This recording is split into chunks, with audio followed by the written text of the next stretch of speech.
Hello, hello, everybody. Oh, I didn't change. I wanted to change the color. Okay, hold on. Oh, yeah, but it doesn't have the... I didn't fix it on that one. Okay, we can go back to the light violet. Alright. Hello, hello, everybody. Welcome, Magistrate Ironlung, Aerith Winterfell, Documancer, Norman Gray, Ghoulish Misfit. I am Sam. Sam is me. Makokam, Death's Head. Look at the crowd. And thank you so much for the nice beefy cheer. Why was I gonna say chair? A nice beefy cheer, Norman. And Mako also had a beefy cheer. And Death Said also had a cheer. Less beefy, but no less appreciated. Thank you guys so much. What a great start to the stream. But yes, as you probably saw in the chat, I'm not having the best morning, so if I seem a little off, I do apologize. So have grace for me this morning, please. Or this afternoon, I guess. But yes, I hope you guys are having better, less emotional mornings than I am. Yeah. If you are new here, here's how it works. Every week we have a prompt that is submitted by supporters and voted on by everyone. Then we all write 350-word microfiction for said prompt and post it to the Discord. Then 8 stories are selected to be read here on the stream. 4 of them are guaranteed submissions. They will be read no matter what. And 4 of them are encores. They can be unlocked through cheering. And, yeah, I'm out of it. But yeah, so our lovely peoples have shown off how to cheer. I think we might have even unlocked one already. Yeah, once again, I have not fixed anything, so I don't think that we have we had that encore bar for a second, and then the void called to it again. I need to go get it back. Yeah, so we have a calculating wolf, Death Set, and Mako who will tell us when our cheers have unlocked the stories. And then to become a guaranteed person. Sounds like I'm guaranteeing your humanity. Please load. Thank you. You go up here to the server shop, which is cut off on the side. And for the $3 tier, you become a bookworm. You get access to the secret supporter chat. You can submit prompts, and you can submit up to 2 submissions each week. And then you get some emojis. And then the $5 tier gives you access to all those things. And then you will be in the guaranteed submissions when your story is picked. And then you can submit up to 3 submissions. And then the transformed one is the $10 tier. Gives you access to all those things. And then you can have 4 submissions. And when you submit prompts, they can be 7-word prompts. And your prompts can go directly to... Your first prompt will go directly to the final poll, provided there's no issues with it. And you can have a universe tag if you want. That is what the Corrupted Desire tag is on... that has been coming up lately that people have been asking about. Down here.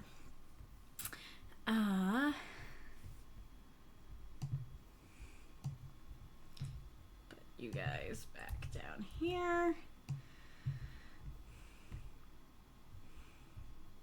Nope. Go to the stream chat. There we go.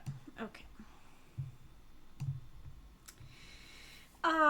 Thank you for the cheer, Ghoulish. You also have given a beefy cheer. Really appreciate that. Beep boop, I am a guaranteed human. Beep boop, no robot to be seen. That is great. The computer is still slow, but at least it's running. It is in the race. It might be last, but it's in the race. I really want to change the background. We've been using the tree a lot. I think I want to change it to the moon, but that does mean I'd have to fix that. So hang on. Where's the light violet?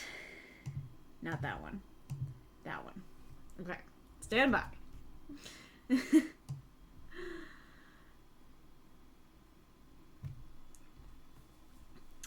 Okay. I see confetti. Thank you for whatever happened to cause the confetti. I assume it's a hype train of some sort.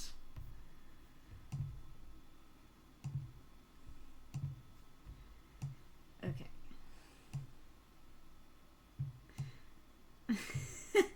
Oh boy, having the moon in there kind of messes with things.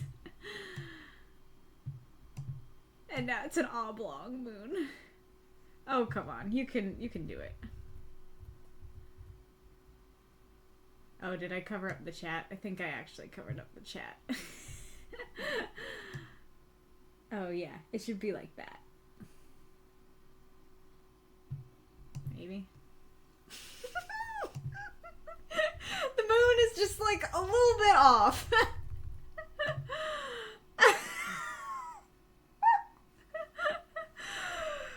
Oh boy. Okay, where's the light violet?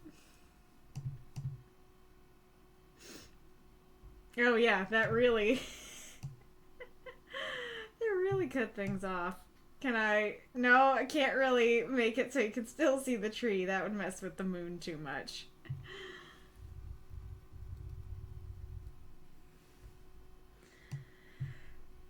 It's doing its best. I don't know exactly what's wrong. I know it looks wrong, but I don't know exactly what's wrong with it. So I don't know exactly how to fix it. Now you can see the line! Okay, but wait, no. The cloud. Maybe the cloud can fix our issues. The cloud will tell us. Okay. The cloud is... Well, maybe it's not.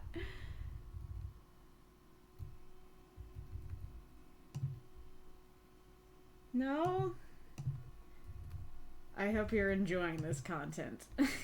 Are you not entertained? Well, that's probably the best we're gonna get it. A half and half moon that looks a little bit oblong.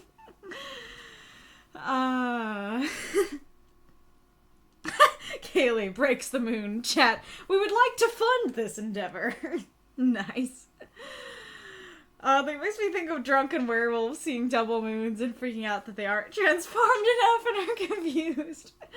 That's amazing. That you should do something like that with your werewolf universe, where it's like any strong emotion, but it's confusion. It's like the person gets drunk and sees two moons, and they're like, "Wait, I'm not transformed," and so they start to transform.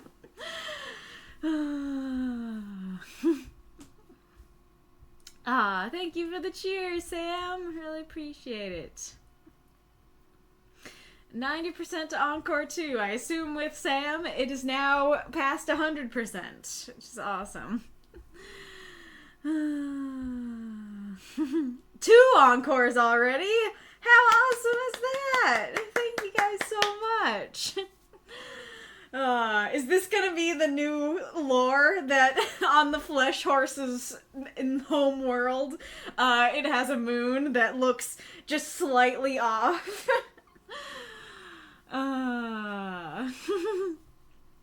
But, yes. Okay. Where did the stories go? There they are.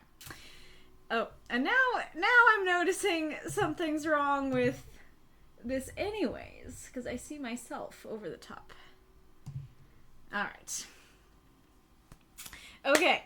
Our prompt for this week is family curses. Quite the interesting prompt. I had a lot more fun with it than I thought I would, to be honest. It was very enjoyable to write for. We got some real stories, some sad stories, some cute stories, some heartwarming stories. It's gonna be fun to see what y'all did, to read what you guys did here on the stream. So, without further ado, our list is, for guaranteed, Death's Head, Makokam, MasaCur, Eddy, and a potential bonus 5th if we have time. Then for Encores, we have Danny Gilooley, SamRI, Reinkarnitor, and Galler. I don't know if I should say who the bonus 5th is, but I want to reward you guys because you guys did such an awesome job of stepping up and A, submitting stories, and B, reviewing stories, so I'd love to read another one. Thank you for the hype train, whoever got that. I can open a chest. What am I getting? Okay. Danger Dance. That's fun. Oh, come on. You just told me that you gave it to me. Where is it now? I don't know where it is anymore. Yeah, there it is. Sam posted it. Zeus is guaranteed. Prepare thyself. Amazing. Yeah, I don't know if I should say who the bonus 5th is, because I don't want them to be sad, if they're not read. But yeah, so that will depend on if there is time and energy to go around. So I might try and do a timer today and see if that works. But yeah, if I can, I'd love to read that extra 5th one. But especially because we are pressed for time, especially if we want to do that, let's just get right into it. How did we go all the way down? We were at the top.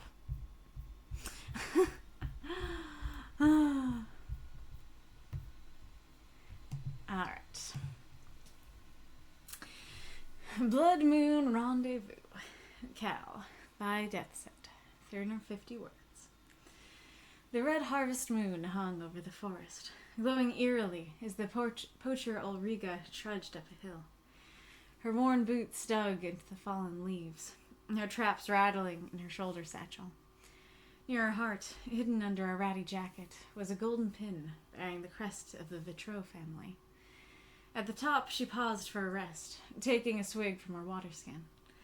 Ulriga choked when, at the bottom of the slope, she saw a beast, half man and half wolf, his silver fur glowing like blood in the moonlight in a glade. Howls echoed through the air. Ulriga scrambled to escape. Only the leaves gave way, a landslide carrying her down the hill to crash into the grass. Tensing, Ulriga pushed herself to her feet, reaching her belt knife. To her surprise, the werewolf was scampering towards the other side of the glade, muttering like a human. He glanced over his shoulder, locking eyes with Ulriga, the panic and fear plain on his face. On instinct, Ulriga reached out, calling, "Wait! Who are you?" The werewolf shook his head, speaking in a formal accent. "Please, depart, and forget what you have seen." "I have nowhere to go," Ulriga replied, holding his gaze. "You don't sound like a simple trapper, nor you like a beast." Ulriga dug out her pin, letting the crest shine in the moonlight. "I am Lady Ulriga Vitreau." "Vitreau? Did not some misfortune befall your duchy?" "I was dispossessed, as happens when one is on the losing side of a war. As I had no allies, and a deep desire to avoid imprisonment, I escaped into the wilds. Now tell me, what curse has befallen you?" "Oh, it befell my line long ago," the werewolf sighed. "I am Earl Thorman Livus." "Livus? The valley known for wolves in the forests around?" "Yes, led by those who live in the castle." Thorman stepped towards her, holding out his clawed hands. "Please, Lady Ulriga, tell me more of your plight." Ulriga accepted him, smiling as she felt the gentleness in his hands and golden eyes. Throw up those moths and monsters. Cheer for this story if you loved it. Yeah, that's it. Be like that. Reinkarnitor says something's off the Twitch chat shown in the stream window. I need to fix it, but I haven't yet. I need to sit down and do that. It totally slips my mind throughout the week. You'd think I'd remember on Friday nights, but nope, only remember 30 minutes before the stream when I no longer have time. But yeah, it had to be made smaller for this new format, and that messed with things. Thank you for the cheers, Magistrate Ironlung and Ghoulish Misfit. Laying lots of cheers down, Ghoulish. I thought that was going to be kind of a throw your whole bits at the screen one earlier. Alrighty, Rue. So when I read this story, I almost just posted in the comments in all caps, "Heck yes!" and nothing else. So yeah, I very much love this story, and I think you hyped it just the right amount, because I was like, oh yeah, like the werewolves in the Haunting of Castle Lobos, like they that fits with this prompt super well. And you were like, yeah, I already kind of wrote a different story about that curse. And I was like, I forget how the conversation went, but I remember you were like, you'll see what I came up with this week. And so I was very intrigued, and you certainly fulfilled my intriguement well. Very, very much enjoyed this story. Alrighty, Rue. As always, you are quite good at the setting. I think that this story emphasizes a particular thing that I'm going to talk about, because I think it's good writing advice, but also I think it can be difficult to apply, which is that you talk about, like, specific things, right? You talk about her worn boots and the fallen leaves, the traps, you know, her jacket, the golden pin, because you could have just said something like, you know, the leaves crunched under her boots, or she carried, you know, I don't know, basically, like, let me think for a second. I should have thought of a full example, you know. I guess you could have just, like, generally described, you know, the poacher Ulriga walked through the autumn leaves with traps on her shoulder, and that would have been completely fine. But you specifying, like, her worn boots, that already gives such a vivid image. The traps rattling, like, that verb is so good. And then you could just say, oh, she wore a pin, but, you know, kind of zooming in and going, near her heart, under her ratty jacket, golden pin bearing the crest, like, all these specific adjectives and verbs and stuff really emphasize, really, not emphasize, but they just make it easier to imagine.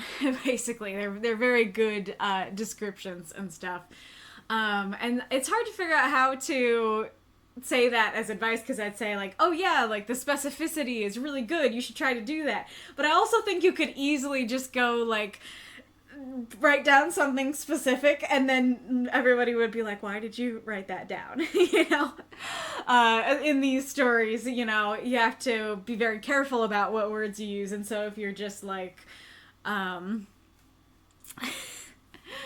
don't know, now to think of an example for that, you know, I mean, there actually are other stories that we'll get to where we talk about that, so maybe I'll wait to use those examples.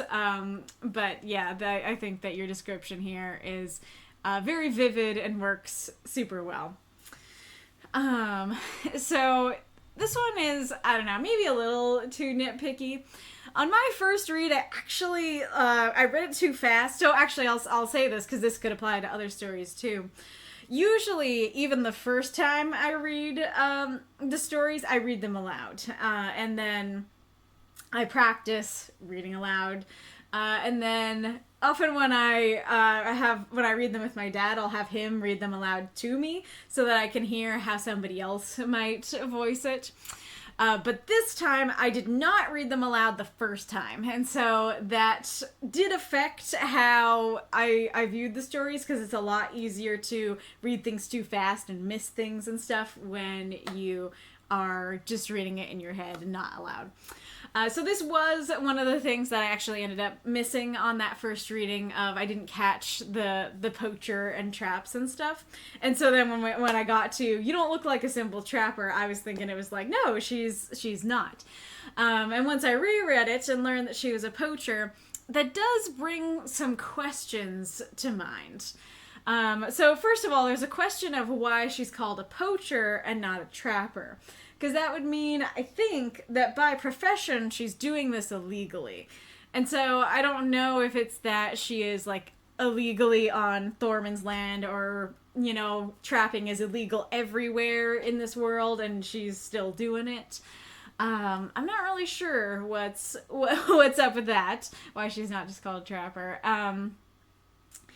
And then I'll talk about it more, but it also makes me question, like, it's super cute, and I love that, you know, I know where their relationship goes, and I think this is a really sweet meeting, and I love that she has care and compassion for him. But her being a poacher / trapper does call into question, why is she so empathetic so quickly? So we'll talk about that more in a sec.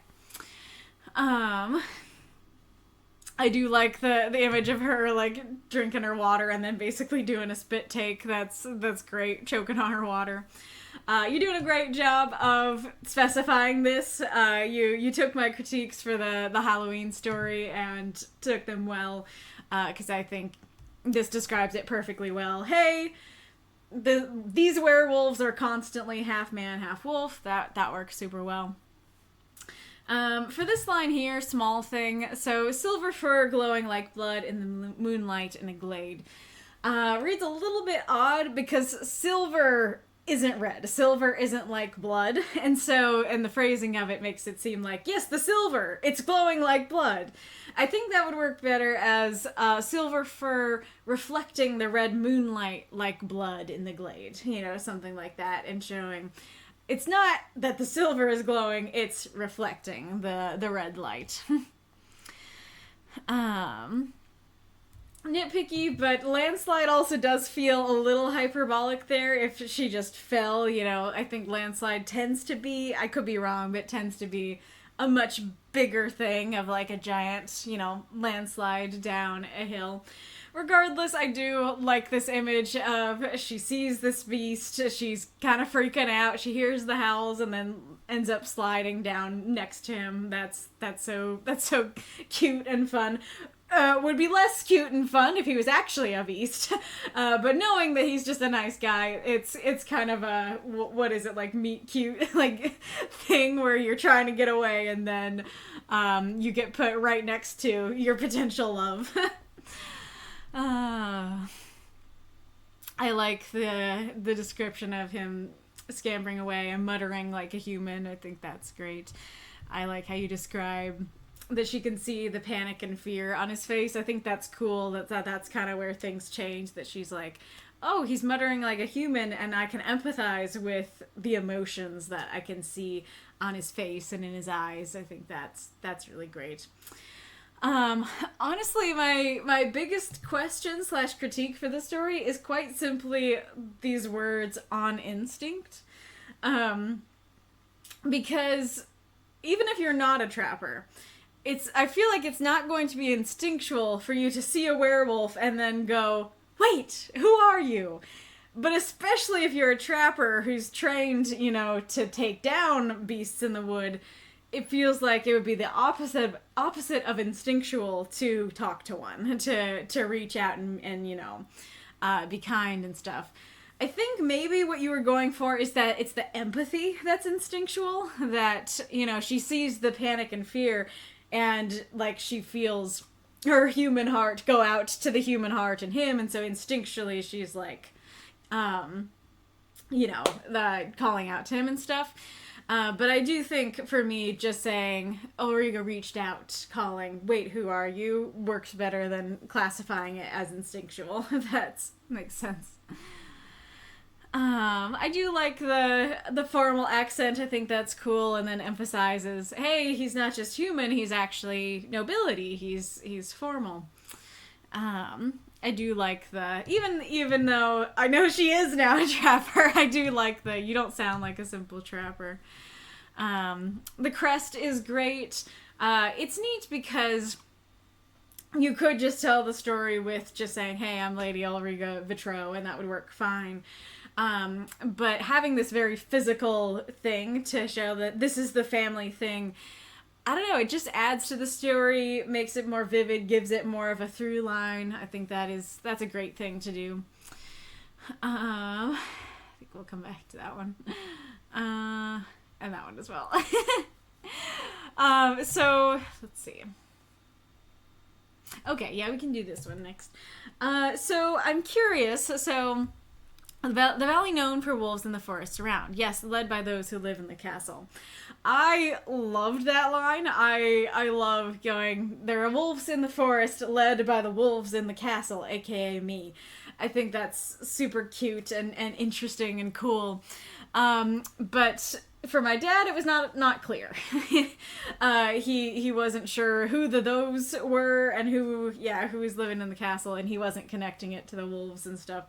So I'm curious, was it clear to you guys? And if it was not, how could we keep the coolness of the line, but also make it clear? The only suggestion I have would be to say, yes, led by the wolves who live in the castle.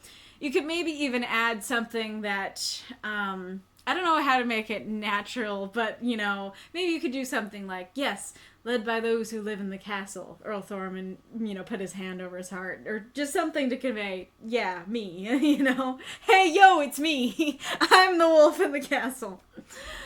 I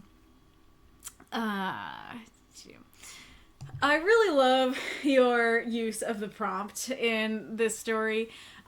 This is one of my favorite prompt uses of the week because you have kind of three uses of it. One is her family has died, so her family has befallen a curse. Two, his family and his line has been cursed to be werewolves. Three, which might only be existent for those who know the story, but three, we know that they are going to be a family and that she is going to take on his family curse. So I think that is super cool and interesting and well done. This is not really that important, but just the thing I was thinking about. I think I was commenting on The Haunting of Castle Lovos that it was a little bit odd at the end that Ulriga's like, we have no allies, and that's a good thing. And because she was saying it's a good thing because we don't get called, to war when they get called to war, which is true, but it also means that when you are attacked, you have no friends to help you. And that already was a bit odd, but it's especially odd knowing that's exactly why her family fell. That her family fell because she had no allies, / she had nowhere to go after her family fell because she had no allies. And so it feels like, considering that is like the first thing she's talking about when she's talking about the misfortune, feels like that's something she'd be thinking about and be like, yeah, I would like to get some allies, please. This was a problem last time. I would not like to repeat that problem. But that's not a problem with this story, like, as a standalone or anything. But yeah, like, I just really like this story in general. It's so cute. I love seeing how the two of them met. I think this is a great, little thing of her, bringing out her compassionate and empathetic side instead of treating him as a beast. Even though I'm a little confused about it in places, I do really love that and think that's really cute and sweet. And yeah, it's very cute and fun, and I enjoy it a lot.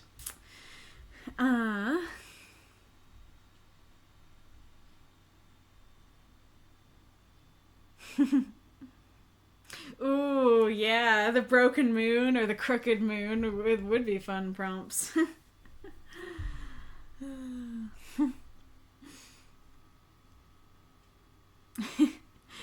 Ruby or Sonic, others? What about Assassination Classroom? I think my instinct would have been to say, ah! This says, with the instinct thing I was going for, she's a noble woman, so here's a voice talking like those she knew. Huh. Interesting. I like that, but that does come so A, that does come before you say the formal accent. And B, I do think that's neat, but a little too complex to be described with on instinct, because it just kind of reads as, my instinct when I see this werewolf is to call out to him, as opposed to, my instinct upon hearing this formal language is, to talk to them, kind of thing. I think I revised the second draft of The Haunting of Castle Lobos to clarify what she meant. Gotcha. That's fair. Alrighty, Rue. Very much enjoyed it. Heck yes, is my main response. And I do like the ending as well, and the ellipses actually works quite well, that it's like, yeah, this is going somewhere, y'all, I can just imagine, like, we're seeing them standing together in the blood moon, like holding their hands, looking into each other's eyes, and then the camera kind of like zooms out or fades to black or something. Really, really cute and fun. But yes, let us go on. I'm gonna I did not set a timer for that one, but I don't think I went super long on it. But let's just set the timer early on this. Thanks so much for submitting. Thoughts for the future. Chronicles of the Dragon. Berri. By Makokam. 350 words. Walking into a store, Berri removed her hat. She didn't give it a second thought until she caught her reflection, cat-like ears out for all to see. Reflexively, she started to put it back on, but stopped. She decided to stop hiding herself. She only kept her tail tucked into her jacket because she didn't like people bumping into it. She had grown much more confident, but some things still made her jumpy. She didn't need to worry here. The store was friendly to Therianthropes. Not just the chain, but the employees. She couldn't be herself here, or could she? She grabbed some snacks, then headed to Hygiene and Beauty. Walking past products for feathers and scales, she picked out a jar of fur conditioner. She wandered a bit, trying to remember what else she needed, and found herself looking down the baby section. It was something she found herself doing more and more often. She wasn't sure if she'd been bitten by the baby bug, or if her newfound stability had her yearning for family. She wasn't even sure she wanted a kid. Ever. Did she want to take the chance of her child suffering the prejudice and hatred she had? Could she live knowing she'd cursed her child to be hunted just for existing? She tried to shake the idea from her head. Just because she was a Therianthrope didn't mean her child would be. Sure, there were risks. She could never believe herself truly safe, but her past was an extreme outlier. She'd never treat her child the way her parents had treated her. And people were growing more accepting generally. Even small stores carried Therian products. There were Therian celebrities. Hera's magazine's Sexiest Woman Alive this year had a peak. And if anyone tried to throw her baby in a cage, she'd rip them limb from... She snapped back to reality as the glass conditioner jar cracked in her grip. She sighed. It wasn't worth thinking about. Not until she knew if Jonathan wanted a child. She certainly didn't want to have one with anyone else.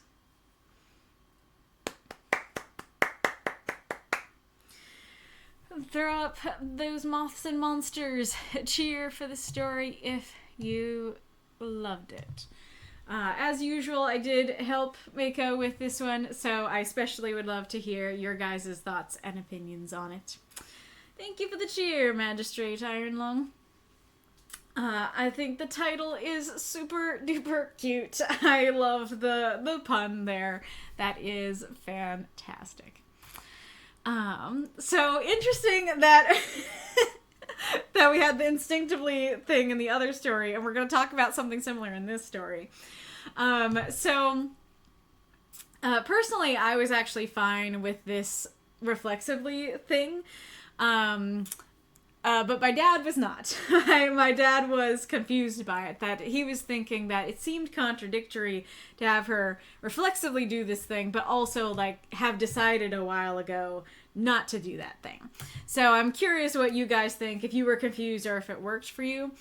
It worked for me personally because it's like a trigger, basically. I don't know if that's too strong a word for it, but, like, she was genuinely hunted in the past, and it was a big problem to show off her ears and tail and everything. And so it makes sense that even if she has decided, I'm not going to hide anymore, as long as she's decided, like, days, weeks, maybe months ago, not years, as long as it's been, you know, a short enough amount of time, it makes sense that she'd still have that reflex of, oh gosh, I gotta hide it, like, people are gonna come after me.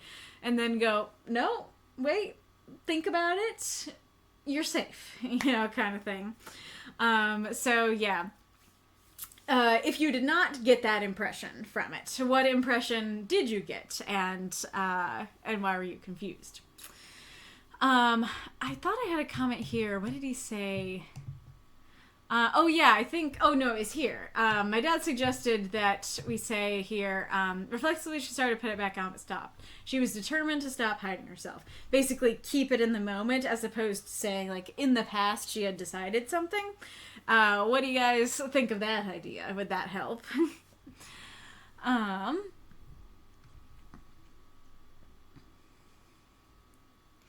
I did find myself a little bit confused about the tail thing when I first read it, because I was kind of thinking, well, like, when you're just, like, out in public, people don't be bumping into your hands all the time, right? Like, maybe occasionally, like, A, if it's a big crowd, then yeah, people will bump into you, and B, like, maybe somebody's in a rush and it just goes by you, but it did feel a little bit odd to me that it's such a regular occurrence of her tail getting bumped into, but if it is something that she's like, nobody ever touches this, and so any kind of touch makes me feel gross, then maybe that's fair, that she's like, no touchy, keep the tail tucked firmly away.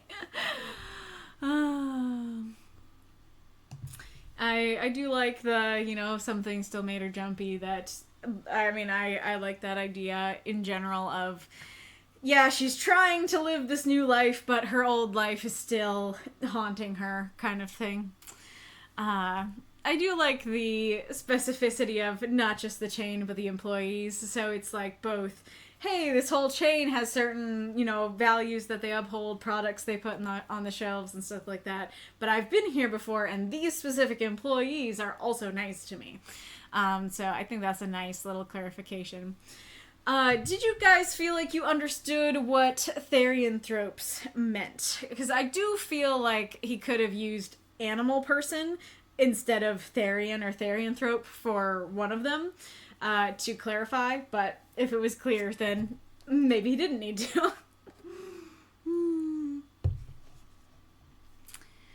I like, you know, the specifying that there's Therian products and stuff like that.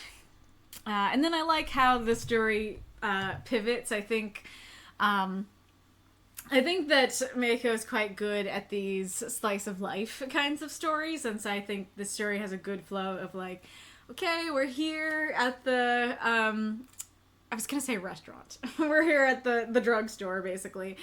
And we get to know, hey, she's a Therian, and this is something that's caused some troubles. This is something that she has some jumpiness regarding.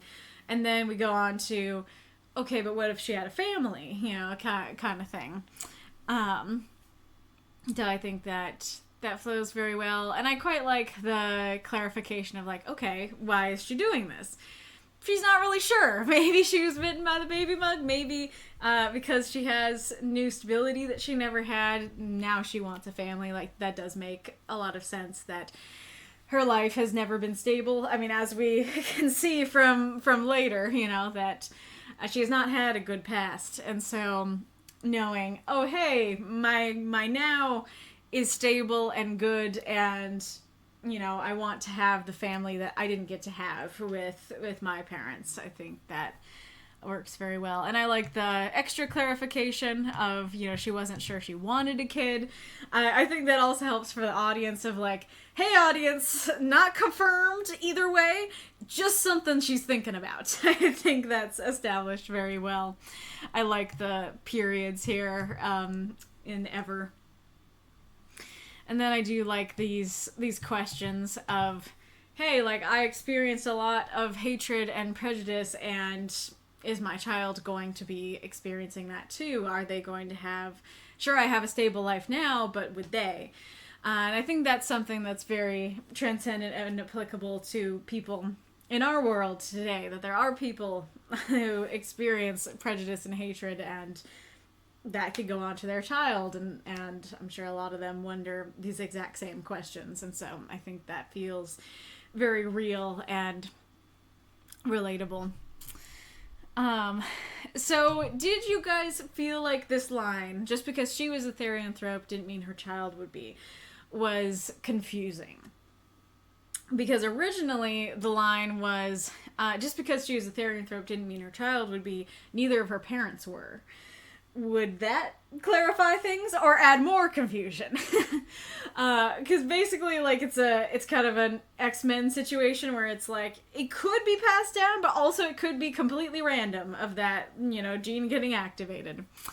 But I felt like I could understand that pretty well, but A, I'm familiar with this story, and B, I feel like I live in that fantastical realm, and so I can understand, yeah, there are things that are like that, that's just like, you don't know if this is gonna happen. And so I guess, actually, come to think of it, maybe part of why it made sense to me is because it's kind of similar to like how I might think of werewolves, that somebody who's a werewolf having a child, their child might not necessarily be a werewolf, but they might be. Also, they might be bitten. Also, they might just, you know, be bitten out there in the wild. So I think that's part of what I was applying to that. But I could also see that line not making a lot of sense, that it's like, what do you mean? Just because she was the therianthrope didn't mean her child would be. And if that was confusing, do you think it would be better for it to be removed or greater clarified? You know, maybe even saying something like, it wasn't hereditary or something like that. I have several questions. Oh, what are your questions, Massa? While I'm looking at it, so no, actually the explanation of how Berri may or may not have therianthrope children when she had human children makes sense. So are you saying my explanation, or are you saying the story's explanation? I do really like, you know, the mention of she never treat her child the way her parents had treated her. I think that's a great way of conveying this family curse idea, because it works just fine as, I don't know if my child's gonna be a Therian like me, and I have been cursed because I was Therian. Or at least I've lived, you know, had a rough life because I was a Therian. I don't want to curse them in that way, but then there's also that other element of, like, I was cursed because of my family. I was cursed because my family was unkind to me, and I would not pass that curse down to my child. And so I think that is very, very well written. And again, like, that's another thing that I think is very transcendent, that real people face that kind of thing where, you know, they're kicked out by their parents for a lot of different reasons and then end up having this terrible life.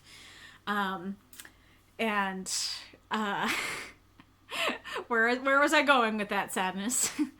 But I guess just, yeah, like, this very much applies to that, where it's like, hey, oh yeah, it's kind of this, like, self-fulfilling prophecy thing, right? Where her parents are like, you're a Therian, ew, gross, get out. And then them casting her out and treating her so poorly causes her to have a poor life. And so it I guess we'll, like, use the word curse, you know, like, you're cursed because you're a Therian, right? Is what her parents are basically thinking. So they cast her out. But she's not cursed because she's a Therian. She's cursed because her family treated her that way, right? And so I think that's also another thing that's applicable to real life, where yeah, people will get cast out and be like, oh no, like you're cursed or you're a sinner or something like that, and it's like, no, they're not, and even if they are, they should be treated with love, and so it's you casting them out that actually is going to make them cursed or make them turn to, you know, sinful methods, as we'll see in the next story. We'll talk about those kinds of things in the next story. Yeah, so it's like, basically all I'm trying to say is be nice to people and be nice to your kids. Because don't treat them like you're cursed, because you doing that is what will cause the curse, basically. I do like the mention of the magazine and stuff like that, though I am wondering if people unfamiliar with the universe are like, what are you talking about? And especially you didn't get that they're animal people. If it's like, what do you mean she had a beak? What's happening? I do feel like, so I kept tripping on this sentence and I couldn't figure out why. I think I just figured out why. It's just this year, because I keep wanting to say Heroes Magazine's Sexiest Woman Alive had a beak, but you do need that this year somewhere. So I think saying this year's Heroes Magazine, oh, that doesn't sound great either, to say this year's Heroes Magazine with all the S's doesn't sound great either. So yeah, maybe it's hard to unclunk that. But I like the idea. And then I do like the mention of like, okay, your child, they might suffer the same prejudice you did, they might not. And then going, hey, but if they do, you can do something about it. You can do something about it in the way that your parents didn't, you know, kind of thing. So I like that a lot, and I like that, you know, making just the idea of that, you know, making her so angry that she ends up breaking the conditioner jar, and that's a good scene transition. Very curious how the cashier responded when she brought her broken conditioner to the cashier. I do feel like this line kind of throws things away maybe a little bit too easily. I do think it works better when you add it to this line, but there is a little bit of, it's not worth thinking about. And it's like, well, we just spent a whole story thinking about it. It seemed pretty worth thinking about, you know? I do really like this ending a lot. I am curious if people who don't know the universe, who don't know Jonathan, if you're like, okay, and if it doesn't really have much impact. But I do love that ending of, if I have a kid, it's gonna be with him, and we need to figure out if he's cool with that. I'm having all these thoughts about it, but really, this needs to be a joint decision kind of thing. We need to figure out if he wants one. I think that's a great way to end things. But yeah, I think this is a good story, had a good flow, and very transcendent for positive or negative. Oh yeah, you could have said boyfriend. Yeah, not until she knew if her boyfriend wanted one. Okay, let's see. Books have been said. Lishmako, out of curiosity, is there a way to genetically determine if a child would be born with Therian throat? Good point. In a world of superheroes and stuff, you'd think there would be some scientist out there, mad or not, who would be like, all right, let's genetically predict if they're gonna be a Therian. Sam said something totally worked. I assume it's the first one if they reflexively worked. Does conditioner come in glass bottles? That's a good question. Yeah, the ones I've seen are like plastic. Great point. That's something I was a little confused by. Okay, so what was the next one I asked about? maybe this one then? I've never seen, I'm not a hair care expert, but I've never seen conditioner come in anything other than plastic bottles. Gotcha. Plastic bottles have been added as a practical feature to be able to squeeze the contents out. Yeah, good point. Documancer Tale got the impression that she was in a crowded town or crowded city, i.e. getting pushed in a Tokyo metric train. Most shuttles have employees actually shoving as many people in as sardines. Oh gosh. Hi, kitty. Pay the toll being tax. Show yourself. Show yourself to the people. Oh, you're so cute. Oh, you're so cute. Yes, you are. Baby kitty. Okay, you've paid the toll. You can go if you want.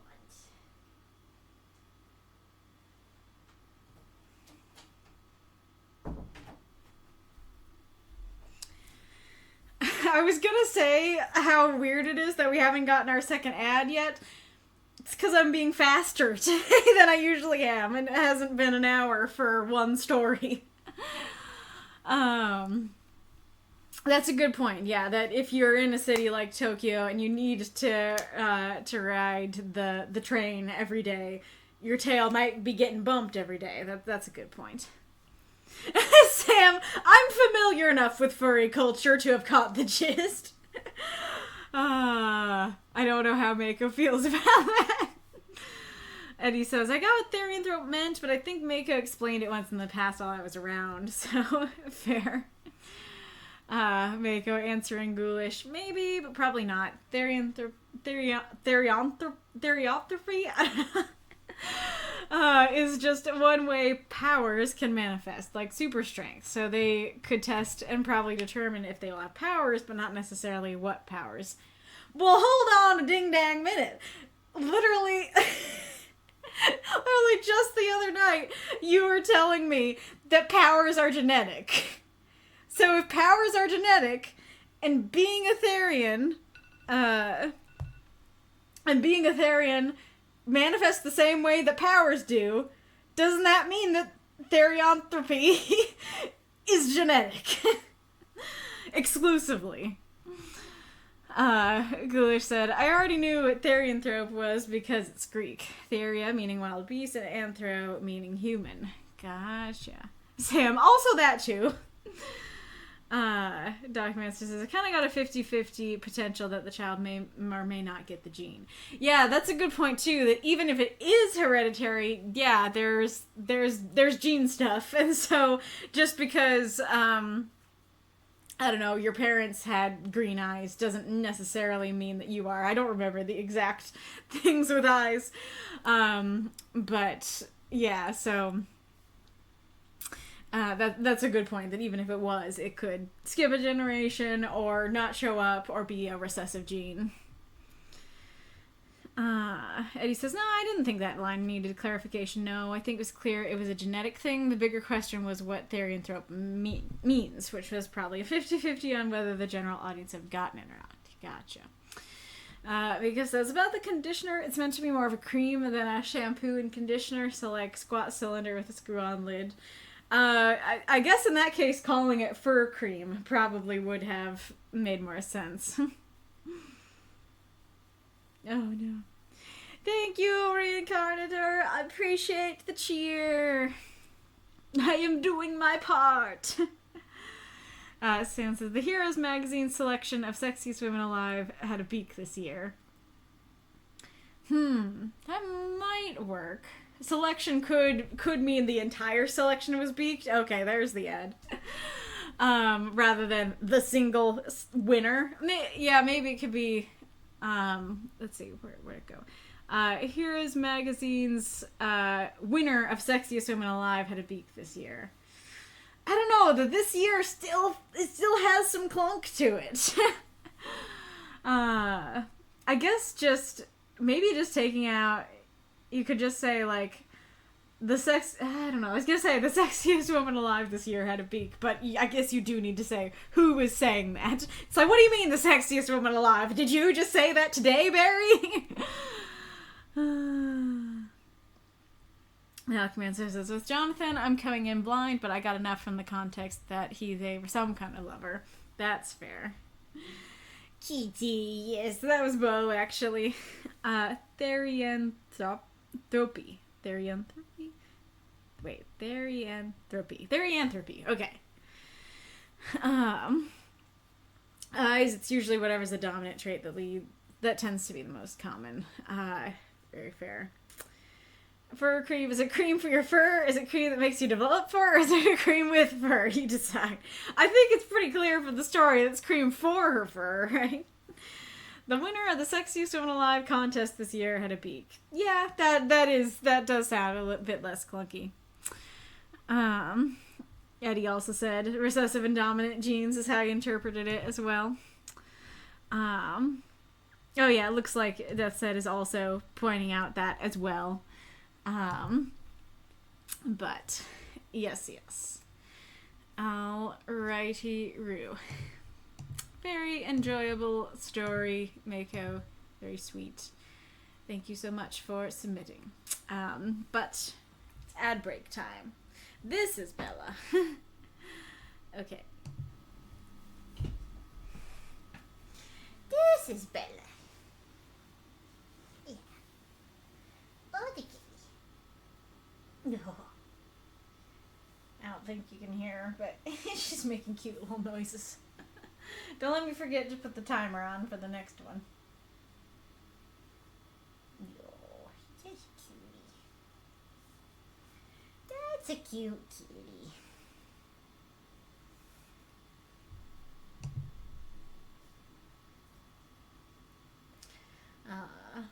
Dominant and recessive is but one way genetic traits can express themselves. Granted, it gets complicated fast. That's very fair. Oh, she's a cute bitty. I hear the other one at the door. Hello. Hello, Bugabo. Here, what about the other? What about the other chair? How do you feel about that? You may not have the blue throne, but there's another one available for you. Right, kitty? Oh, you come to see me. Hi. Oh, no, you can't see him, unfortunately. Unfortunately. Oh, Bellapur.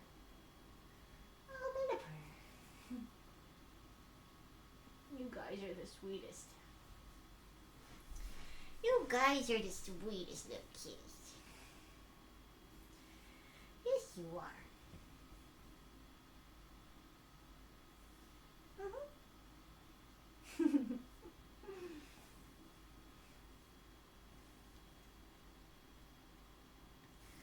I have to have a certain randomness or I just end up with family lines of specific powers, which could be cool, but doesn't work for this world. Indeed. But, so, like, what do you mean it has to have some randomness, though? Because, so you're saying that if the parents have powers, or if one of the parents have, I don't know. So if the parents have powers, the kids will have powers. And so, does that mean that if there are two parents who have no powers, they will never produce a kid that has powers?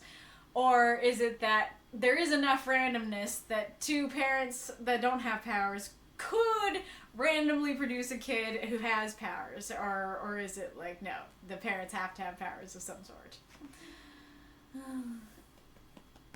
Okay. Okay, keys. That one. Alright.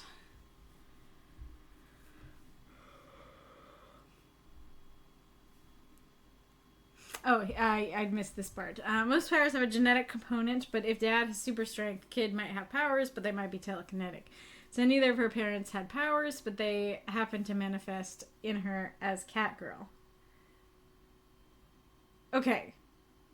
So then it's not completely genetic then. If it's like neither of her parents had powers, but randomly she got the Therian gene. So powers aren't genetic, or at least they are not entirely genetic. That is only one potential component.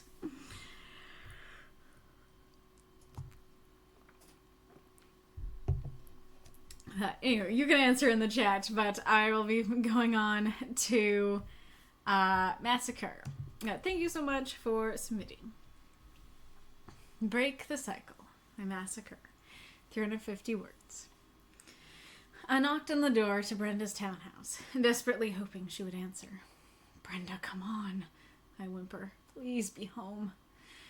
The door opened. My sister looked at me, mouth half open, vape halfway to her lips. Greg, what are you doing here? I thought you were in rehab. I shivered. Got out today. Have you been drinking? I nodded, looking down at my feet, ashamed. Brenda sighed. Come in. I'm not going to let my baby brother freeze outside. I slinked through the door as Brenda walked back to the living room. Shoes off, please, she said as she turned the corner. This isn't Mom's house. I kicked off my scuffed running shoes and followed her into the living room. Brenda sprawled across the sofa, taking another puff from her vape. Craig, what happened? I sighed and slumped into the easy chair. I got out of rehab, and all I could think about was getting a beer. Brenda shook her head. The point of rehab was to get you to stop. I know, I blurted out. I looked back down, feeling embarrassed for the outburst. I'm sorry. Mom was more than happy to let me drink. Not that she needed a drinking buddy, but misery loves company. Brenda sighed. Who broke first? I guess rehab has taken away some of the alcohol resistance, because I fell behind. Mom was deep into it, started yelling at me. Then she hit me. I got mad. And suddenly I realized how much I was looking at myself, and why I went to rehab in the first place. That's why I don't drink, Brenda said. I had enough time looking at our family sober to know I didn't want to be that way. I can't go back. Brenda got off the sofa and offered me her hand. I took it, and she pulled me up from the chair, throwing her arms around me. Greg, you can stay here and crash on my sofa, but only if you want to end this. You're an alcoholic, and only you can make yourself break free.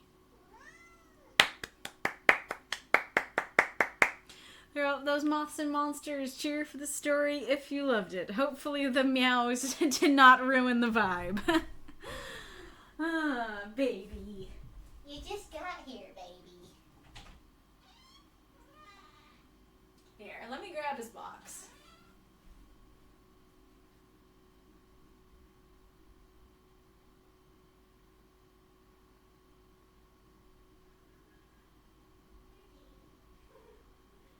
Here, kitty, I bring box. Here, kitty, I bring box. You want box? Kitty. Kitty, you want box?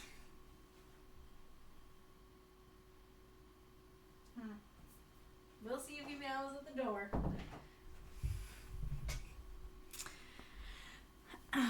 Right.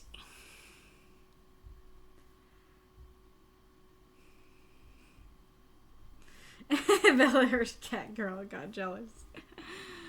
Again, that was Bo meowing, if you're referring to the meowing.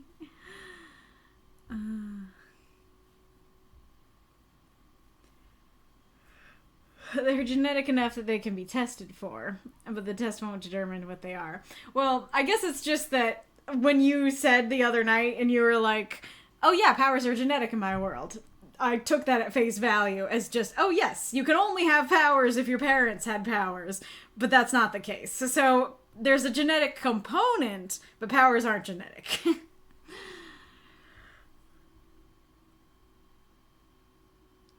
It'd also have to be pretty recessive, as only like 1 in 100, maybe 1 in 1,000 have any sort of power, let alone something beneficial.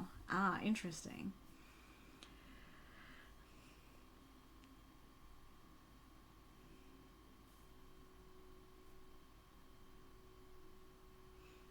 Lots of a genetic conversation.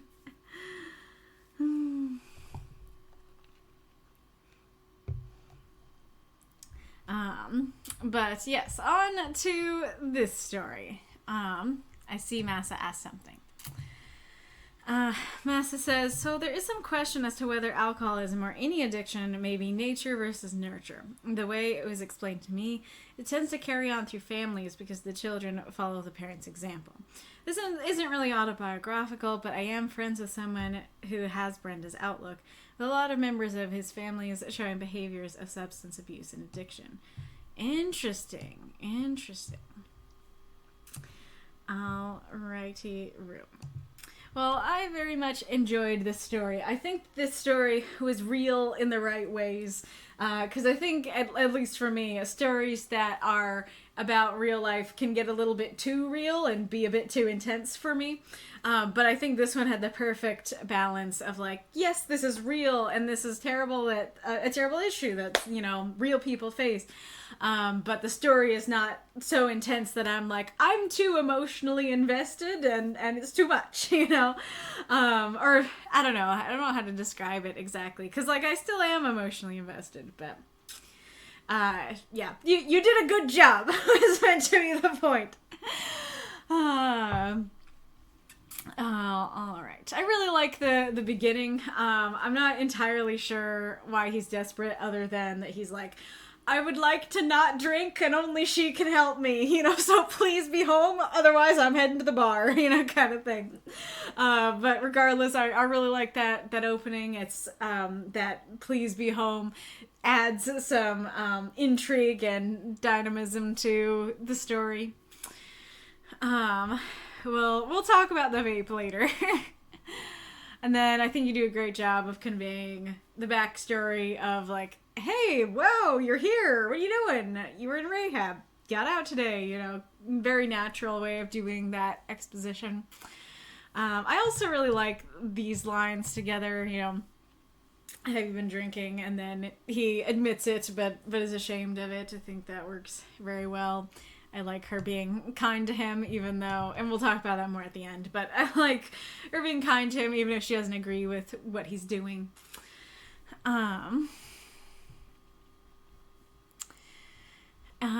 So the first point of critique for me, or point of contention, is so I do really like this line. I got out of rehab and all I could think about was getting a beer. Like, that honestly makes a lot of sense to me. Feels very sadly realistic. But for Brenda to be like, the point of rehab was to get you to stop, it's like, yeah, I know. It's like, no shit, Sherlock, right? I was the one who was in rehab for however long he was in rehab. And so her saying that feels incredibly unhelpful and a bit patronizing.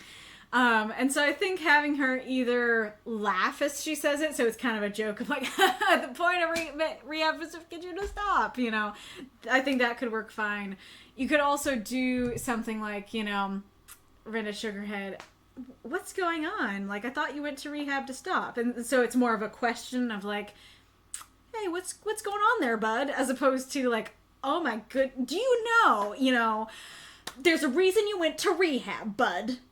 You're not fulfilling that. It's like, yeah, I'm aware. That's why I'm here. I want help, not patronization. And I do like that that's exactly how he responds, though. Okay, so this section here I had quite a bit of confusion with. I don't think that for the most part I don't think it's poorly written.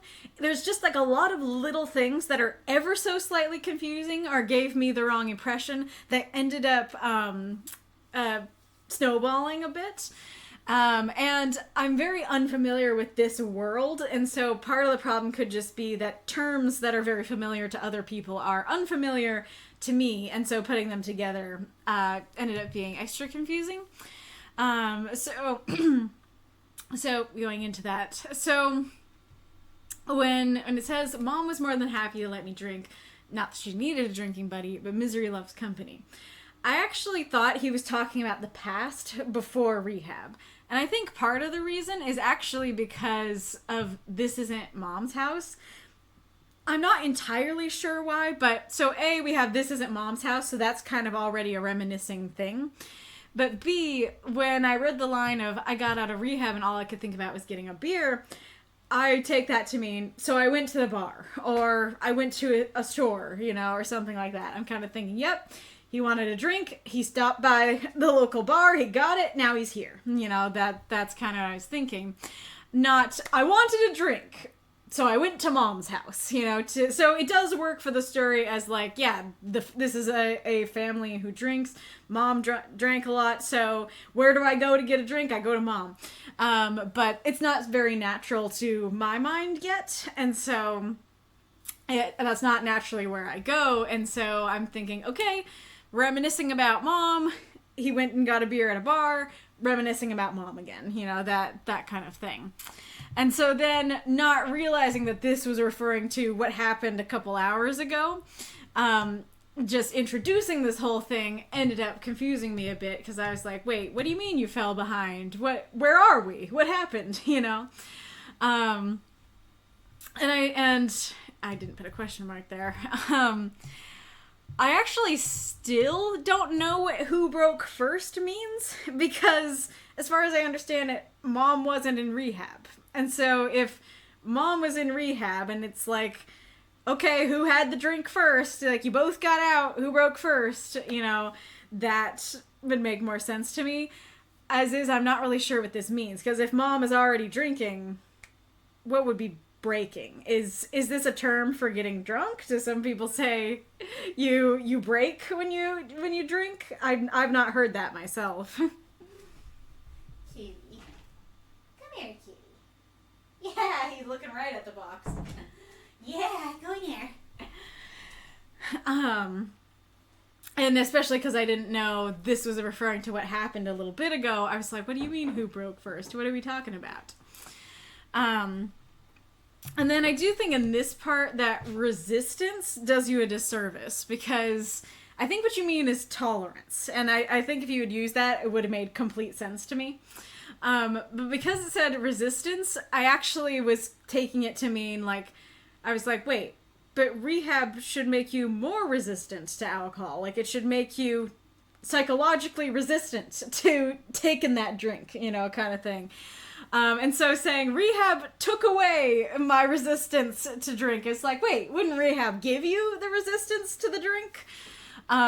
So yeah, I think tolerance would have helped that a lot. And then, especially because I was already rather confused, I didn't know what I fell behind meant. I didn't realize that meant they're both drinking. He has less tolerance now, which means that he can drink less and get drunk faster. And so mom's drinking a lot and he's not drinking so much. So I think, like, and then similar thing to deep into it, like, because I didn't understand what was happening, I didn't get what that was either. I think if you use the idiom, mom was really putting them away, that would have been clearer to me, because that's an idiom I hear for, yeah, wow, she's really putting them away, really drinking a lot, kind of thing. This all works. Very, very sad, but very good description of, you know, what that can do, where that can go, and how he's like, all right, I want to drink, going back to mom, and then horrible things are happening there. He's like, huh, maybe let's not, you know. So on this one, I really like what you're going for here.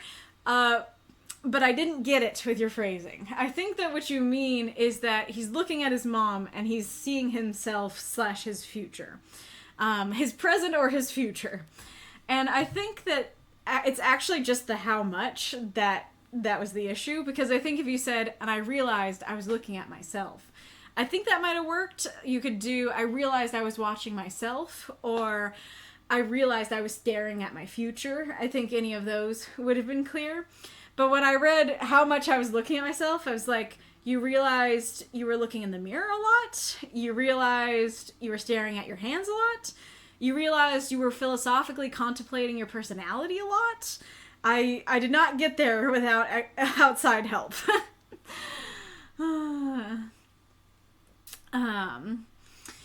then this one, I think, for the most part is clear, but there is a little potential confusion here as well, unfortunately, which is that, so she's saying, I had enough time looking at our family sober to know I didn't want to be that way. So she's saying, that's why I don't drink. What you just experienced is this. But I didn't realize he was sober because it was describing, hey, my alcohol tolerance has gone down. I only drank a little bit, and so I was kind of interpreting that as I only drank a little bit, and then I got drunk, you know, kind of thing. Not, I drank a little bit, and I was like, little is too much, and you're still sober. Either way, I don't think it's clear what's going on there. And then the other thing is that I had enough time looking at our family sober could mean I was sober looking at the family, which I think is what you meant, or it could mean I had enough time looking at the family sober. Like I saw, and either could work, either could be like, oh yeah, I saw them all drunk and I was sober and that was bad. Or it could be, I saw the family, what they were like sober, and it was beautiful and wonderful, and now it's not, you know.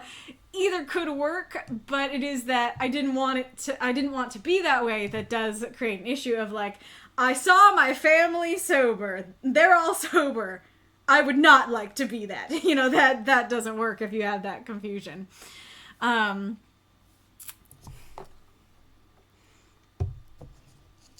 I do very much love the ideas that you're going for here, even if the phrasings are a little bit confusing. I love this thought of him going to mom's house and being like, okay, I need that drink. And then he sees mom's really putting them away. He sees that she's getting angry, yelling, hitting him. And he's like, oh, is that me? I'm not really okay with that being me. I think that's very tragically beautiful. And then Brenda's basically saying that's exactly how I think she's saying, like, that was her experience, but she had it sober. That she was like, I saw the family, and I saw that I could be like that, and I didn't want to be like that. So I think that's very cool. I don't know if he means I can't go back to rehab or I can't go back to mom's house, or if he means both. And then I do really like the ending of, hey, you can stay here, but you need to want to change. I think that's really great and beautiful. I do have some.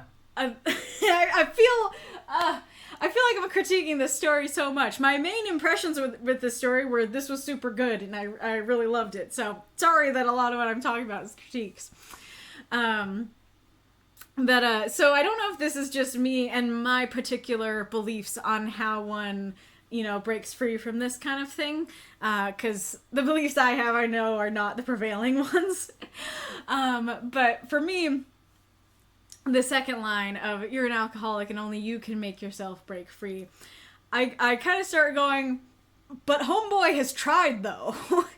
And so I think maybe it's just trying to continue with this idea of, like, if you want to end this, like, hey, I would like to help you, but I can't help you if you don't want to be helped. And so this might be just trying to add to that of like, hey, only you can make this decision that you want to be free. As much as I can help you, you're the one who needs to want to be free and put the effort into this and stuff like that.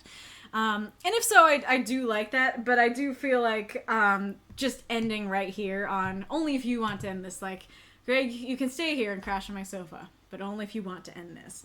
To me, I like that a bit better as the end of the story. I think that better conveys that full idea of like, hey, you need to want this kind of thing. But this line kind of makes me go like, yeah, you just need to knuckle down and do it. And it's like, homeboy was at rehab for 6 months. He was knuckling down. So I think we need something else here. I think we need some other kind of help to help him break free. I don't think it's only him at this point. There is a little bit of that same element of like, but rehab was supposed to stop this with the you're an alcoholic. I think you're an alcoholic is better because there are, I think, a lot of people who don't want to admit that about themselves. And so it's like, hey, you need to admit you are an alcoholic and you need to want to get better. And so I do like that, that aspect of it. But because he's already been at rehab, again, I think he knows. I think he knows that he is an alcoholic. And so I think going, you're an alcoholic, Greg, is like not very helpful at this point. Because again, he's at rehab for however long he was. He knows. He gets it.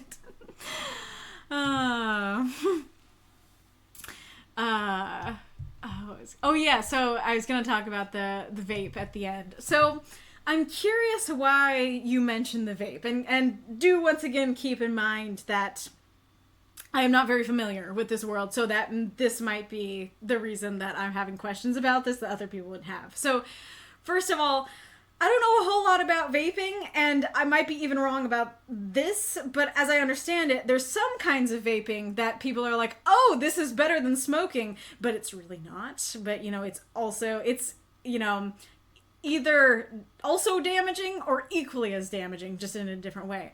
But I think there are other kind of vapes that are just, like, flavored air that, like, aren't actually damaging at all.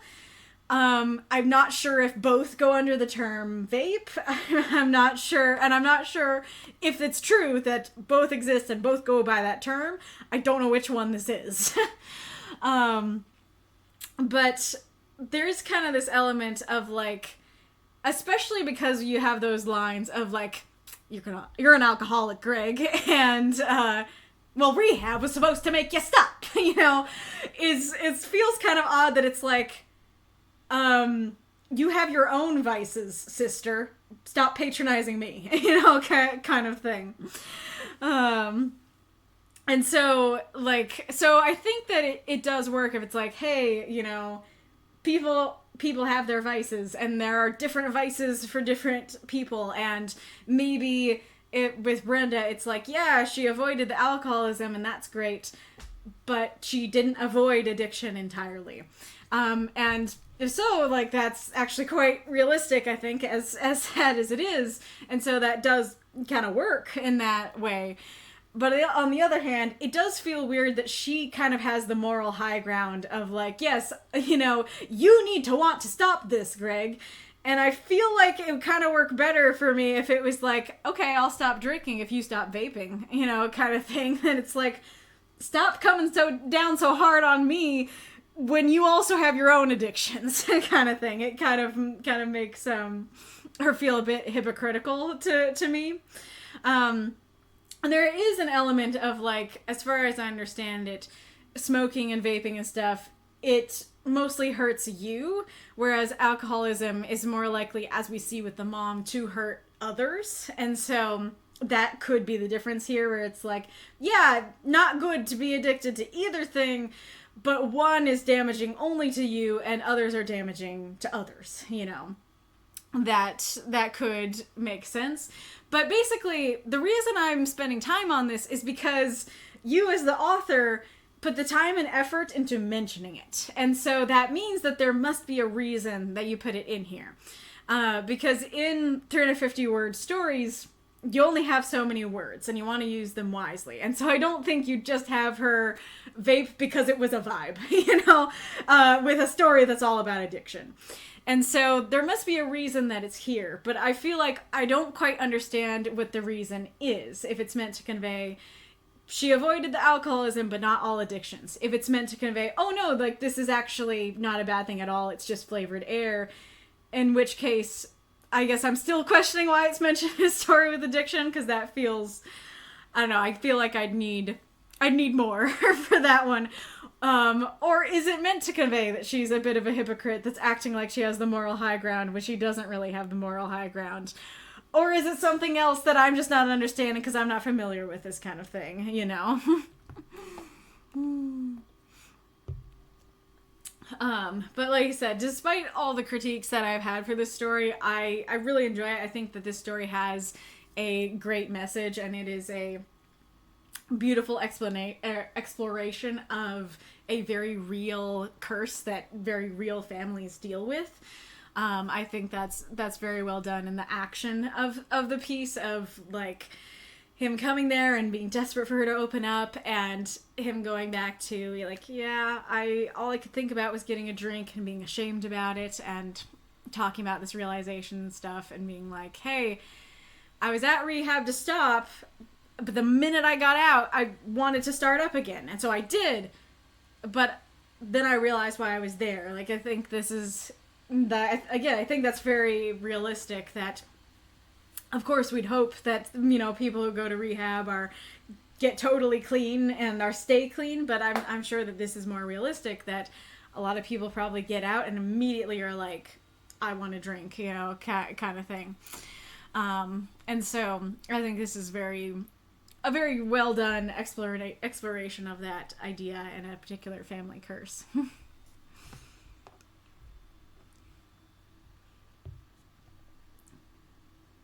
Oh, I know that. So document says this isn't Mom's house. I took it as referring to the shoes off. Yes, I took that as well. That's like, hey, like in Mom's house you can walk around in your grimy shoes, but not in ours. But it's referring to Mom's house as like, hey, yeah, remember Mom's house when you could walk around with your grimy shoes? Not here. This is not Mom's house. You know, that kind of thing. But it's still kind of looking back, remember Mom's house kind of thing, as opposed to like, hey, you were just at Mom's house with your grimy shoes. Don't do that here. You know, it didn't read as like maybe I'm being too harsh on this particular line. I was just trying to figure out, because I don't know why I immediately took this to mean in the past. And so, because there's really, like, the only thing I can think of as to why I thought it was in the past is because of we were talking about Mom's house as being in the past earlier. That might not be why, but if that's not why, I don't know why. I don't know why I immediately got that impression. And granted, the other folks I've talked to actually did have the same impression at first as well, so that was validating. But yeah, none of us knew. None of us knew why that impression was gained. You're an alcoholic, Harry! No, seriously, you really should drop the bottle. Nice. Uh-oh, is everybody getting lag goblins? I see Sam is getting a lag goblin. Gotcha. Documentary says, vaping, regardless of how much nicotine is inside the component, can crystallize the lungs. Silicosis. Well, that sounds bad. That does not sound like a good thing. Eddy says, my understanding is that vaping is always damaging, but can technically be less damaging depending on the flavor, because you're burning less toxic fumes, and can help someone slowly stop smoking, but should never be lauded as being smoking, but without the risks. Okay, so that's making me think maybe the intention was that she did smoke, and she is basically like weaning herself off the cigarettes and stuff by using vaping. And so, in which case she's not a hypocrite, she's actually practicing what she preaches, that she is herself trying to get off of an addiction, and she's trying to encourage her brother to do the same. I'm starting to think that's probably exactly what the intent was, because that works super well, if that was the intention. Granted, I think, once again, that might have just been me not super familiar with the world, and so not connecting, oh, this is a step in getting off a nicotine addiction. I'm trying to figure out how you could better convey that to somebody like me. Like, maybe, I don't know if I would have fully connected it, but I think this could have worked better, that at the end, like when she says, you know, Greg, you can stay here and crash on my sofa, but only if you want to end this. And she like holds up the vape and is basically showing, hey, I'm trying to end this. I want to end this. Join me. You know, that kind of thing. Granted, I don't know if I would have liked that as a last line, if you went with that, of just like, she held up the vape. You know, I don't know that's great for the ending, but that could be a way to show, hey, I'm trying to end this. You should end yours, you know, kind of thing. Oh no, smoking can harm those around you, and drinking can harm your body. Oh yeah, I know that drinking can absolutely harm your body. I wasn't saying that, yes, smoking only hurts you, never others, and drinking only hurts others and never you. Like, no, they both hurt others and you. But I do want to hear more about how smoking hurts others, because the main thing I can think of is like, yeah, like you are putting those gross fumes into the air, and whether or not other people would like to participate in your habit, they are now breathing in those, toxic fumes and stuff. I don't know if like smoking, other than like you wanting and being addicted, wanting another cigarette, I don't know how much it affects your mood. I don't know if it could cause these kinds of things where you're getting angry. I mean, it could if you're like, oh, I need another cigarette, man. Now I'm just thinking of the scene in Moriarty where Sherlock does exactly that. But yeah, I don't know. Yeah, tell me more about that. Yes, it says vaping is seen as less destructive than cigarette smoking / alcohol addiction. This information partly comes from tobacco companies who launched the longest, most prolonged misinformation campaign in corporate history and sell vaping products. Interesting. That does make sense, though. It's been going on for like 60 years. Wow. So for 60 years, like the tobacco companies and stuff were like, yeah, vaping, totally a more healthy alternative that we're selling along with our cigarettes. Please buy our products. And like, they're not more healthy. Okay, stream's been fine for you guys. That's good. It's Eddie. Stream's been remarkably fine. Thank you for the cheer, Reinkarnitor. Secondhand smoke is a well-documented carcinogen? Doesn't... I thought I understood what that word meant, but now seeing in that context makes me think maybe I don't, because let me look this up.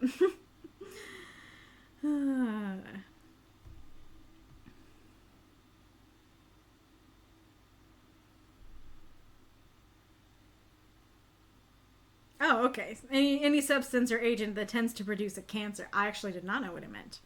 Gotcha. Okay, that makes more sense. I have asthma. My mom smokes, so you can see the issue. Yeah, that definitely makes sense. Oh.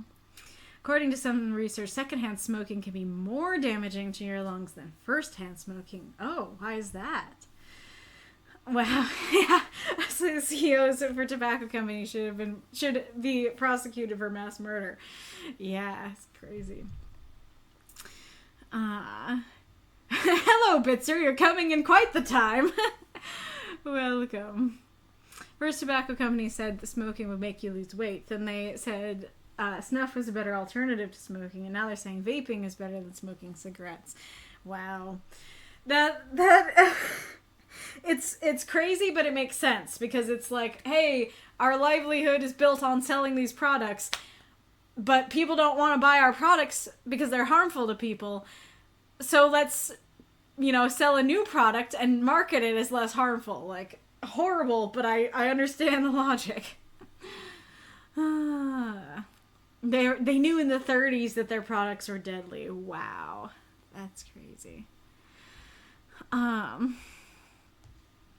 Oh yeah, so Masa was talking about whether it's nature versus nurture. And so you're kind of exploring it as more of a nurture thing, that the family brings it out and stuff like that. Funny that we're talking about genetics. Well, I guess it makes sense considering what the prompt is, but it feels, to me, this feels like one of those things where it's like, it can be passed down from seeing your parents like that, and this being treated as okay and or treated as a way to solve your problems, but also people whose parents have nothing to do with that can fall into it as well. So yes, I think it's, can be a bit of both. Interesting. It does say that I was always told it was genetic, and I was predisposed to alcoholism from both sides, which is why I'm a teetotaler. What does that mean? Alcoholism is classified as a disease, and while there is nurture that can definitely have part of it, nature is also a culprit. Interesting. Why is that? Here we go. Thank you, Marks, for getting us started. 1 out of 10 something. What are you doing, Marks? What did you do? I don't know what you 1 out of 10'd. Yeah, Eddie's going, I wonder if addictive personalities are genetic or learned. If I understand it properly, I believe having an addictive personality is a genetic thing, so getting addicted by nature. But you can be an addict without an addictive personality, so by nurture. Not having an addictive personality makes it harder to get psychologically addicted, but doesn't change much the chances of being chemically addicted. I have not actually heard about this, because I thought, like, anybody kind of had the same propensity for addiction and stuff like that. That it wasn't like, oh yeah, like, you could get addicted too, but Tommy's real likely to get addicted. You know, I did not know that was a thing. Addictions can be caused from variables of reasons, but if your brain is trying to curb trauma, or stressful experiences, I feel that addictive personalities cave quicker opposed to someone who doesn't have an addictive personality.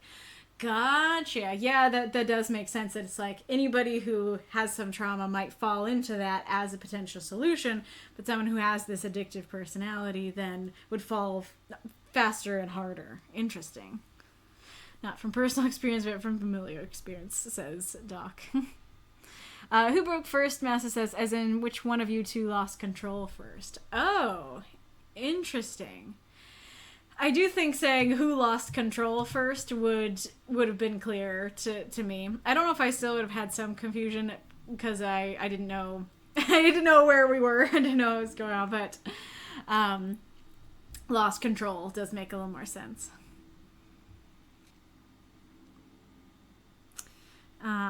There's more of the story that I had in mind, but that never made it. Brenda admits that she has her own vices that she wants to break. Gotcha. That makes sense.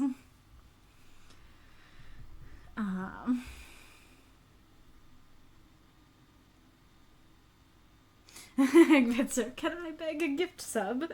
Mako says, I can get you one later when I get home, unless someone is feeling generous right now. So, up to you guys.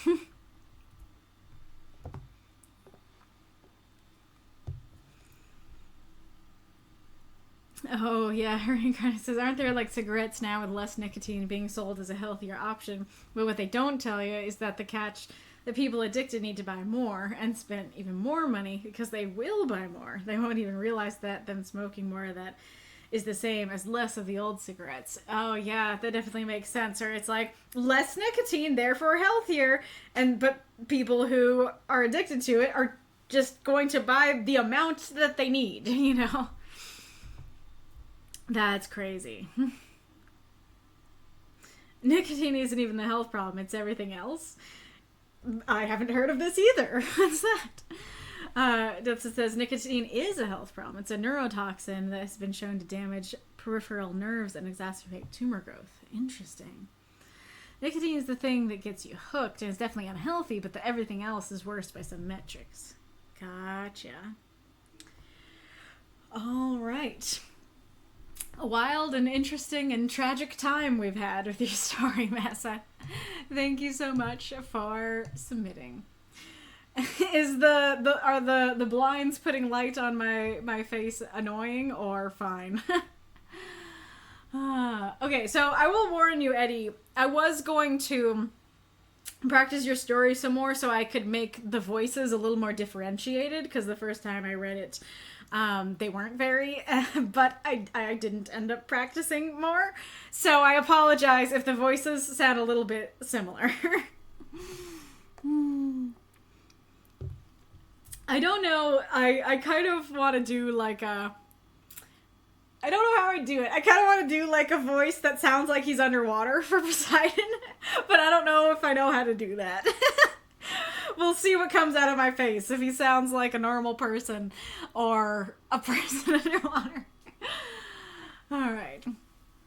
Time is a flat circle. It's always sunny in Olympus. Hi, Eddie. So, let me get this straight, Zeus asked. I get to be king of the gods. Yes, Lachesis responded. But my son is destined to kill me. Well, we didn't specify their gender, Atropos noted. That's not helping. Hades raised a finger, breaking the silence. Would you also have cursed me with this? Of course not, dearie, replied Clotho with a grandmotherly smile. We'd make sure to take good care of you, sweetheart. And what about me? Poseidon asked, taking a step forward. Well, Otho stopped. On the one hand, he didn't stink of cheap body spray, but the smell of unwashed salt water was almost as bad. We'll get back to you on that. So, Zeus interrupted, there's no way out of this. I'm afraid not, Lachesis said. You did kill your own father, Cronus, so the same fate now awaits you. Hades looked puzzled at the MasACur. But we all fought our... As I said, Lachesis interrupted, the same fate awaits you, and only you. As Cronus killed his father, Oranus, you too have killed your father, Cronus, and so the cycle shall continue. The group paused for a moment, looking at one another, except for Zeus, who looked down, contemplating his future. So that's just him, right? Hades asked. Oh yes, dear, you can rest just fine. Come on, bro, Poseidon said, tapping Zeus's shoulder. It'll be fine. You just need to make sure you don't have any kids. The three Olympians walked off, as Poseidon continued to do his best to console his brother. Are you sure we shouldn't have told him he's technically our boss? Clotho asked. Do you want Zeus to stick around forever? Atropos replied. 'Cause that's how you get Zeus to stick around forever. Throw up those moths and monsters. Cheer for this story if you loved it. Did not succeed at the water voice. Yeah, I would need to... I didn't bring water out. I always have water, but apparently not today. But yeah, I could have put some water in my mouth and remind me after the break. I'll grab water at the break and remind me after that to attempt it. Hello, dew on the grass. Good morning. The god of the seas smells like sea, so fuck him. Thank you for the cheer, Magistrate Ironlung. Could have gone with Surfer Dude, honestly. Could I do that? Let's see, where are his lines? Oh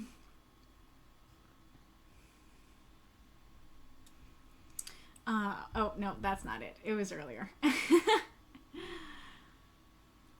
What about me?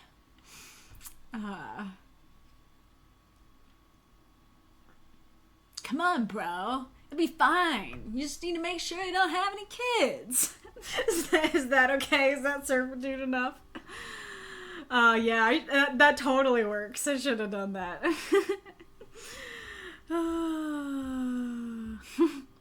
Oh yeah, so what is the time is a flat circle from? I'm sure that's a reference to something, but I don't know.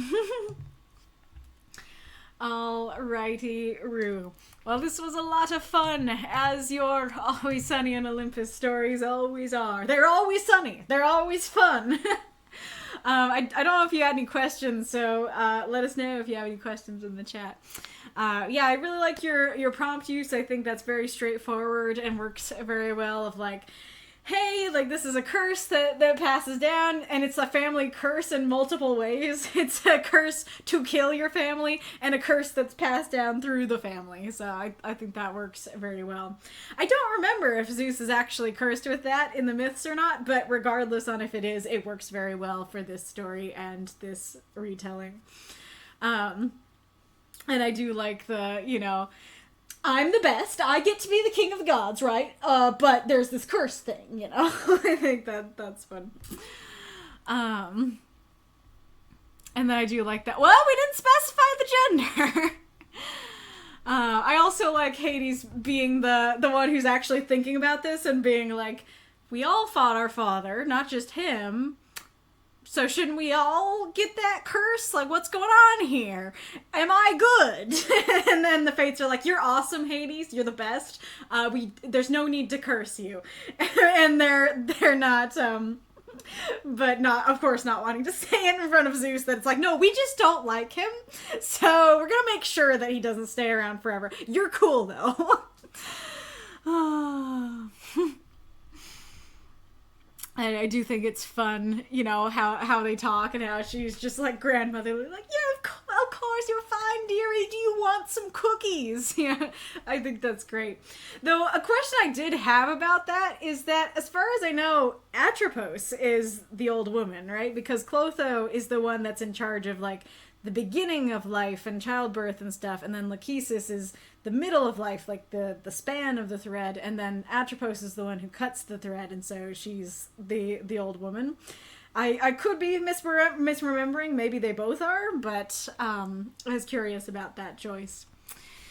Oh yeah, speaking of which, I do feel like instead of saying the Moirai, you should have said the Fates. Yeah, right here. Because I know the Greek myths well enough to know exactly I knew who they were the minute you said Lachesis. But I feel like the Fates might be a little less known of the Greek myths, and so I feel like Clotho, Atropos, Lachesis, and Moirai, all of those words could easily be words that people, and potentially even people who have a vague understanding of the myths, won't know. But I think if you just said, Hades looked puzzled at the Fates, I think that would clear things up really well as to who these people are and why they're in charge of this. Though, of course, you guys in the chat can say if you were confused or not. Oh yeah, I guess I'll talk about the other thing. So, I think this is just one thing where I'm a little less familiar when maybe I should be more familiar.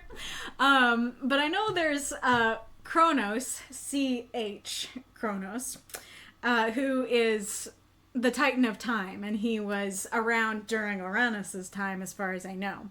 And then you have K.R. Kronos, who is Zeus's father. I haven't really seen this spelling. I'm assuming that this is just a different spelling of the K Kronos. And it's like Kronos instead of a U. And so, is that indeed just a different spelling, or is that a third character that I don't know about?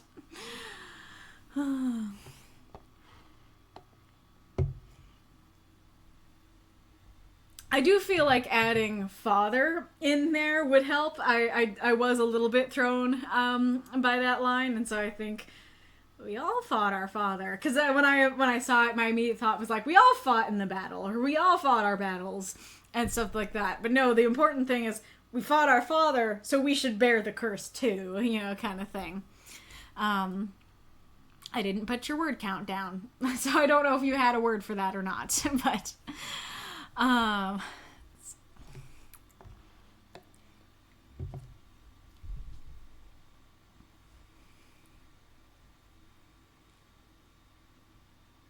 Also, I feel like this might be the first time I've seen Zeus actually contemplative and wondering. I totally expected him to just be like, oh, no worries, everything will be fine, I get to be king, but he's like, I don't know how I feel about this. So that's fun. And also the amazing irony of, it'll be fine, you just need to make sure you don't have any kids. Has oodles and bunches and bucket loads of kids. Can't stop having kids.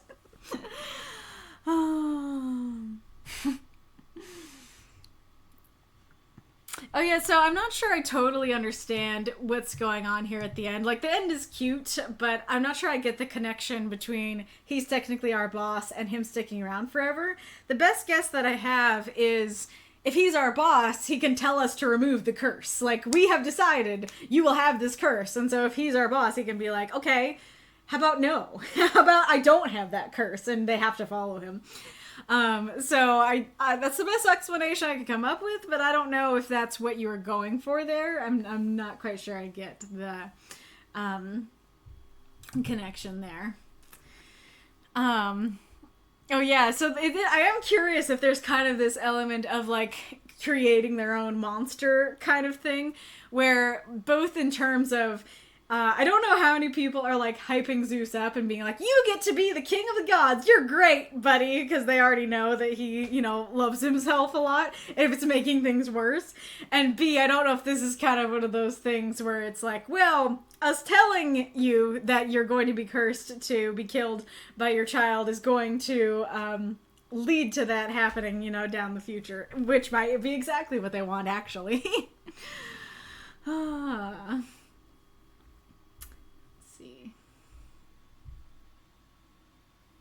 Oh, yeah. So one of my praises for this story is that, so usually what I'd say is that 3 characters is kind of the max for one of these short stories, that it's very difficult for a story to be followable in order for us to be able to follow it when there's more than 3 characters. Like, you might be able to fudge 4, maybe be able to fudge 5, but 5 is really pushing it. This story has 6 characters and it works. All of their voices are distinct. All of them make sense. I'm never confused on who's who or who's talking. And that is amazing. That is really well done. And granted, you do have the benefit of, like, these are Greek myths. These are characters that generally most people are going to have some familiarity with. But at the same time, like, I think even if you don't know who Clotho, Lachesis, and Atropos are, I think you can still get generally who's talking. And I guess in that case, even if you don't get who's talking, they're kind of a collective, and so it kind of still works, even if you don't get it. And so I think that works very well.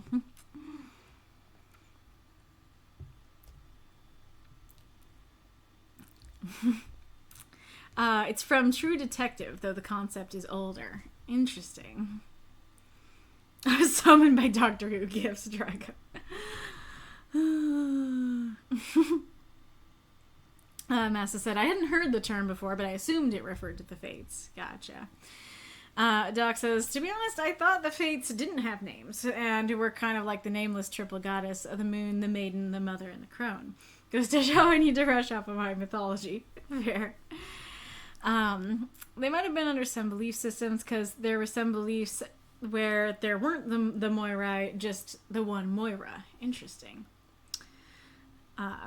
In Poland, they call them the Moirai. Huh. Oh, and there's an Archer reference at the end. Do you want ants? Because that's how you get ants. Nice. And Eddy says, I had no idea that's where it came from. Yeah, that it is kind of saying.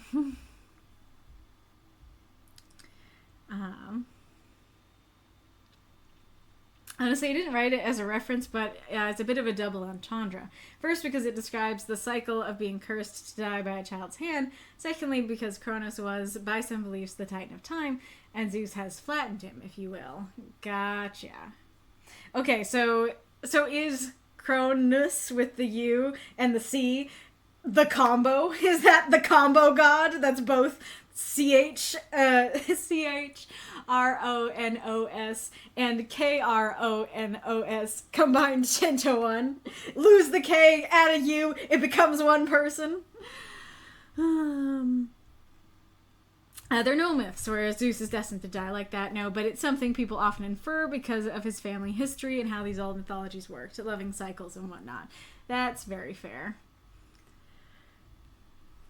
Klothos bins the thread. Lachesis is the disposer of lots, so she kind of defines a person's future, and Atropos is the one who cuts the thread at the end of one's life. Yeah, that's what I thought. I just chose to have all 3 of them be old, as eternal beings have lived since forever. Oh, okay. Yeah, I did not realize they were all meant to be old. That actually works. Because Lachesis was not being described as grandmotherly, and she was talking differently. She wasn't talking with the dearie and stuff like that, so I thought she was like the maiden or something. No, that was Kronos. Reinkarnitor says, well, Uranus ate his children, Kronos ate his children. Funny that Zeus didn't follow the family tradition. I don't think Uranus ate his children. Granted, I don't know a whole lot about him. I know more about Kronos. I know Kronos did, but I don't think Uranus did. I guess after a while the Greeks were bored of the same movie plot over and over. Okay, Ghoulish says Uranus didn't do that as well.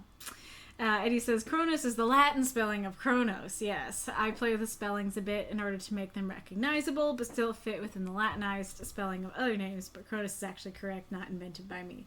Wait, but wouldn't that mean, if you're using the Latin names, that it should be like Jupiter and Pluto and stuff like that? How come you don't use those names then? Yeah, he just imprisoned them. English says.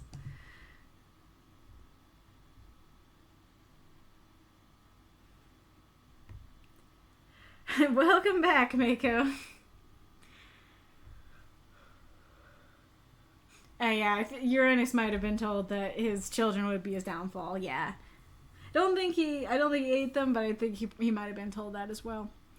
Eddy says, regarding the ending, the idea was that there are clashing myths where half the stories say Zeus was the only god who could control the Moirai, while the other half say even Zeus couldn't control the fates. So I play with that by having the Moirai deliberately ignore the parts where he's their boss, because then he could tell them to change his fate. Gotcha! That makes total sense. Yes, that is something I have heard / seen, that in some myths he's their boss, in some myths they don't have a boss. That does work as a fun way to combine the two. Kronos is Kronos, but even the Greeks had trouble differentiating the very subtle difference in pronunciation between Kronos and Kronos, so over time Kronos became the titan of agriculture and time. Gotcha. Well, that might help me and my story as well, actually. They were just sweet talking Hades because by a previous story of mine, Hades was their preferred option for the king of the gods, but they got drunk and high off their mind and accidentally gave that destiny to Zeus, only to regret it the morning after. Fantastic. Okay, there's the ad. And there's the cat. Sleepy Bella. Oh, super sleepy. You are so sleepy. Bella.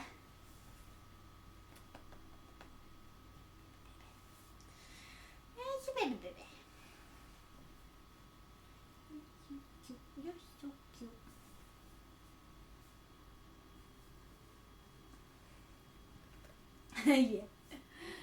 Yeah, that's a cute kitty.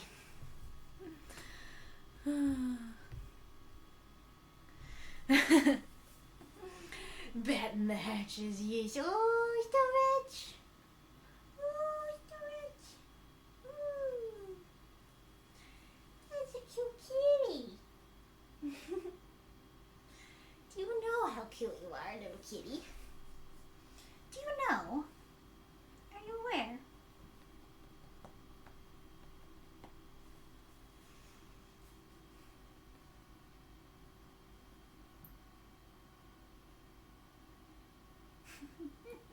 Starting to purr again, very, very subtly.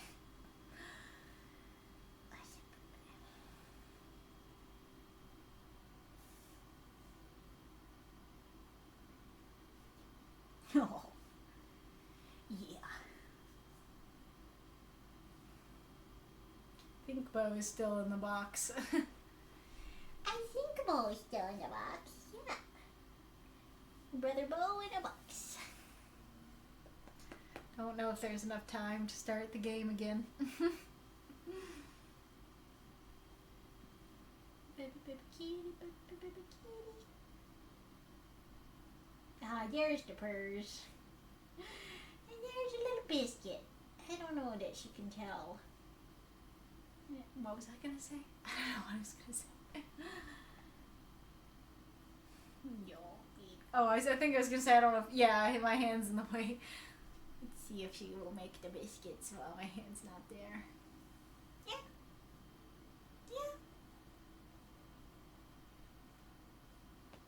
No, stretchies. Oh, stretchy pies.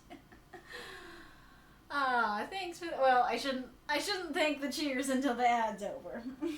I should publicly thank the cheers.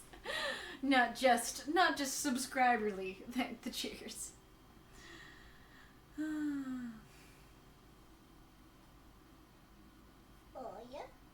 Oh yeah? You're cute. You're cute, kitty. Are you back? I think we're back. I'm sorry, kitty. I must go back. My people need me. There we go. Ugh, my hair. Alright. So yeah, yes, thank you for the cheers, Reinkarnitor and Ghoulish. Yeah, the badge, I mean, I think it just says 1,000 bits badge. You have donated 1,000 bits. Very much appreciated. Okay, what else was being said here? Oh yeah, I like that they just got drunk and gave Zeus the wrong destiny. Is there a reason they can't undo it? Is it like, yeah, the thread is made and they can't unwind it without unwinding the universe? Well, I thought... Okay. Well, I think you're talking more about it later, but when you said Latinized, I kind of assumed, like, Greek, Roman, Greek, Latin. And so I was thinking Latinized would mean the Roman version, but maybe that's not the case.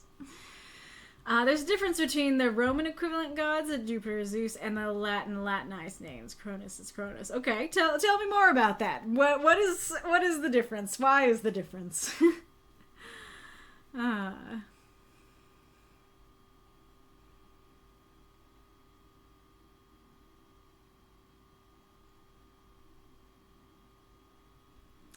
They Romanized Cronus as Cronus to fit the Latin language before straight up adopting him into their religion as Saturn, and Cronus was Latinized as Cronus before becoming Tempus. So, wait. Okay, yeah, maybe I did know that. I was not thinking that Saturn was Cronus, so maybe I knew that at some point and forgot. The Latinized versions are the names we know in modern day, so I strive for a way to make them recognizable for most people. Fair. Oh yeah, I already thanked the cheers.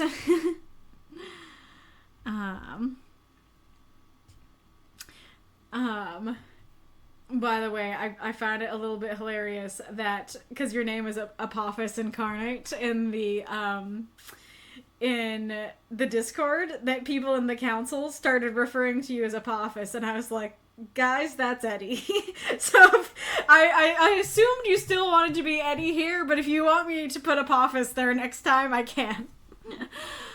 Alright. Fun times, Eddy. Thank you so much for submitting. I don't know exactly when I usually end, but I think it might be 6, and so I think I might have 30 minutes to do another story. So, yeah, I feel like we should do it. Think adapting a foreign name to work in your language. Alexandros in Greek becoming Alexander in English. That's what the Romans did for communication before changing the name to include their religion. Oh, okay. So it was kind of like, oh yes, like, let's talk about the gods that the Greeks made, and we're gonna make sure that their names, we're gonna spell them in our language. And then they're like, I really like those gods. I think we're gonna just, take them. I think we're gonna rename them too. Like, we already Latinized the names, but we're gonna fully rename them now.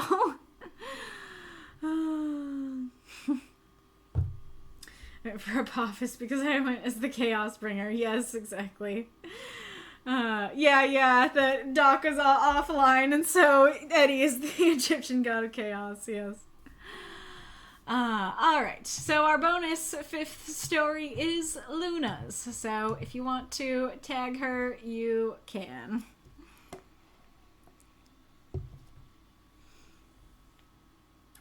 Adaptive nature. Feline pride. Hi, Luna. 334 words. Content warning. Abduction, gun, implied murder. Telsa's breath sawed through her lungs and against the cloth sack over her head. The zip ties biting into her wrists left her hands numb, and she futilely flexed her fingers to alleviate the sensation. A bump in the road jostled her into the back of the van, but she suppressed her pain through gritted teeth. Her leader, Luca, would be proud. The vehicle braked, and Telsa's stomach lurched. Cold sweat rolled from her scalp. Her heartbeat spiked when she was moved to cool grass, her bare feet tingling. Chilled air pebbled her skin beneath her thin sweater. The sack and zip ties were removed, and she shrank away from the 2 burly men before her. Someone paid a lot to get rid of you. He pulled a gun from his inner jacket. Telsa's eyes pooled with tears, and fire chased itself up her esophagus. Unable to stop her groan, she doubled over. My father can pay you more. Which was a lie, especially considering she was an orphan and never knew her biological family. Luca always said to have a cover story on hand. Her only link to them was the animal housed inside of her. From behind, her head was yanked toward the moonless sky, and her senses were drowned in the strong stench of hot vodka and the unmistakable scent of a lion shifter. Well, shit. Arrival lion pride. 10 minutes, love. Then we hunt you down. The second man shoved her deeper into the field. Make your peace. Fear and pain mingled within her chest, then migrated to her gut as she fought to keep from tripping. Further into the grass, she slowed her breathing and embraced the pain of her oncoming change. Tilsa shed her clothing, allowed her panther freedom on a caterwaul with the new moon curse as her guide. It was her blessing, and these two were about to discover their mistake too late. Shifting course, Tilsa charged back with her fangs and claws, leading the way. Those moths and monsters, cheer for this story if you loved it. This is just in green because I always said Tesla. I honestly thought it was Tesla for like 2 or 3 readings. So I made sure to highlight it to tell myself, Kaylee, it's Telsa, not Tesla. Thank you for the cheer, Magistrate Ironlung. Why does Batman look like that? What is going on here? Everybody's tagging her. She's gonna freak out. 90% to Encore 3. Awesome. His name still says Eddy, just in hieroglyphs. Yeah, I thought that might be the case. Alrighty, Roo. Well, it is lovely to have you back and be able to read your stories again. Let's just get into it. I really love your descriptions here. As terrible as what's happening is, I think it's described very, very well, very beautifully.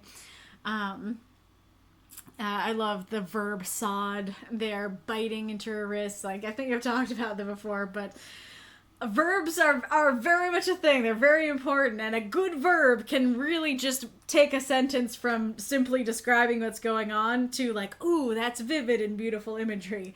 Definitely going on here. Like, you can just imagine, like, you can kind of imagine well, I don't know, I was gonna say, like, you can imagine her breath as a sob, but I don't know if that's exactly what happens. It's just like I guess you can feel that there's almost this like sawing motion in her throat. It hurts as if, you know, someone's sawing your throat. That's so evocative and stuff. And then I can totally like put myself in her shoes in view, you know, as she's like, I don't really know what's going on. I can't see what's happening, but I can feel the cool grass. I can feel my feet tingling. I can feel the air like pebbling her skin. I don't know if you meant it to be like kind of misty, but that's kind of how I took the pebbling. Like there's little like mist drops on her, kind of. But yeah, I think amazing descriptions here. Great, you know, great action. Scary, but great. Scary but great action there, full of motion and stuff. I do wonder if, you know, some of the words that were used to describe the setting could be used elsewhere, because there is a lot to that.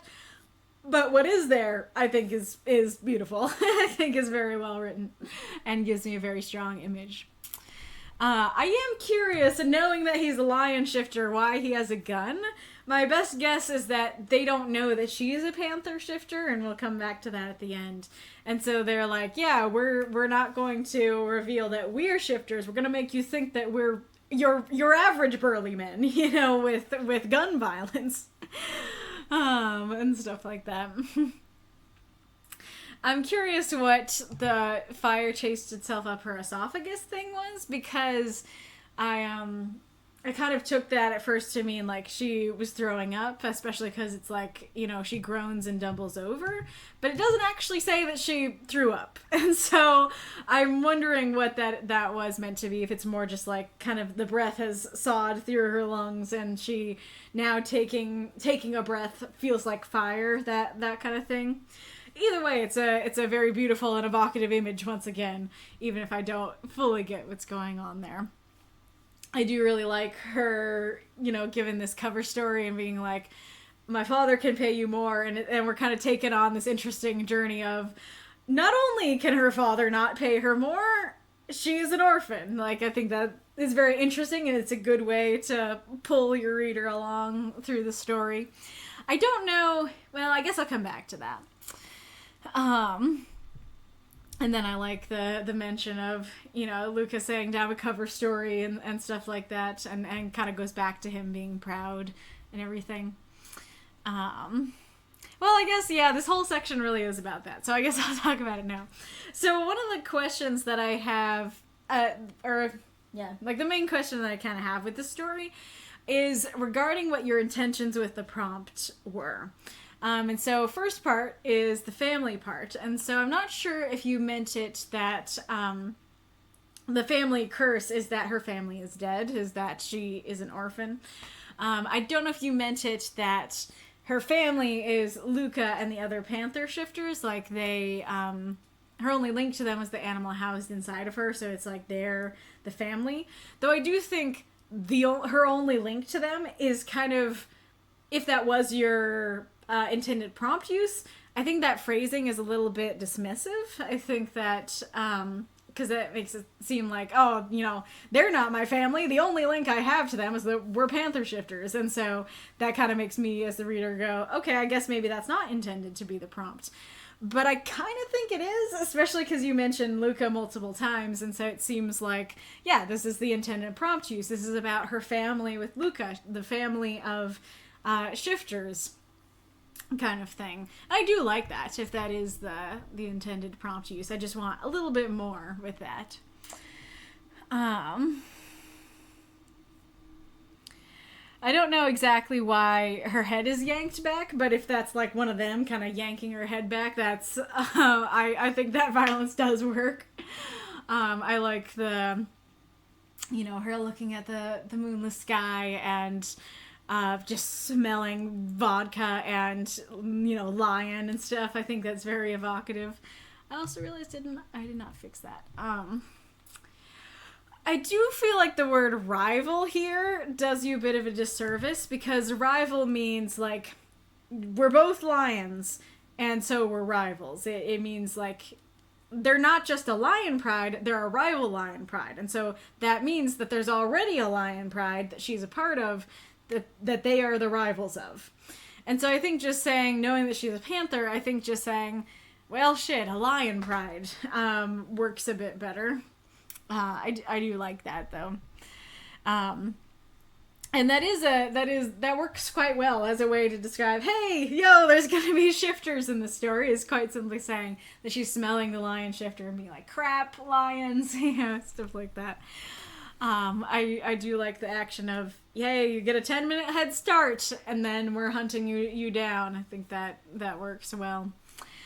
I do like how you describe her changing, her embracing the pain and being like, this is painful, but it's good, you know, but it's gonna give me the power I need and stuff. I think that's great.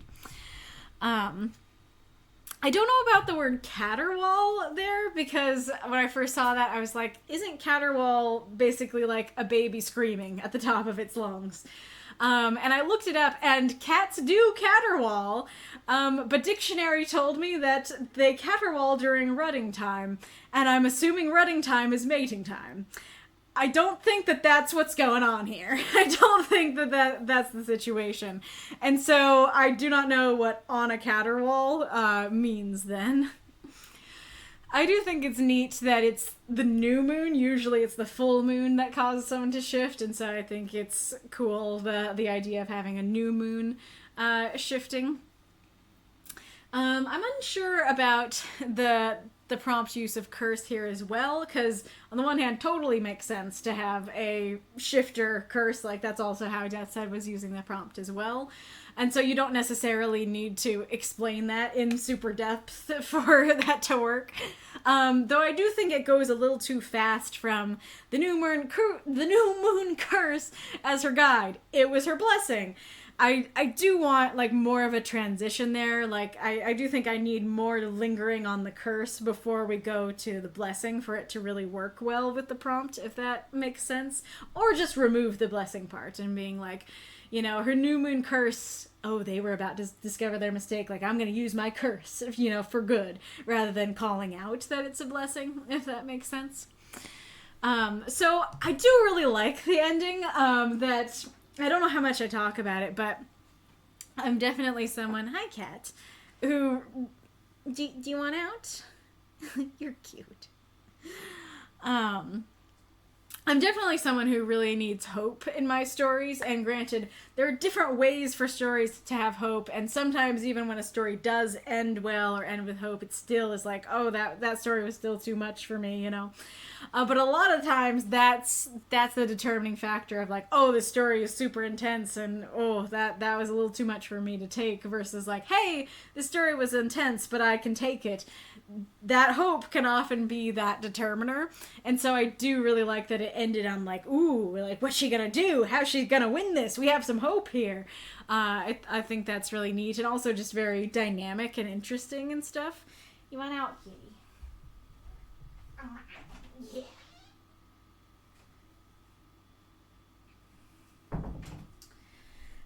However, I do have questions about it, because the thing is that she's a panther and they're two lions. Panthers are a lot smaller than lions. And granted, I have never seen a panther and a lion fight, and so it's possible that panthers win against lions all the time. But just from the vagueness, the info I have, I would feel like a panther up against two lions is unlikely to win. And so I don't really understand why, you know, they made a mistake. I don't understand what their mistake was and why charging back at them is a good idea. Because granted, maybe she could get to them fast enough to kill them in their human form before they shift. In which case, that does make sense as to why she'd want to immediately turn around. It's like, no, don't give them any time to shift. Get them. Because once they shift, you know, I'm not winning this kind of thing. That would work. But it's not quite clear if that's what's going on. And that's kind of related to the mistake thing, because I don't really know what mistake they made. It's unclear if they know that she's a shifter or not. I feel like that makes sense as the mistake of, like, they didn't know she was a shifter. But I'm not quite sure, you know? And so I do think that using those, 20 or so more words to clarify, okay, what was the mistake? Did they know that she was a shifter? And maybe a little more nuggets of why she might win this would be quite helpful at the ending there, as long as you can make it sound natural. And kind of related to that, you had the content warning of implied murder, and I'm not sure that I understood the ending enough to get that, if that was where it was meant to be. I'm guessing that it was meant to be that in the end she killed them. However, like I said, I don't exactly have enough information to understand why she would win, and so I don't quite get to implied murder. I get to, there's something that's going to happen, and I don't know if it's going to be a big fight, and it's going to be a big brawl. I don't know if she's going to kill them in their human forms, if she's going to kill them in their lion forms, if they're going to kill her with the gun, if they're going to kill her as lions. If she's gonna run right past them and get away, if she's gonna call Luca, there's a lot of different things that could happen at the end. I just know there was some mistake that they made, and she's ready to go towards them, if not fight them. But like I said, I didn't quite go to murder, if that makes sense. Also, come to think of it, would that be murder, or would that be self-defense? But yeah, let's see what folks have been saying.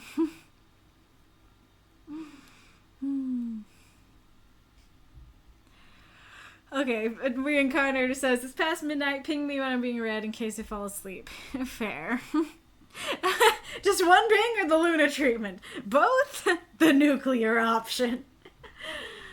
Yeah, it can't be both. Either you have one ping or you have all the pings. Thank you for the cheers, Magistrate Ironlung and Reinkarnitor. Don't know if I already thanked you. Just 100 more bits now for Reinkarnitor story. Nice. I think, yep, Eddy gave the 100. Thank you so much. Welcome, Luna. You're green today. You're usually purple or pink, so I'll have to remember that is you. Luna says, no, we don't get it from the lion shifter's perspective, but they weren't allowed to shift. Fire chased itself out her esophagus was to display the pain of the change. Gotcha. I did not realize that she'd started to change there. Yeah, because this seemed a lot more... Oh, yeah, so I guess this was meant to be part of the change as well. Yeah, I just kind of thought that they, like, yanked her hair and stuff like that. But yeah, why weren't they allowed? And then it says, the family curse is the fact that she can change into panthers. It was meant to be dismissive. Luca and the other shifters who adopted her are family. She never knew her biological family. I'm assuming when you say it was meant to be dismissive is this? But I mean, that's kind of the question of, like, she might be like, they're my family, but she's trying to avoid it. She's trying to be like, no, but you know, I don't have that much connection to them and stuff like that, but deep down knows they're her family. But I don't think that's conveyed quite well enough in the story. This is really the only info I get is the dismissiveness. And so if you were trying to convey, no, but they're really her family, I did need that side of it a little bit more. Their leader wouldn't allow it to change. I wanted to put the fact that they wore collars to suppress the change, but I would have had to explain that, but I didn't have the room. Yeah, Mika says, that feels very important. I was extremely worried she was going to die fighting 2 were-lions. I actually think, as cool as the lion shifters are, and as good as that is for introducing that shifting is a thing, I think if you didn't have the time and words to explain that they were prevented from changing, well, we'll come back to that, but if you didn't have the time and words to explain it, I actually think it would have been better not to mention that. And then the second layer to that is, even if you said they're lion shifters, but they're prevented from changing, then that creates a third question of, wait, why are they prevented from changing? Which then creates a fourth question of, okay, if they're lion shifters, but they can't change, but we can't explain why they can't change, why is it being mentioned in the first place? Because thinking that they're humans actually gives me the understanding of the story you want me to have. That the understanding you want me to have is, hey, she's a panther shifter who's gonna go after two humans and kill them.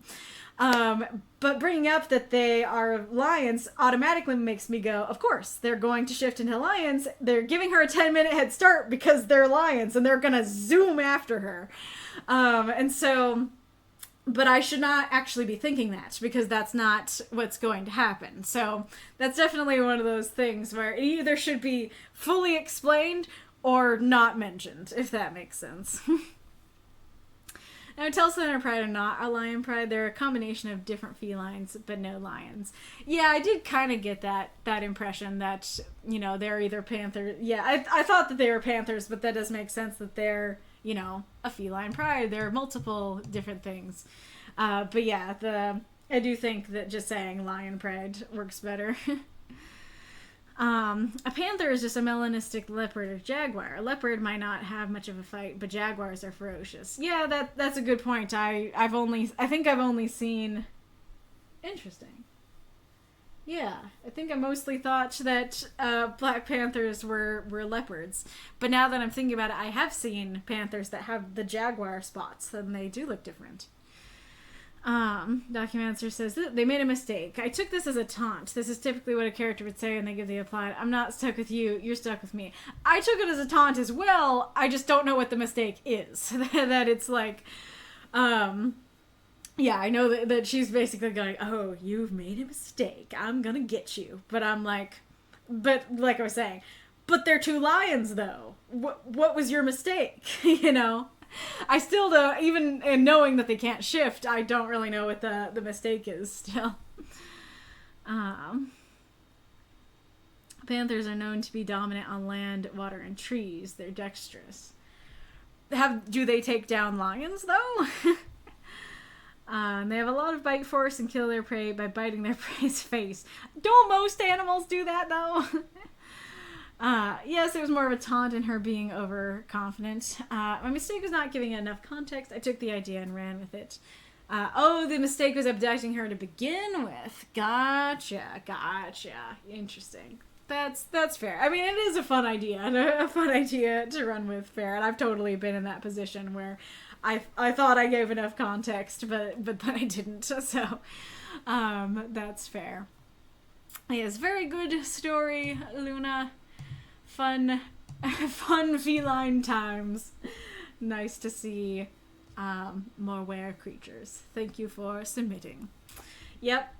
No question written down. So if anybody has any questions in mind, don't hesitate to ask them. You are welcome. Fun feline fables. Love that.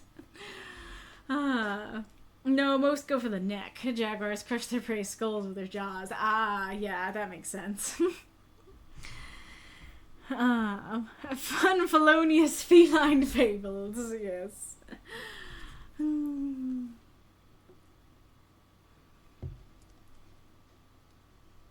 Jaguars are definitely the apex predators in their environment. Leopards get bullied a lot. Main reason, they take their prey up trees. Yeah, that makes sense. Well, would a jaguar, because jaguars are like in the is it a rainforest? I don't know, but the forests of some sort, when I know there's water and tropical trees, and then lions are in like the African savanna. Do their territories ever mix? And if they do, which one kills which? Yeah, only cheetahs get it worse than the big cats. Jungle, yeah, the jungle. Well, I have a question, but it's not really writing related, so I feel like it would work better as a bonus question. But while you guys are thinking of writing questions, my potential bonus question is, all I have left, I have been hard at work recording, I don't know how much I've talked about it, but if you don't know, I'm working on starting a reaction channel, and the series that I'm starting with is Arcane, and so I rewatched season 1, and then I have watched season 2. All I have left on season 2 is the last episode. I want to do something fun for it, but I don't know what to do. I feel like the main thing my brain goes to is like do a cosplay for the finale, but I don't have time to have a cosplay get here. I am not waiting a week or more to watch that episode. So I'm curious if you guys have any ideas. You know, they could just be generic ideas for what would be a fun thing to do. Don't spoil anything. If there are spoilers in the chat, mods, A, delete them, B, in all caps, say, Kaylee, don't look in the chat. But yeah, so it doesn't have to be specific to Arcane. It can just be like, this could be a fun thing to do for the last episode, but I don't know what to do. Ooh, for Arcane, yes. The regional habitat for jaguars extended from modern-day Mexico to Chile, but nowadays they just live in the Amazon rainforest. Interesting. That's fine. Time to spoil. Did you know the end is at the end? I don't know. Is the end but a new beginning? Yes. Documenter says, I haven't watched the series yet, so please no spoilers. I mean, in Morgana, Jinx, Annie. Not surprising. Hello, vast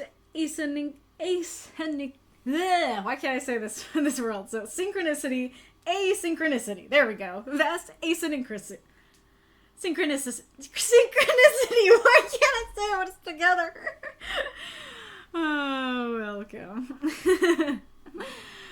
All right. I don't see any writing related questions, so let's head to head to the interwebs. Hi, kitty.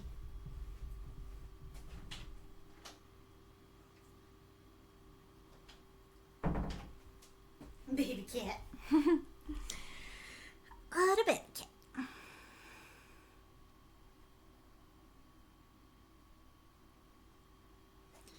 I'm gonna be going back out to do a snacky.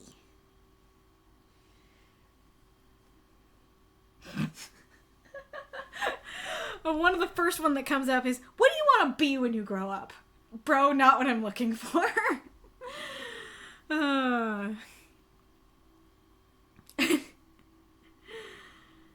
No, these are not what I'm looking for, internet.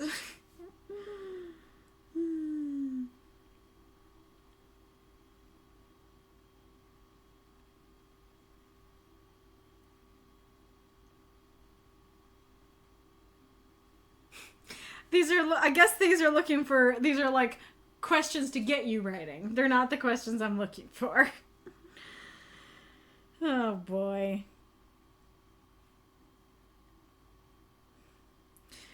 Okay. Oh, actually, I have one.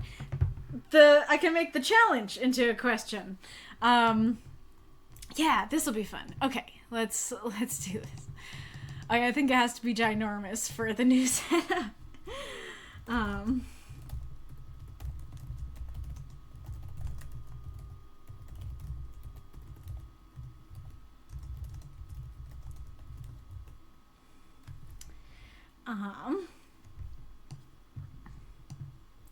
Okay, let's see.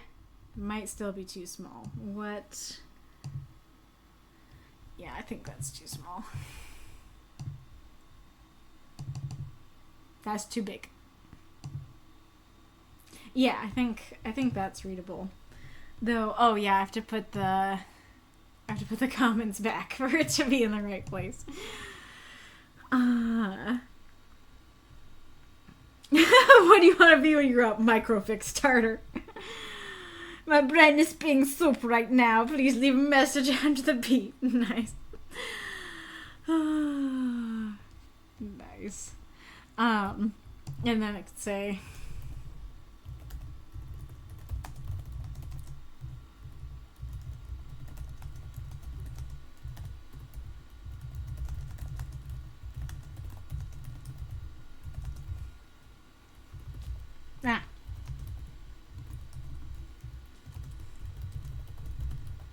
no spillers. No spillers. Okay, that's the bonus question. But this is the main question. Yeah, so we had that as the challenge. So did any of you take up the challenge? And if so, yeah, how did it go? What'd you do? So what is the what is your writing resolutions for next year? How would you like to become a better writer? What are the things you'd like to focus on more for the coming future? And then if you have any ideas for how we could celebrate the end of the series I'm reacting to, then you can feel free to say that.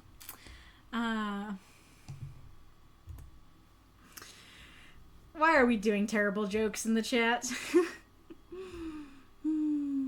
Oh, to Reinkarnitor's joke question. Alrighty. Alright, I'm leaving. I'm leaving. Oops, wrong one. Here we go.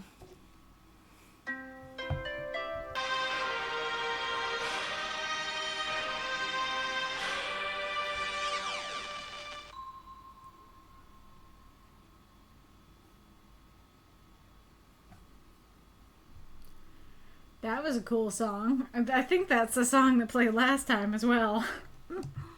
Hello, I am back. How do I make that at the top go away? I was getting cold, so I changed my shirt. And I don't know if you can see it, but it says Captain Hook's Pirate Rum. I got it last Sunday when I went to the Peter Pan Broadway show. I gotta represent my boy. Let's see. Get one of my stories published. Very good resolution, for sure. Are there any resolutions that you have regarding, like, the writing group, or how you want to, I don't know, change or improve your writing here?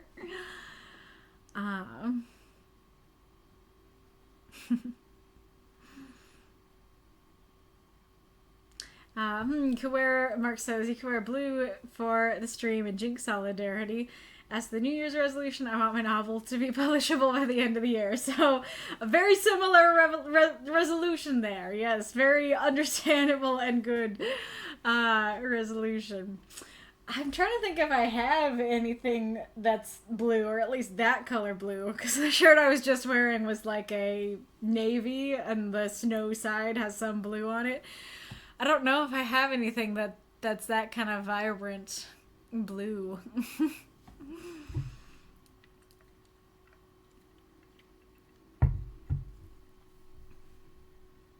Mika says, my resolution is to figure out a way to actually write and not have everything hanging over my head until the last minute.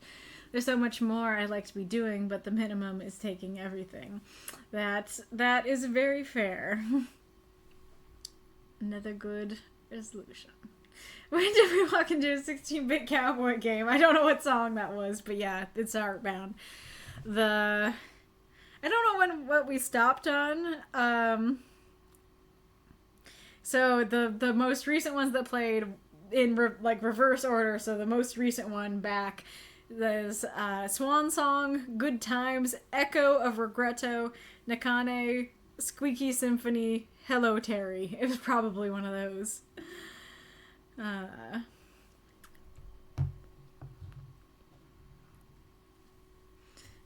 resolution is a 1080p.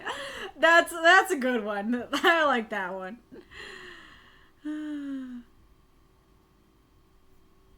That's fair. You just style your hair like Jinx. That's a good point. Yeah, I could do that. Sam says, my resolution for the writing group this year is actually completing prompts more often. I always enjoy the prompts, but get busy during the week, so it would be good to write for this group more than I once did. That's very fair. I am curious. I'm not saying I'm actually going to do this, because it would mess with things quite a bit, but I'm a bit curious. Those of you, because I think Drago actually had a very similar resolution to write more.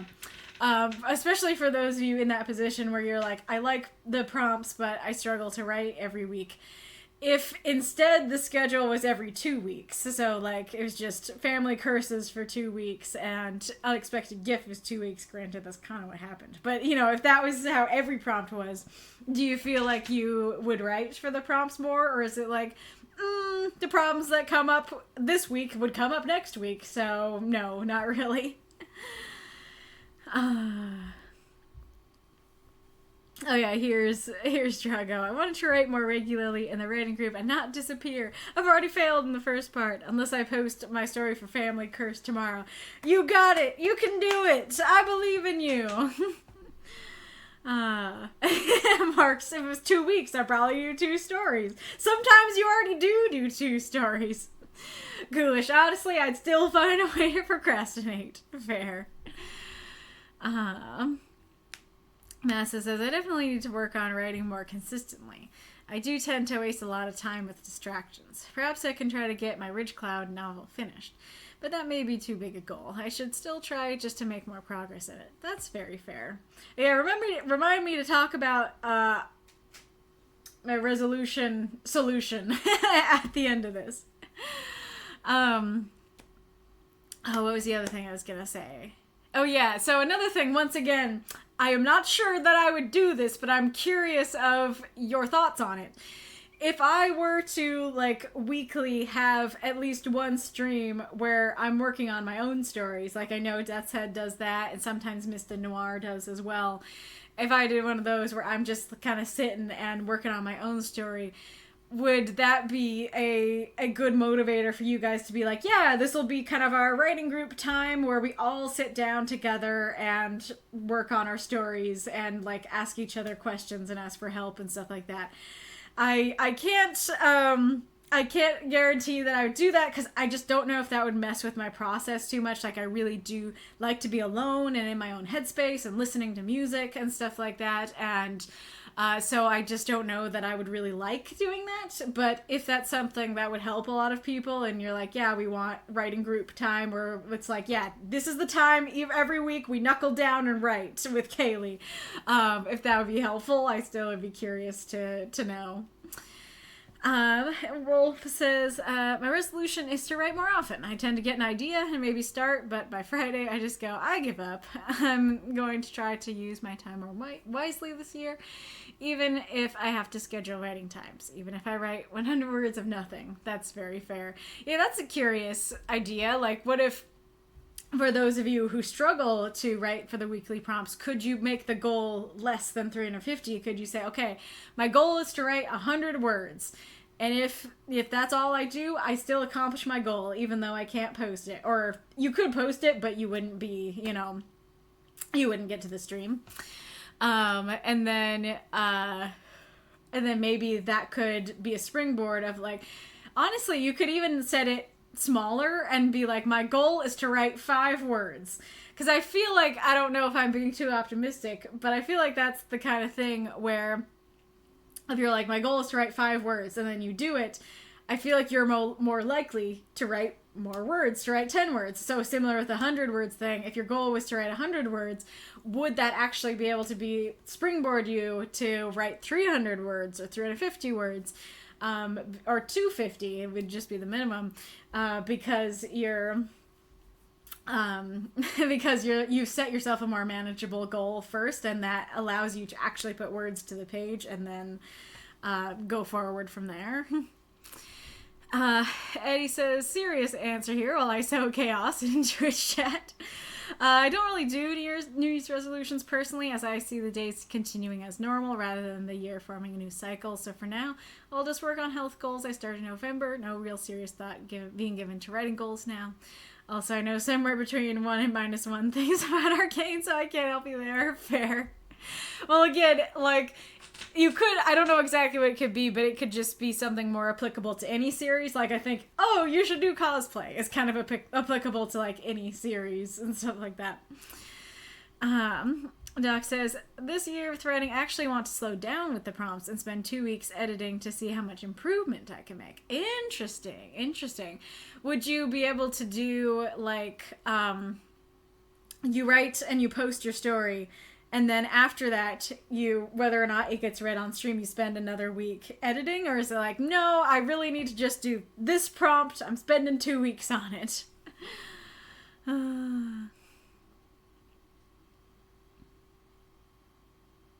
Yeah, Amito bingo card, yeah. Just have to adjust the one you have, indeed. Masa, 2 weeks would give me 2 weeks of distractions. Nice. Yes, do it, Drago. Write your story for the backups. Do try to work on my own stuff on the off weeks. Very fair.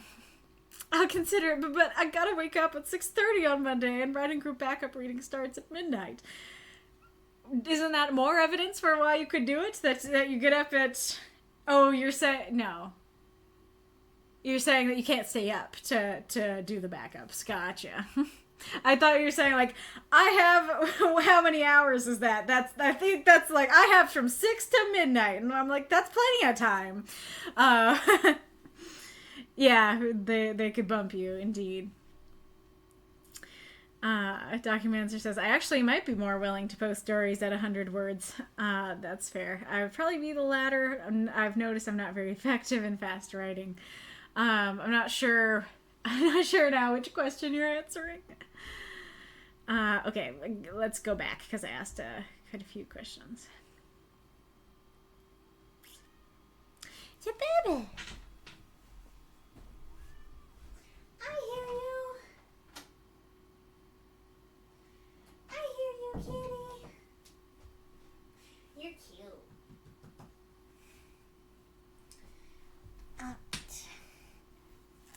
Well, there's 10 seconds, so not really enough time to do more. So, kitty, come here. Come show yourself to the people. Yeah.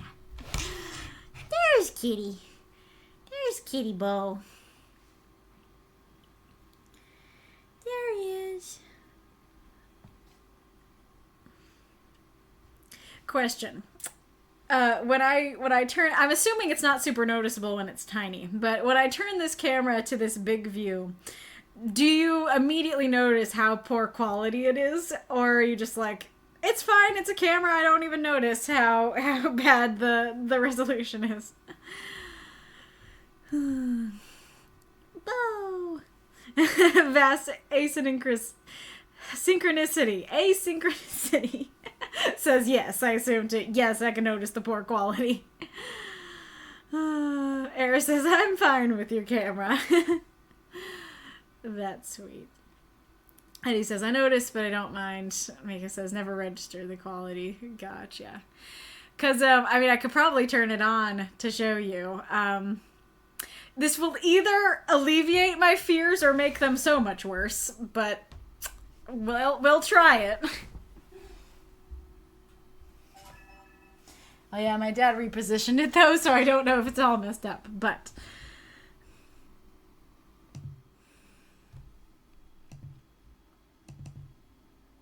This is not it being messed up, this is just it taking a second to load.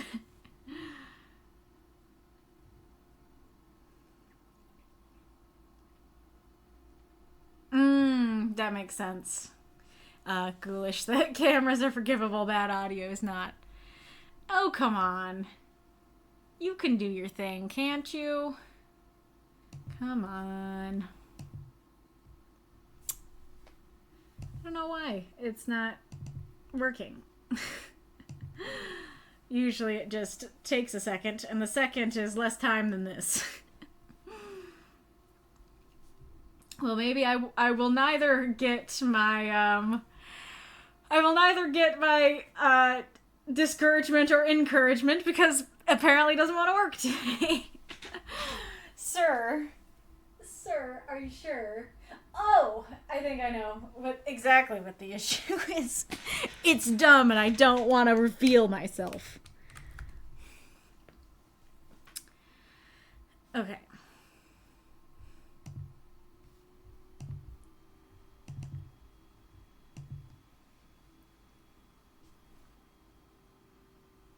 I'm assuming you guys can still hear me, even though the screen is black. No, it's not the lens cap. There we go. Okay, yeah, it's a little off. Will that do it? Yeah, that's better.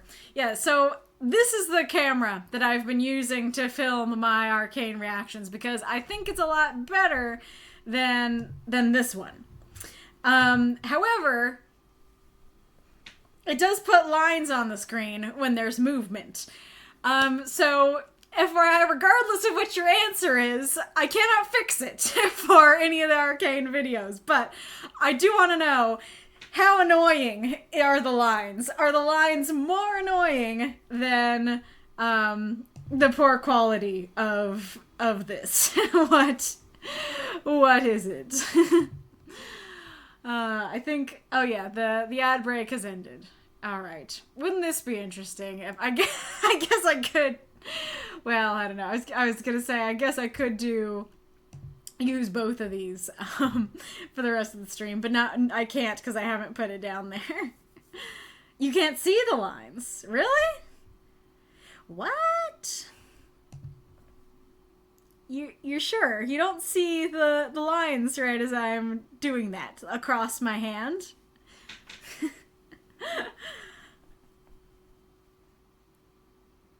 Huh. Well, that's encouraging if that's the case. That's awesome if you can't even see them. Is there lines? That's great. That's the best answer I could have gotten. Eddy says, I can see the lines, but I'm also watching on the max quality your stream allows. Oh, gotcha. I see. So that might be the problem, that The stream itself is low enough quality that it's not showing you the camera's problems. But, yeah, I can pretty much assure you that they're there on the Arcane videos. I don't know if YouTube will take them away the same way that Twitch did, but I have seen them. And, yeah, anyways. Okay, it's nothing major, though, Eddy says. That's good. Earth says, now I can see them, but I really need to focus to see them. Gotcha. Hi! You really want to sit on the blue chair, huh? But Bella's here. You can sit on the other chair. Oh, baby. You're so cute. I mean, I'm watching at 480, apparently. YouTube compression is a fickle mistress. Good luck with that. Oh, no. Tell me more, Eddy. Even if it's too long to say in the chat, you can DM me about it. But I do want to know about this because I don't understand these kinds of things very well, and I should. Hi, baby. If I move the keyboard, would that give you a place on the counter to sit? Is that what you want? Here. There's cat. There's cat. Cat is cute. Depends on what you're exporting at, too. So, I know in DaVinci, which is what I'm using, you can mess with that. You can change the settings when you, like...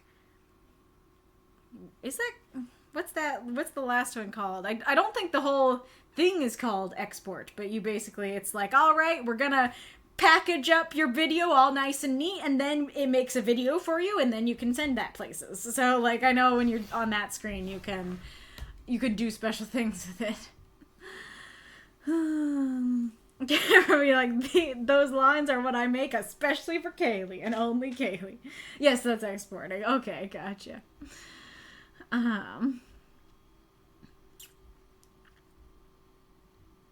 You have interpolation of some type going. Interlacing, maybe. I don't know what those words mean, but they sound smart. They sound accurate.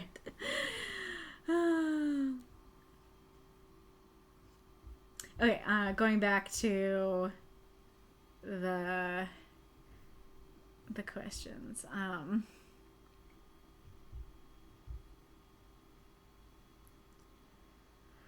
Oh yeah, we were talking about the extra questions that I was asking. Really out here inviting the lag goblins, that takes courage. What you mean about the, changing the camera? We can hear the void. That's great. Walmart run for Magistrate Ironlung. It's good to have you. The quality does seem better, but it appears to be interpolated resolution. So it is interpolated, those lines.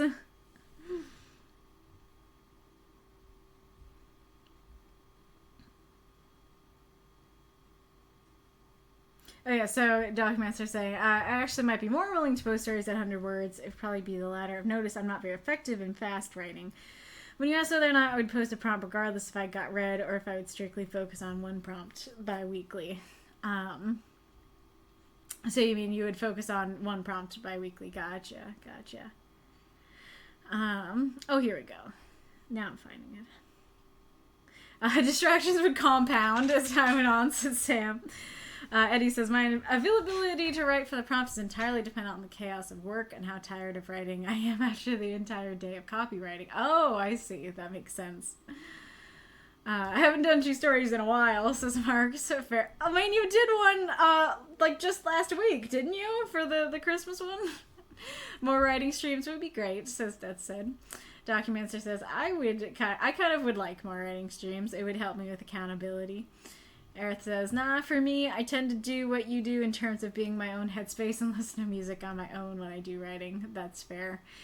I wonder if, like, is there kind of a compromise thing where even, I mean, I could try it. I've never tried it before, so I can always try it and see what happens. But if I don't like, you know, trying to write while I'm doing it, I wonder if there's something else I could do that would still be like, come on, guys, write with me, even though, like, I'm doing something different. I don't know.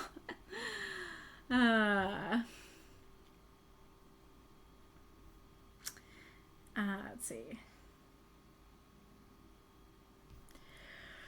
Oh yeah, so the thing I was going to say about resolutions, oh wait, hang on. Interlacing basically means it doesn't capture / render every single line of your video at once, but rather every other line. So output say 1080, but only needs to render half of that per frame, usually to ease the stress in rendering or to make the most of less powerful hardware. Gotcha. If it says 1080p, that's true 1080 resolution. If it says 1080i, it's interlaced. Gotcha.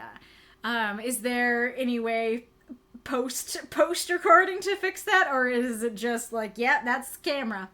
FYI, it is an old video camera. It's one of those things where it's like, it's old, but it's standing up better than my new computer camera.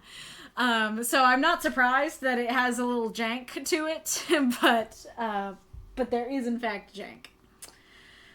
Community muted writing sprints. What do you mean by community muted? Let's see. Okay, but why are we talking about Arcane? Andy, you're making a reaction to season 2? Yes, I am making. So I did watch season 1 like 3 years ago when it came out, but since it's been 3 years, I didn't remember it super well. I'm trying to think what else to say. It's basically, I saw this art that like was a little bit of a spoiler. I mean, I don't know. It kind of depends on. It's weird. I'll talk about it in the reaction videos. But I saw this art about something happening. And then when I watched the first episode of season 2 without rewatching season 1, I was like, I don't think that what happened in the art is happening here. And then I rewatched the last episode of season 1 with my family because they're watching season 2 as well. Don't worry, I react first time with you guys, but then I'll react again. I'll watch it again with them.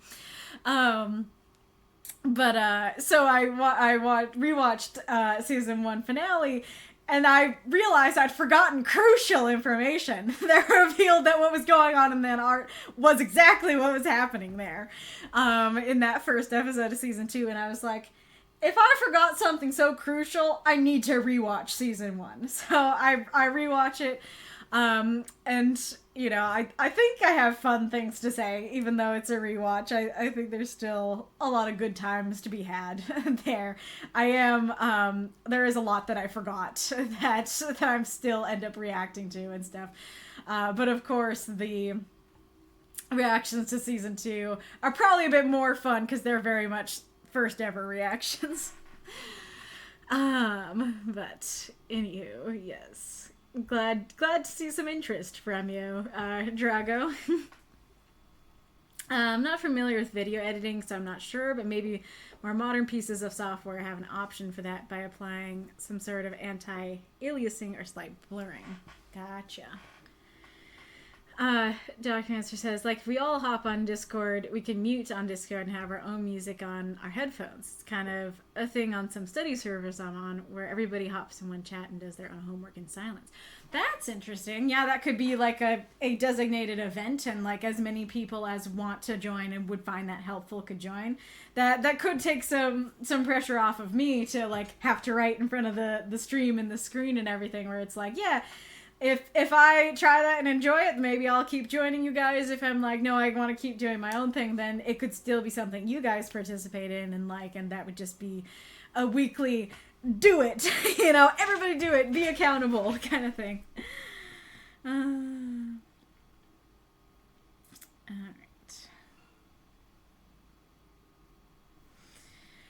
right. But anywho.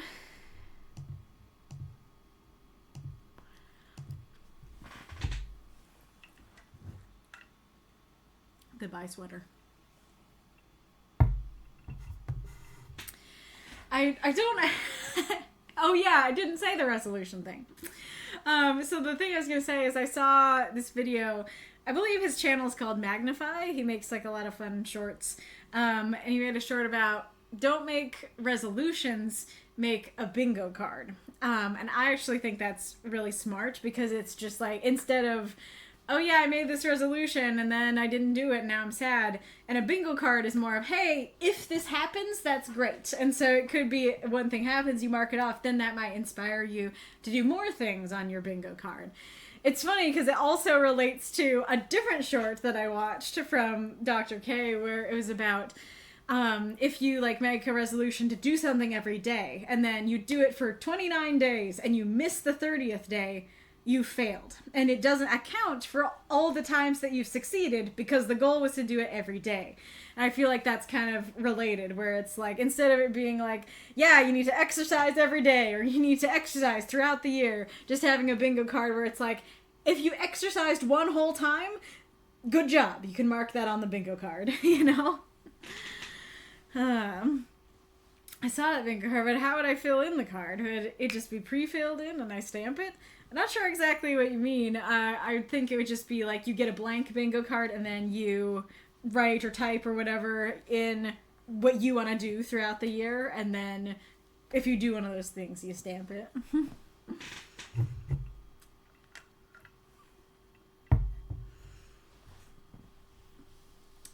Also, I think I've said this before, but I'll reiterate. Me working on the reaction videos is also why I've not been streaming lately. I want to get a better schedule where I can do both, where I can stream my readings of classical literature throughout the week, but then also still film and edit my reaction videos throughout the week too. I just have not figured out that schedule yet. And there's another show that is coming out in like 10 days or less that is going to be the next thing I react to, and I really want to zip through that because it's a spoiler minefield out there for this show. And so it's probably going to be after it's probably going to be after I film that as well that I start figuring out what the new schedule is going to be. But that is why there's been a disturbing lack of classical literature streams throughout the weeks. Yeah, how you said I didn't articulate it well.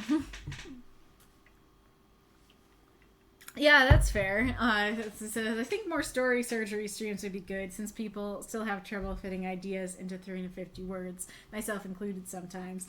Yeah, I wonder if we could have a channel where it's like, well, I guess the writing workshop channel could be that, but we might have to make something more official about it, where it's like, Kaylee help me channel, where like, if you put your story there, then I might be able to like, I might on stream, story surgery it up.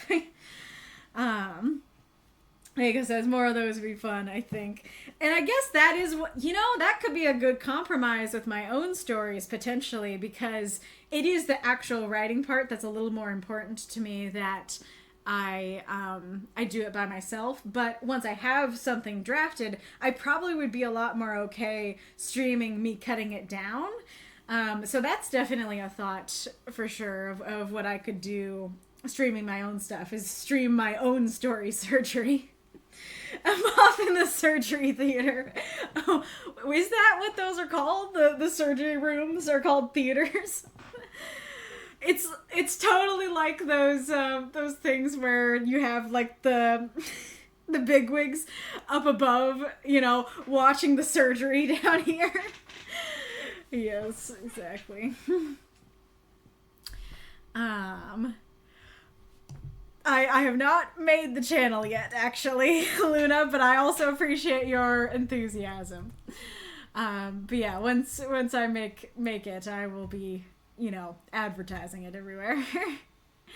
Both surgery and more happen in theater. Fun fact there. What? Alrighty-roo. Rather fittingly, in the next story. That was not the right time to take a drink. Eddy said, I vote for A Moth in the Arcane. That's amazing. That would only work if that was the only thing I reacted to, but that's hilarious. Alrighty. The theater. Hi, Danny Gilooley. 340 words. Whitney shifted in her seat. She was the only one inside. Probably the first customer the theater had in weeks. The first seat she sat in was torn, and the foam was exposed.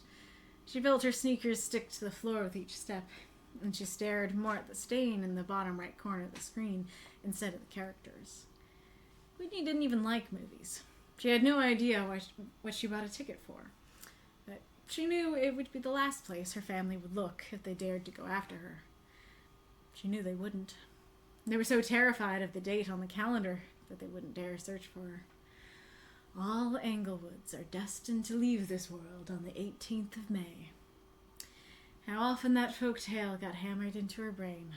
It wasn't even that a death was guaranteed every May 18th. It was just that it might happen.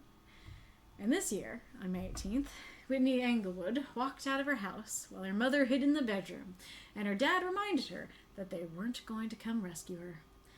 Epitome of parents. Whitney shifted in her seat again. The actors on screen were at a dinner table with the camera following two blonde-haired kids running around. They reminded Whitney of her two cousins. They made bets on if and who would die every May 18th. The camera then shifted to a fat man wiping sweat from his balding head. He reminded Whitney of her Uncle Theo. He built a fallout shelter in his backyard and spent every May 18th there. The first time Whitney saw it, she remembered her father saying that was a smart idea. Whitney stood up while the movie kept playing, walked out of the decrepit theater, past the ticket booth with the bored attendant, then back onto the empty sidewalk. For Whitney, the worst part of the curse was that even when she tried escaping, she couldn't escape the reminders. Throw up those moths and monsters. Cheer for this story if you loved it.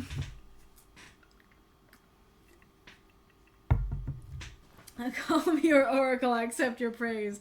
Are you talking, is the praise theater kids are built different? Alrighty, Rue. Yes, Aerith says, I found this story really interesting in how it explores superstition and its impact on people. I agree. Apparently Bella was in the box. I thought it was Bo, but it was Belle. Hi. Oh, Bo's over there. Bo's just on the other side of the table. Luke Skywalker.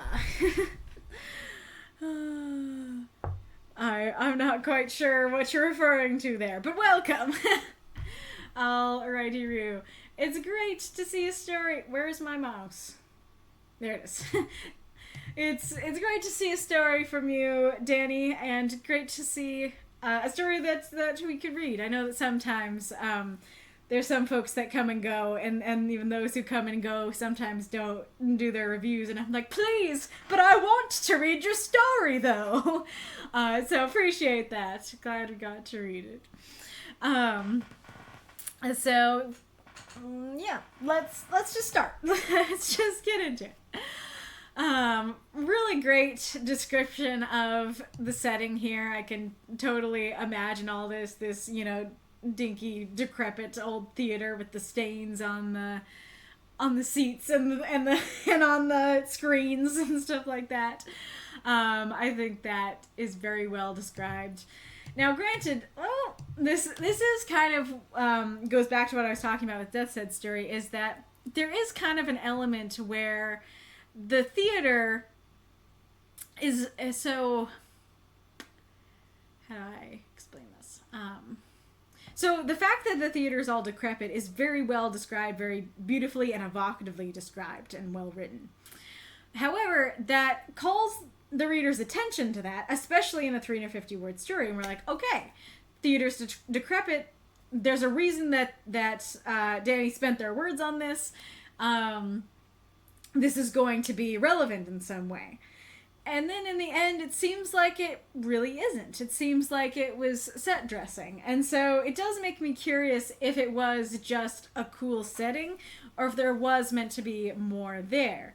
And so then the question becomes, if it was just meant to be a setting, would it be better to use the words elsewhere? What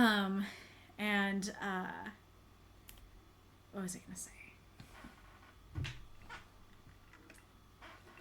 Oh yeah, that I can't remember if I've talked about this explicitly before, but the fun and funny thing about this group is that I will find myself critiquing things that I would never critique in a novel. Like, I don't think I would critique this in a novel, because it's like, yeah.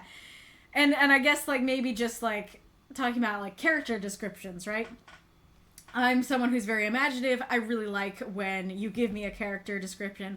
Sure, maybe they're not explicitly necessary, but they're very important to me. I would like them in a novel. And so, somebody giving a character description is not something I would critique in a novel. But in these short stories, generally you don't need to know the specifics of what a character looks like. And so that'll be something I'll critique and be like, why was their appearance mentioned? You could use these words elsewhere.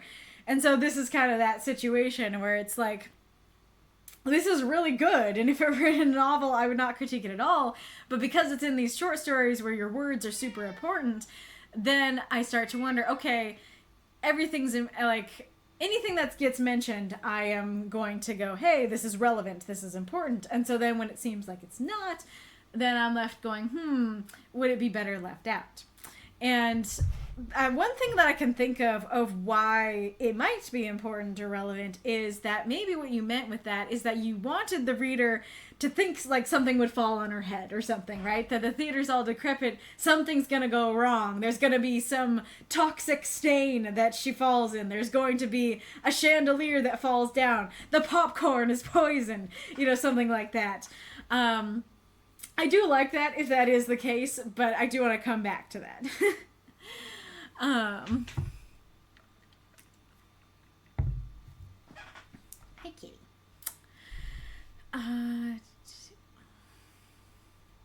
So I am curious about this section here. Once again, I like how it's written. I think it's well described. It very much pulls me along and intrigues me and stuff like that. But it gives me questions and seems a little contradictory. So she knew it was the last place her family would look if they dared to go after her. She knew they wouldn't. They were so terrified of the date on the calendar that they wouldn't dare search for her. So she's here because she doesn't want her family to go after her. But her family's not going to go after her.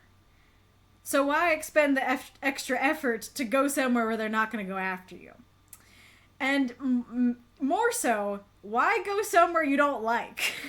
Like, if you think that this might be your last day, I feel like either you want to protect yourself or you want to do something fun.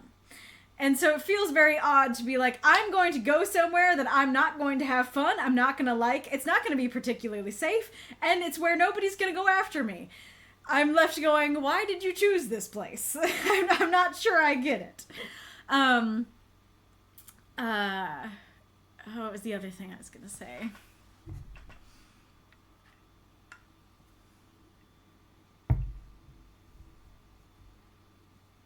Oh, the other thing I was going to say is, why does she want them not to go after her? Is it like, I'd rather die than my family die, so I don't want you to go after me? Other than that, I feel like you'd want to be rescued. So you'd explicitly want to go to a place, not the last place they go after you. The first place that they go after you. So why... So even if they would go after you, why is that something you're trying to avoid? So yeah, lots of questions there. I like how the curse is introduced. I like that it's this very explicit curse, that it's a lot of us went for these more nebulous and I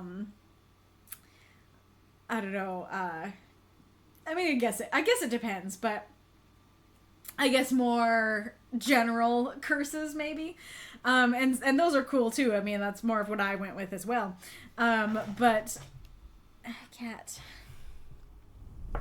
But I do think it's neat that you went with this very specific and strange and interesting curse of all Englewoods are destined to leave this world on the 18th of May. I just thought of a fun application of that. Now I want a sequel to this where somebody gets abducted by aliens. Or maybe purposely goes to the stars. That would be an awesome continuation of that curse.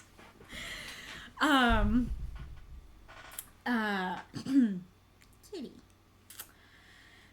So yeah, I like the curse. I find it very intriguing and fun and interesting. I do like the clarification of, you know, it's not that it's guaranteed, it just might happen.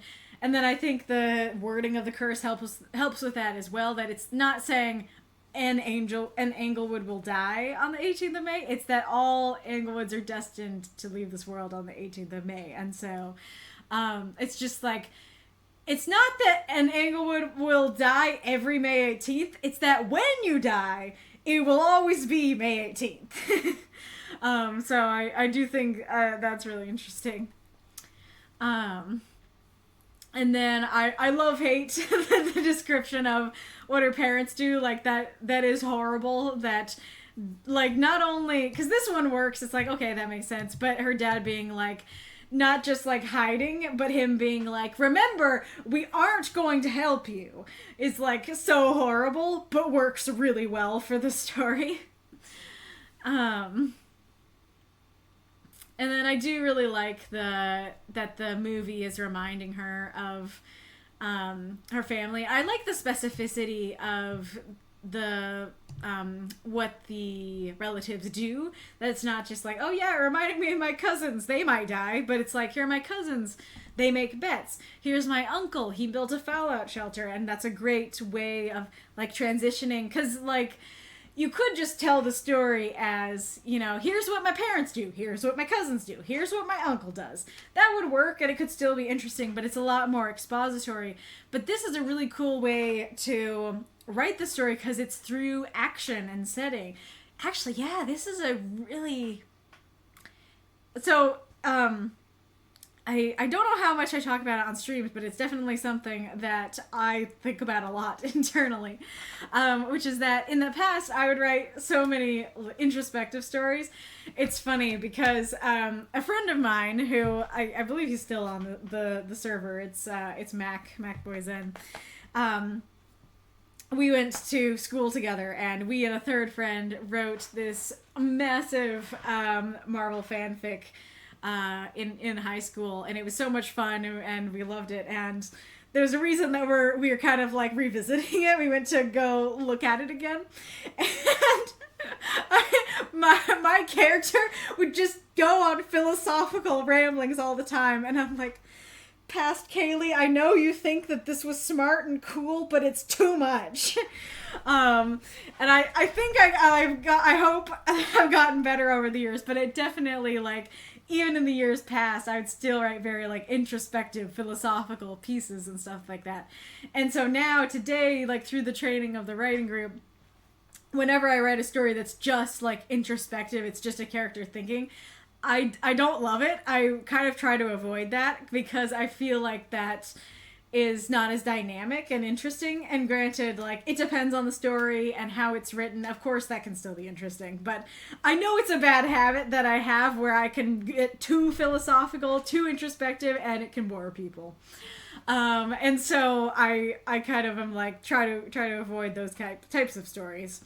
And so I just realized as I'm talking about that this is a great example of how to do an introspective story and make it have more action and dynamism and stuff like that. Because you could have just written the whole story as introspection, as like, well, you know, what's her name again? Whitney.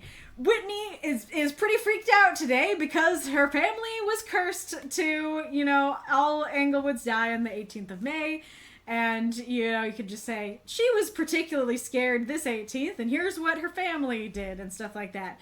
But the fact that you actually put it in a scene in time and space, you put it in a theater, and you even talk about, here's what this person did, here's what this person did, through these more active ways of, hey, I'm watching this movie, I see this on the screen, let's talk about that. That sounded like GMM. I think that works extremely well to make the story way more dynamic and interesting than just, she feels freaked out today, here's what her family does, you know? So I do really like that. Yes, I think that works very well.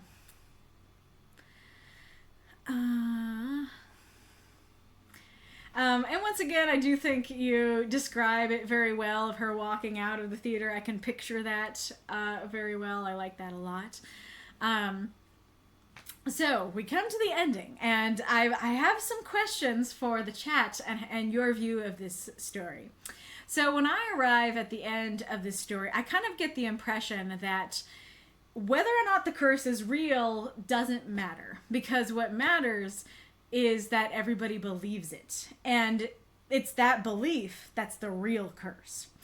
Kind of like I was talking about with Berri, and like her parents treating her poorly was the real curse, like that kind of thing, where it's like the curse is not that the Englewoods will die, the curse is that, you know, her dad won't come for her, like that kind of thing. And so it's like the reminders and stuff, those types of things are the real curse, not what's presented, you know.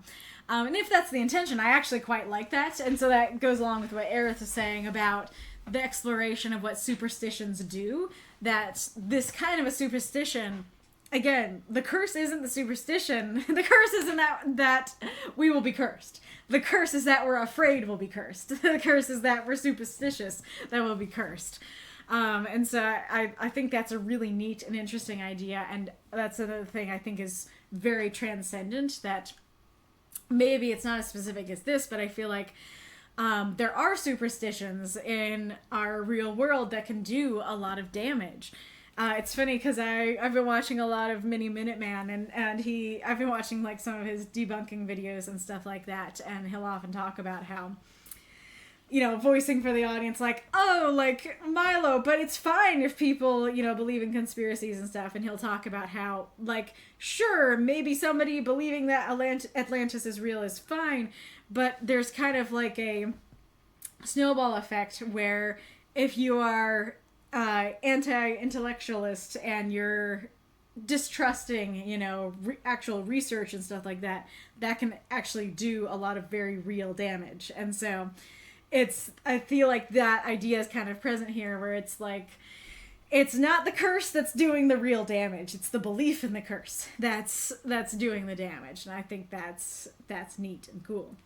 But the thing is that the two people that I chatted with about this story, both did not get that, and were left kind of feeling like the end was kind of unsatisfying, that it's just like, yeah, she just walks out and that's it, and there not really being more to it. And I did, when I first read it, I did think that she would die at the end. I did think something would happen that would either kind of not directly say that she was going to die, but imply it, or directly say it, you know. Kitty, you're cute. And so I was surprised that it didn't end that way, but then when I thought of that, oh, it's trying to say that, like, maybe there isn't a curse and the real curse is how they react. But it seems like other people didn't get that, and even when I was, like, trying to explain it to them, they were like, oh, what did they say? Did I write it down in the comments? Hi. Oh, yeah. Something that was more problematic for others than me is, why do they keep believing it if nobody dies? Like, either A, people are dying, like, every May 18th, in which case, how is the family still around? Or B, they're not, in which case, why do they believe in it? Personally, especially watching these debunking videos and stuff, I can totally believe that people would believe in something they really shouldn't. That it's like, and especially with this kind of thing, that it's like, it doesn't really matter if people have died. It's just that fear. I feel like I totally would get it if I were in this family and there was some reason for me to genuinely believe that I and everyone in my family would die on a May 18th. Even if nobody has died on a May 18th in the last 5 years, I probably would still be like, but it could happen though, you know? So I totally get it, even if it hasn't happened in a while. And I guess, you know, as I'm thinking about it, the debunk of this curse, I think, would be more of everybody dying on different days. Because the curse is not that somebody in their family will die every May 18th, it's that they will only die on the 18th of May. And so if a bunch of family members are dying on totally different days, I think that's when I'd start being like, okay, I don't think this curse is real. But then again, would the fear still be there? Because I mean, granted, I'm an anxious person, unfortunately. But, or at least I have been in the past. I'm getting better. But I would, even if my family was dying on different days, I probably would still have that in the back of my mind. Oh, like, but it could happen though, you know? So basically, I could believe that people would believe in this, but other folks that I talked to were like, doesn't really make sense that they still believe in this, even if it hasn't happened in years. So I'm curious what you guys in the chat felt like and why, and how Danny might be able to fix it.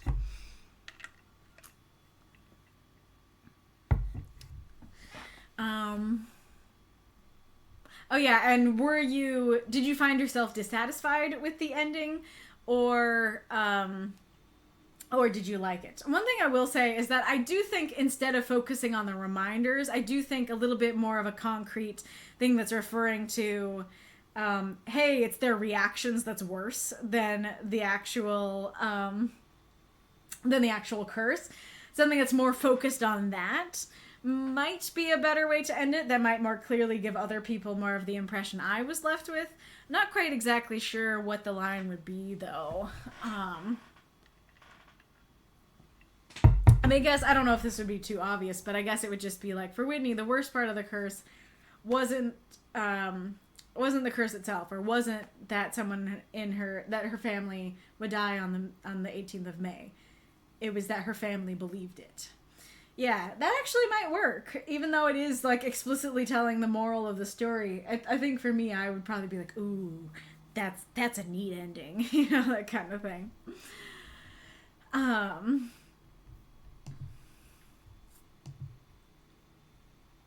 Oh, yeah. So something you could have done to make the theater feel more relevant, or the fact that the theater is decrepit more relevant, could be that you could compare it to her family. You could compare the theater's falling apart like her family is falling apart. That could work quite well.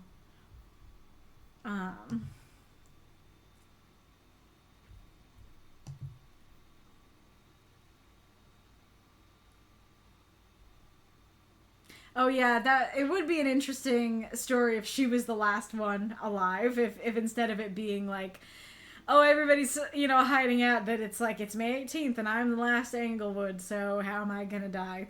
It would be a different story, but that could be an interesting, maybe again, like a future story here down the line. Let's see what folks have been saying.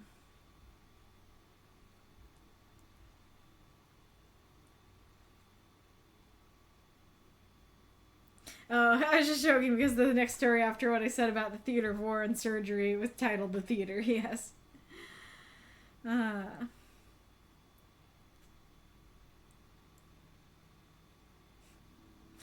Words are precious, yes.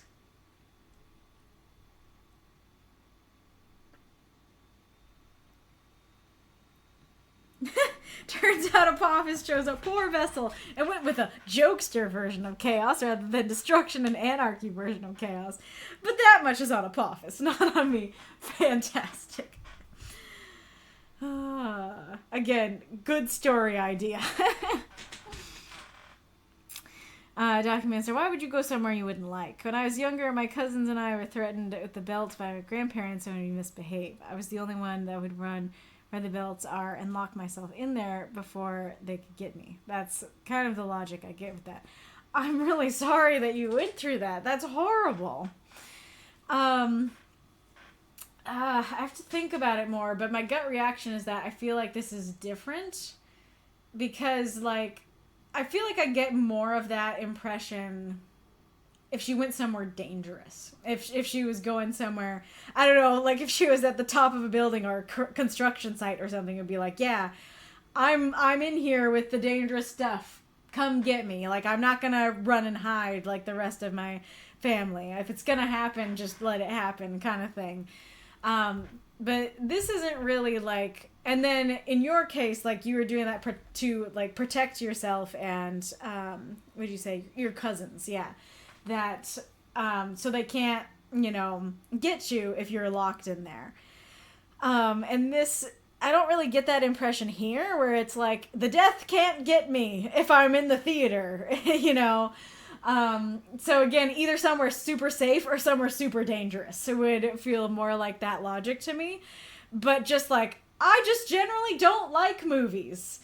It's not really the same vibes to me. If they're so convinced of the curse, do they feel invincible for the rest of the year? Good question. Let's see. Little Sims Plumbob. Hello, Little Sims Plumbob. Welcome, welcome. Congrats on the big writing day. That's a good point. Norman says, you gotta be careful with that logic though, Mako. You could be hit by a bus and be in a coma until May 18th. That's true. Yeah, and I'm thinking one of them needing surgery, making sure to schedule it on a different date, but it gets postponed to May 18th. I feel like at that point, wouldn't you still be like, doctor, let's back it up. Could you imagine if you could get on the phone with your doctor and just be like, doctor, no.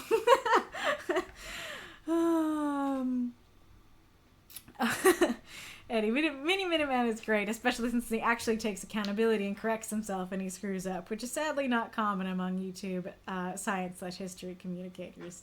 Yes, indeed, he is great. If you're into archaeology and honestly, if you're not into archaeology, go watch his stuff because he will get you into archaeology.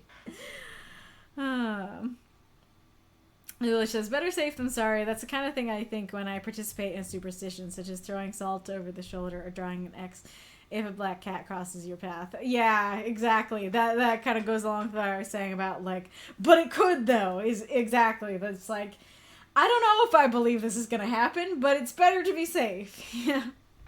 Happy Remember Your Mortality Day. Yeah, exactly. Norman says, a superstition can be totally illogical, but still scare people into thinking, but what if? Exactly. I'm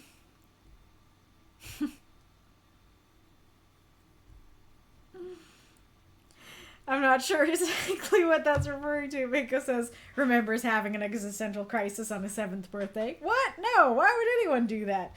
Coolish 7th? Eddie, 7th feels very young for that. I do agree, though it's really funny because I've been watching this animator, Storyboards with a Z. And one of the videos is called, like, when you suddenly gain consciousness as a kid. And it was just a video about, like, all of a sudden him being like, I'm here on this world. I'm on this earth. The earth is turning, just like as a little kid. I never had that experience, but him and many people in the comments did. And so I'm like, what did I miss out on? But yeah, so I would have said that was young, but after watching that, I'm like, maybe that was that experience. Maybe that was your gaining consciousness moment. I don't know. Sam says, the theater being decrepit is a really great way of setting the mood. It does, and yes, I do agree that it's a great way of setting the mood, but I guess it's just that I'm not sure... Because it's basically setting the mood of everything is falling apart. And if the intention with that is the family is falling apart, the theater is falling apart, then that works. But if the theater has nothing to do with the family, then setting the mood as like, everything's falling apart, it doesn't actually really set the mood correctly because it has nothing to do with the actual meat of the story, which is the family, if that makes sense.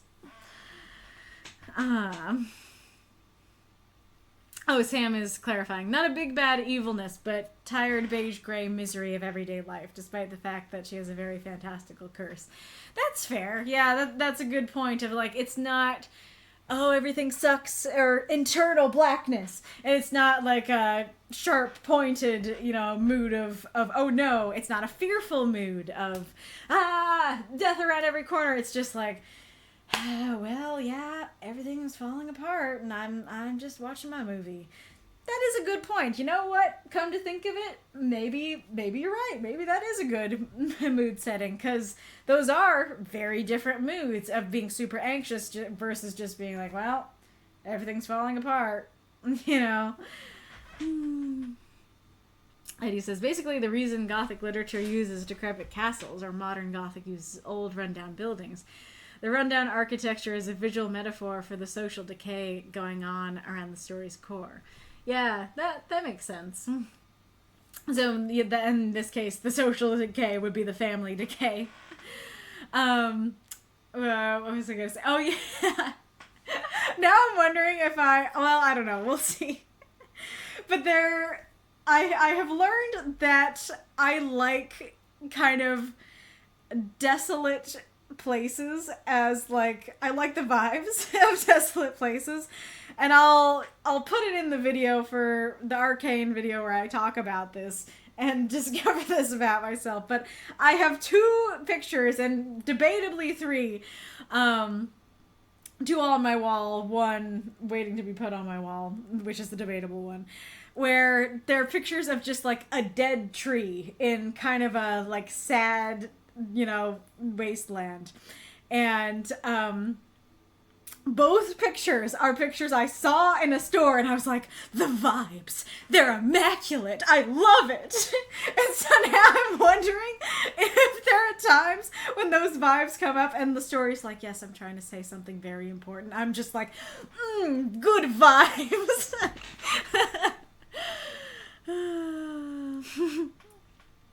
Sam, it's like, oh yeah, that curse, and I can't even watch a decent movie at an okay theater, I have to be here. Well, I guess that's kind of the question. Why do they have to be there? Why can't they pick a good theater? Sort of thing. Yeah, my example looking back might have been the wrong nuances, Documenter. Fair enough. Death can't get me in this theater. 7th Seal begins showing. Oh no.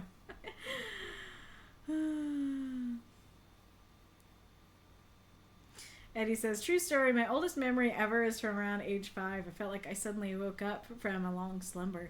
Since the beginning of time, I called for my mom, recognized her when she showed up, but then I asked myself mentally, wait, how do I know she's my mom? That's very similar to the video. Me at 7, I am a year older. I'm going to get old and die. Sits and stares out the window for an hour. That's wild. Like, I have memories from as far back as being in diapers. That's wild. Your memory is wacky, because I feel like sometimes I'm like, you have the best memory of anybody I know, and then other times you won't remember something I said a week ago. So I don't know how your memory works. Let me find the video to send it to you guys.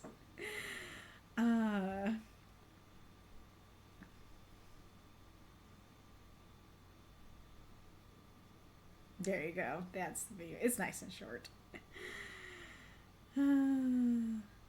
Yeah, this is exactly what the video was describing. Stream chat. There you go.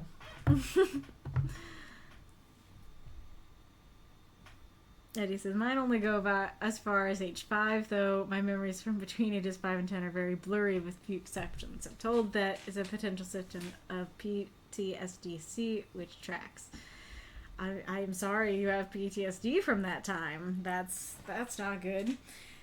I feel like, so generally I feel like I have a pretty good memory, but I have very few memories from my childhood. Like, I don't know. I feel like I can remember a couple specific scenes, but nothing, I don't know, nothing expansive from even like, I don't know, up to age 9 or something. I don't really remember much. Kitty. Oh, baby. Kitty.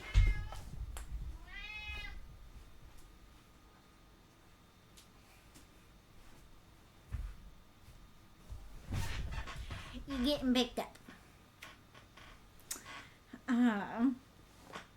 Sam says, no, because I can't imagine having a curse that says I'll die on one particular day, but I can imagine having a sucky day already and being disappointed in a lame theater, and it connects me to Whitney very, very well. That's fair. I don't know exactly what you're replying to there, but, but it's the question of, like, I'm presuming in your memory, you wanted to go to a good theater, but all that was, like, available was that crappy theater. But in this case, it's like, A, Whitney doesn't want to go to the theater in the first place. B, it's not explained why she has to go to a crappy one, you know?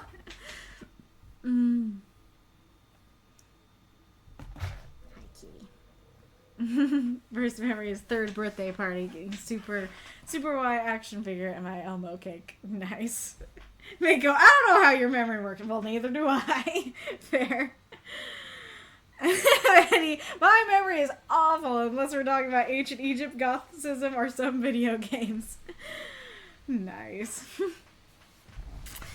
Master, I only remember certain things if they were infamous stories were told from family relatives. I remember one in particular when I was young enough not to know I had to change clothes by myself. I was at the beach. My parents, grandparents, and cousins was helping get dressed into cute outfits to watch them and how the buttons worked. Wait for them to walk out and change back into a bathing suit. It was at a hotel by the beach. I always wanted to wear a bathing suit. Child logic. Nice. That's a good point where it's like there's a famous story in the family. You're like, I think I kind of remember that. Good story, Danny. Let us, thank you so much for submitting. Let us go on to Sam's. Red and green and loved all over. SamRI. 350 words. Aw, hell yeah. Hell yeah, thanks, Mom. That moment was several months in the making. Frankly, Lady Talon had thought the wormling she'd stolen away from those horrid humans would have a harder time amongst the other dragons. The poor thing had crawled into the first hole she'd flown him to and hid himself for a week, even from her. She'd of course stayed near the cave and hunted for the small red dragon. The first day he didn't eat anything she brought him, until she had flown a distance away, and even then he was careful, and with many glances to see if he was safe when he went to grab it. On the third day of the week, she'd managed a verbal response from the child. She'd asked if there was a particular meat he would like her to retrieve. After a silence long enough that she thought he wouldn't respond, the quiet request for ox came echoing out of the little cave mouth. The fifth day was when she finally learned that his name was Valor. And oh, how fitting a name it was. Some dragons his age would have refused to leave their nests, and yet he was flying completely independently, helping the Jade Green Dragon hunt for the two of them on their long trip south, even after all the humans had put him through. And really, a fear of humans was healthy. They were cunning and annoying and had a bad habit of teaming up or holding grudges against you, even when you hadn't done anything to them personally. The hesitance around other dragons, however, was not. Even around her, he was formal and straight-backed, rather concerningly. It was a month after they arrived that he'd first used a contraction around her and stopped ending every sentence with ma'am. 3 months in, he had made friends with her nephew and started becoming casual with him.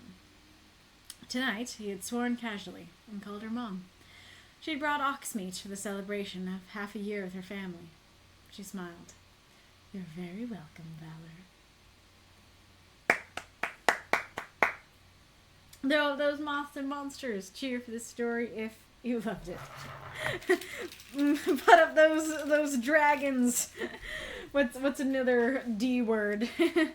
Dragons and Draugr. If you loved it. Dragon.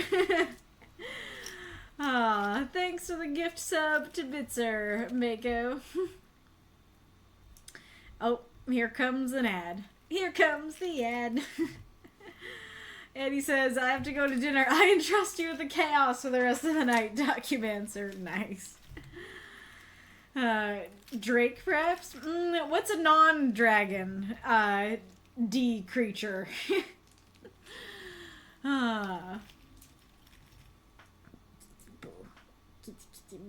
Yeah, only 30 seconds. I don't want to start talking about it until after the ad. Dragons and doofuses. Do you have doofuses that you can hold up? That you can throw up? Throw up your doofuses. You just grab the person next to you and throw them into the air. Yeah, that counts for the 500 points. Kitty, kitty, kitty. Dwarves! Yeah, that works. Throw yourself up. Throw up those dragons and doofuses. Yeah, throw up those dragons and dwarves works. Documancers? Amazing.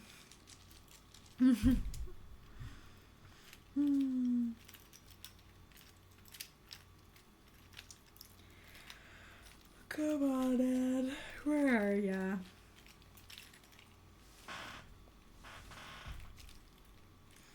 Dragonflies. Wait, no. That's still dragon related. There we go. There's the ad. Doc says, slight tangent on black cats. Not gonna lie, I knew why black cats crossing your path is considered bad luck, witchcraft, racism, etc. But if you think about cat logic, it doesn't make sense. If a cat doesn't want you to see them, you won't see them. So I always considered a black cat crossing my path as good luck. To relate it back to the subject, it's kind of silly how a superstition can get the best of people, especially when some of them come from older generations. Yeah, that's a great point of like even the best and kindest of people can still fall to a belief that's very damaging. Great point. Also, I didn't realize that that racism was related to that. So that's nuts. But yeah, that's a great point of like if you don't see a cat, then it might pounce and be a problem for you. But if you do see a cat, then it's friendly or it's not going to attack. So maybe that's good.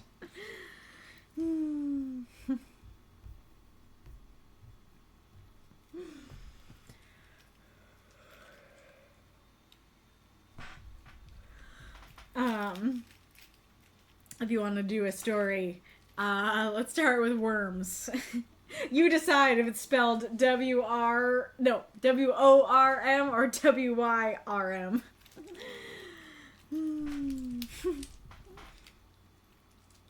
Are we at exactly 6k bits, not counting the gift sub? I don't know. Somebody tell me. Ghoulish's response is burp. Oh, yeah, that's the story. Worms burp. Worms burp up. Worms burp up. Kiki. Yeah. Dessa says, I have 6,500.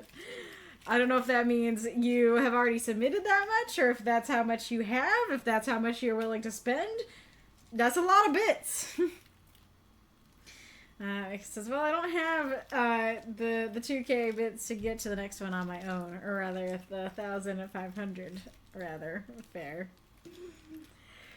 It's up to you guys. I am getting tired, so if we just stay at 3, I am fine with that. If you guys are wanting to champion for Galler and get that last one read, I will certainly read it, and it is a very interesting story with some neat ideas in it to discuss.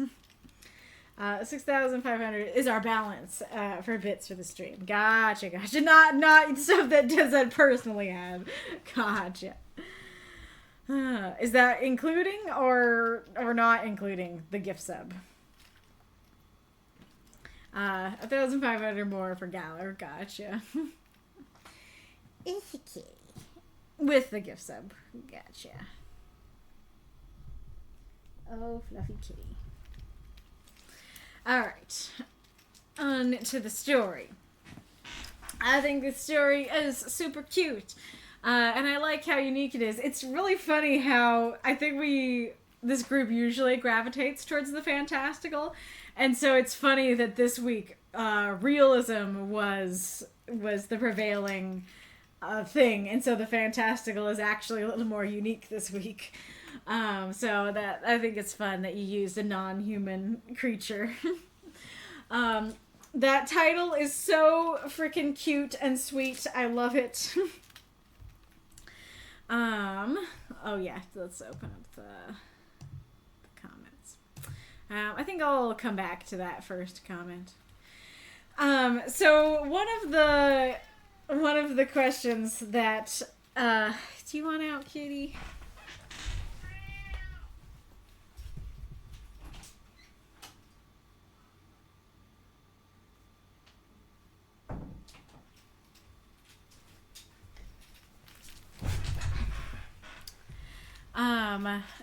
So one of the questions I was left with is, how big or small is the wormling, and what age is the wormling?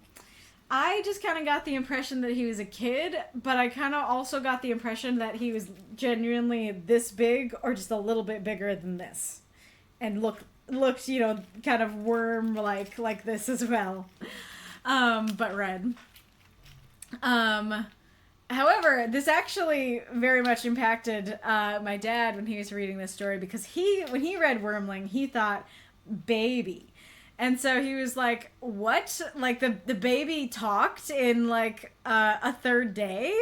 That actually seems really fast. And so I do think that clarifying what the age and or size of the dragon is could be quite helpful. I do really like, all these descriptions of how he's scared and he's hiding in the hole and won't eat unless she is far away. And then finally, 3 days later, she gets a verbal response. I like the specificity of like, hey, what meat do you want? And she doesn't think he's gonna say anything, and he's like, ox, please. That's super cute. And the ox thing does seem bigger. It does seem bigger than this, or it's a tiny dragon with a big appetite. But I did like that because he could have requested, I don't know, rabbit or something like that. And so that is very, this isn't really an animal you see that we as humans eat, I think, all that often. And so I like that adds to, the fantasy, the dragonness of it, that particular animal. And then Valor is a cute name, and I like that, okay, it's taken even more time to learn his name and stuff like that. It does kind of, I have conflicting feelings on the name, but it's more regarding something about the story as a whole, so we'll get back to that in a second. But there is kind of an element to me that it feels a lot like, and I know this might be a weird comparison, but the story of Gideon in the Bible. Gideon is threshing wheat in a wine press, and which is, a weird thing to do. And if I remember correctly, he's actually actively hiding from the fighting, and then the messenger of the Lord comes to him and is something like, greetings, mighty warrior, kind of thing. And I think that's such a cool thing of God calling him a mighty warrior, even though right now he's absolutely not acting like that, because God knows that's what he's going to become. Kitty, you want back in? Yeah, come here.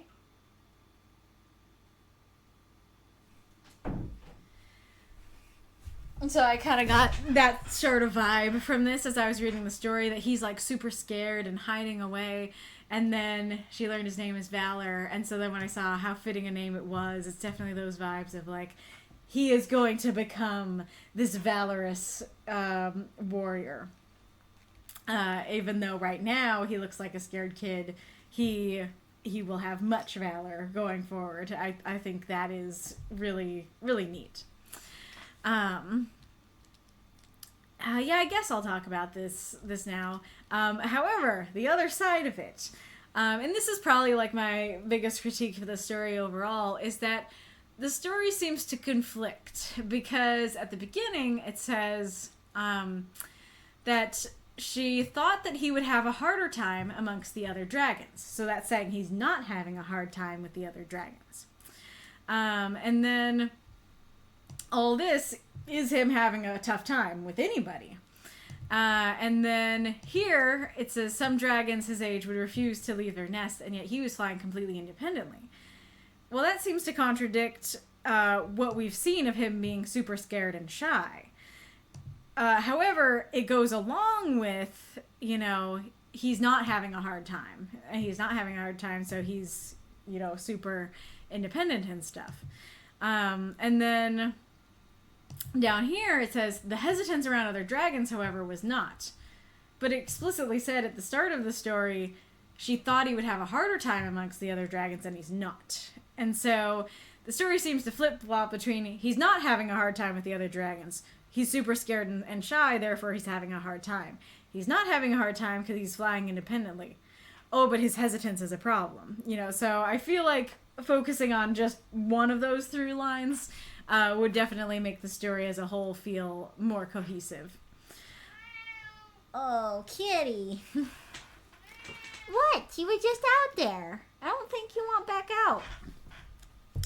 And so I was getting this impression here of like, oh yeah, he's not acting with a lot of valor, but we know that he will become that. But the story actually proceeds to say the opposite. No, he's already super valorous, which is not really something that we've seen. And then I'm not really sure who the Jade Green Dragon is. I'm not sure if this is meant to be Lady Talon or if it's a random other dragon. If it's Lady Talon, I think just saying either her, Lady Talon, or specifying that she's Jade Green earlier would be good. But as is, I when I first arrived at that line, I was like, helping the Jade Green Dragon hunt. I'm like, what do you mean the Jade Green Dragon? There's no Jade Green Dragon that's been mentioned, I do like the mentions of the fear of humans. Oh yeah, is this dragon, you're the one who wrote that story about,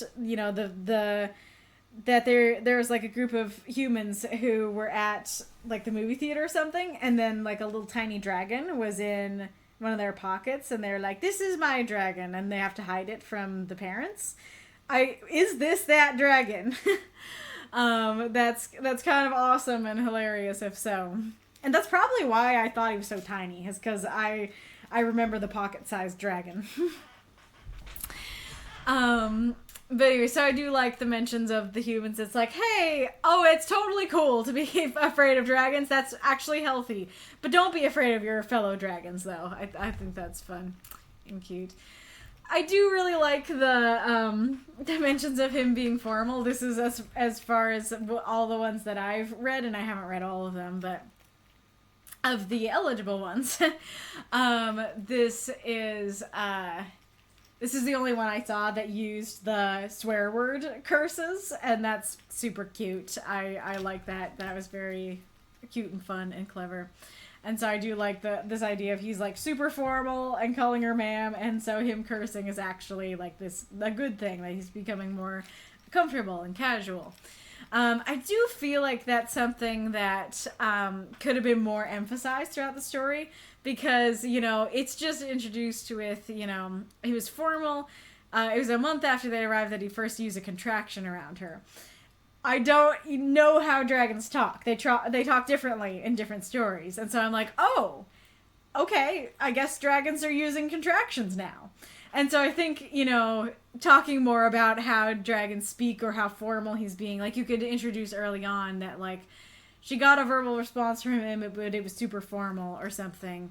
Or you could say, you could actually quote his request and have it be like, ox ma'am, or may I please have ox ma'am, something like that. I think could better emphasize and introduce the language stuff. But even so, I do really enjoy the language stuff. I think it's fun and cute and a great use of the prompt. So as for the opener here, so I do think it's very cute, and I do kind of like the frame story of, hey, that moment was several months in the making, and then in the end we're like, yeah, that was the moment. That is really rather cute and sweet. However, I do feel like it would work better with just, hell yeah, thanks, Mom. because I still don't know who the first hell yeah is, and especially when you don't know what the story is and what we're getting into, it just kind of feels repetitive at the beginning. It's like, hell yeah, aw, hell yeah, twice, and it's kind of like, who's saying this? Why are we saying this? Why are we repeating this? But if it was just, hell yeah, thanks, Mom, as the first line, I think that would work better. But I also am kind of wondering, even though it is kind of cute and fun to do it as a frame story, I will say that the first time I read it, I completely forgot about the beginning, and so I just, like, took this and was like, oh yeah, cute. And it works without remembering the beginning.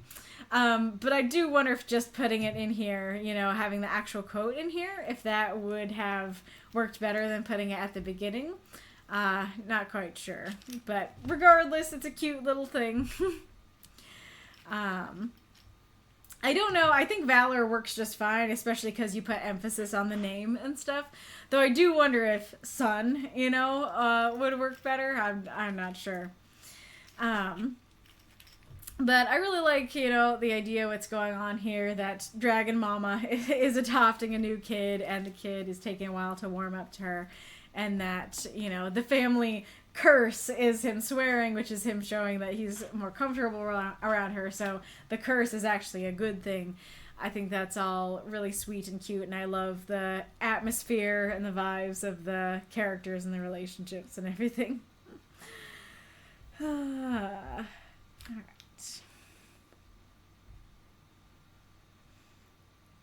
No magical realism? Someone totally could have done a Kafka-inspired story.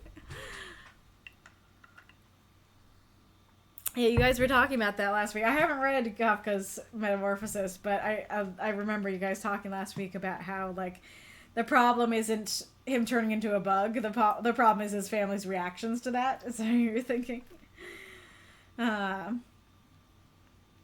Sam says, in the previous week, he was, in human terms, the equivalent of 5 to 10, somewhere in that range. That's the impression I got, yeah.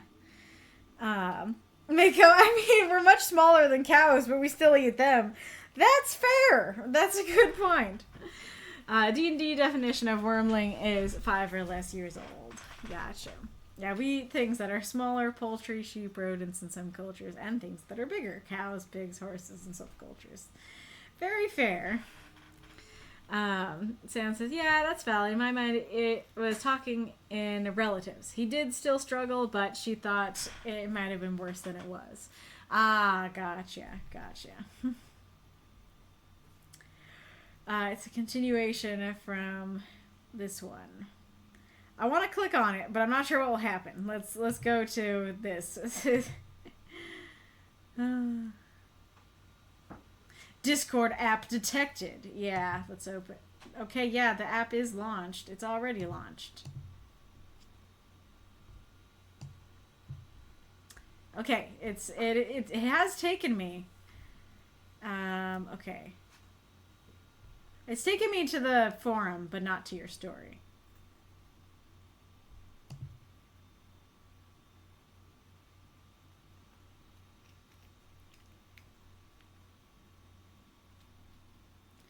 Oh, yeah, I remember this story.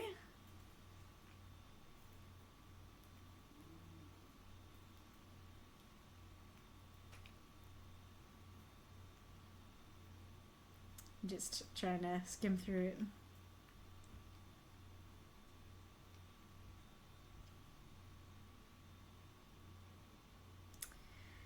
Gotcha. That's interesting.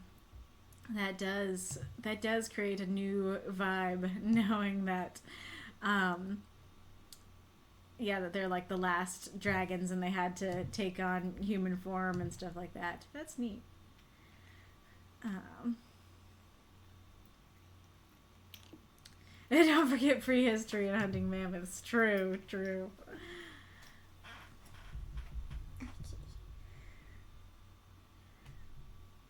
Yeah. Go on. Cat, you're silly. Cat, you're silly. Alright. Thank you all so much for... Well, thank you, Sam, for submitting. I don't know why I was saying you all. Thank you all for unlocking Sam's story, and thank you, Sam, for submitting your story. It's very cute.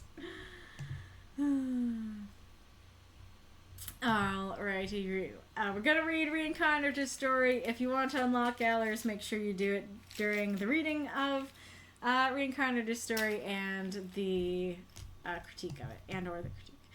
I don't think this is the right size.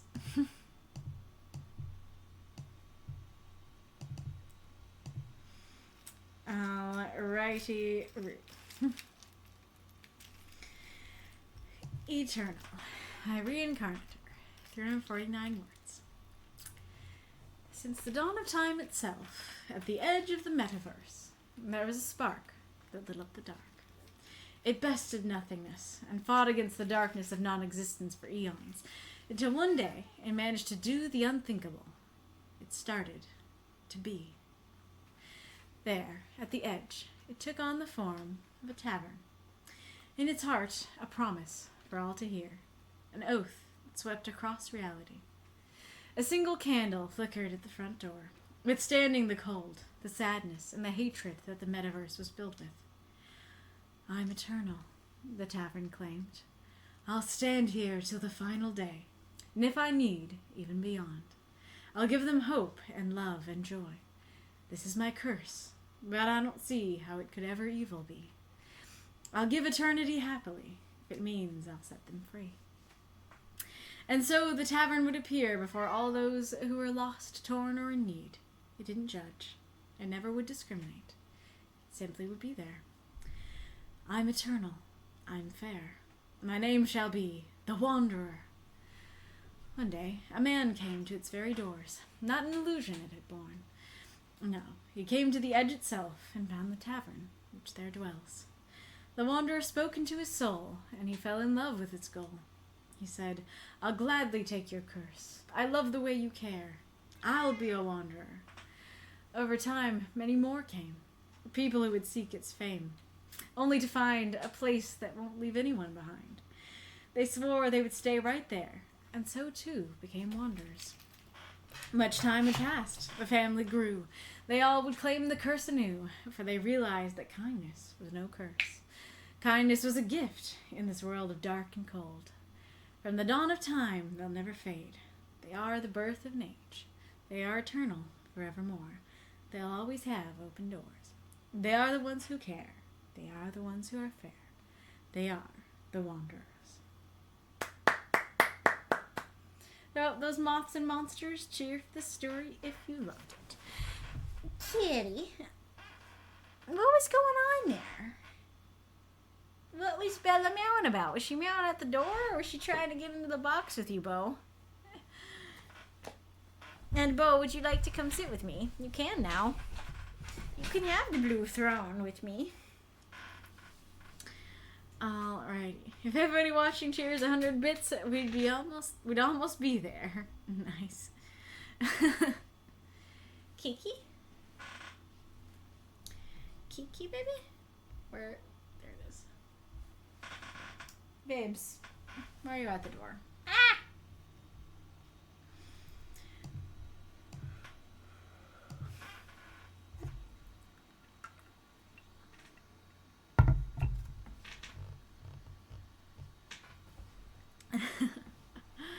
Alrighty. This is a good story. I was about to call you eternal. That's how you know I'm tired. This is a good story, Reinkarnitor. I've seen some of your stories about the Wanderer, and I think there's like chaos, or the god of chaos, finds the Wanderer and stuff like that. So I've been enjoying reading those tales of yours. So it's fun to see how the Wanderer was created. There's a note here from Reinkarnitor. This little story is about the Wanderer, picking up on what I said in last backup readings, that I need to focus either on it or the characters, so I can go more into depth. Here, I focused on it. Took the concept of found family, and also that a curse is not necessarily cursed, but gift. Kindness being a curse is a trope I've seen sometimes in fiction, and I hope that this is acceptable for this prompt. Overall, first please tell me how this worked with the prompt in your personal opinion. Did it make sense? Second, I'd like to hear your thoughts on the Wanderer, and now that I finally picked up on its creation a little bit. Then third, I tried to put some rhymes in there, but not to make them too present or obvious. Did you find them? And what do you think about them? Last but not least, I hope I have not too many grammatical errors in there.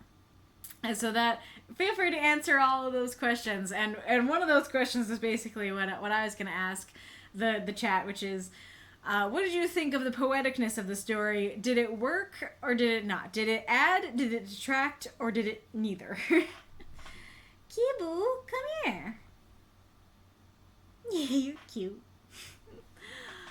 Alright, I'll answer them either at the end or throughout my reading and stuff. I really like this first paragraph. I think that it managed to do the unthinkable. It started to be is my favorite line in the piece. I think that's so interesting and cool. I'm curious why you use metaverse instead of multiverse, because metaverse is like Facebook and Instagram and stuff, is it? I don't think I've seen it used for anything else. That's not to say it can't be or that it's not its own thing, but that's the only place I've seen it. And so I don't know if you mean it like on the edge of Facebook, you know, or if you mean like the edge of a multiverse. There's multiple universes kind of thing.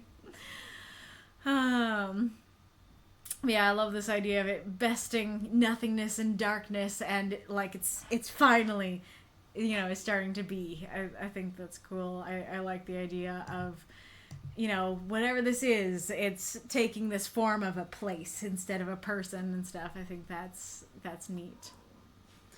I'm a bit torn on this here, because on the one hand, I really like this idea of it's here and it's withstanding the coldness and the hatred and stuff. Hi, kitty.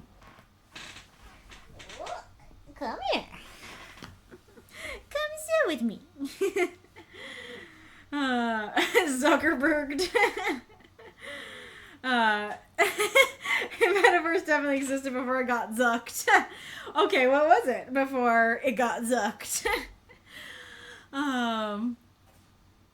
Yeah, so on the one hand, I really like this idea of like there's all this hatred and the Wanderer is fighting against it as it's starting to be. You know, it already had withstood the darkness, but now it's continuing to do that. It's really starting to be and stuff. But at the same time, this is very much feeling like before anything else existed, the Wanderer existed. Or, you know, before the world began, there was the Wanderer. And so it having that vibe, it kind of makes you go, well, what do you mean there was hatred if this was like the first thing that existed in the universe? And so I do think that instead of saying nothingness, darkness, and non-existence, that either keeping that, but adding, yeah, there's people. The people have the hatred, you know? They caught the hatred, the disease. Or using like hatred instead of non-existence and stuff, because when you say there's non-existence, then that makes me think this is like the first thing coming into existence, rather than, oh yeah, there be people, the people be hating, they be haters, but also at the edge, then there's this tavern, you know, kind of thing.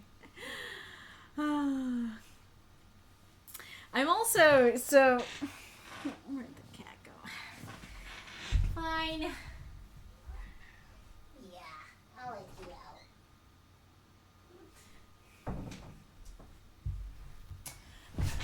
Kitty, you want out too now?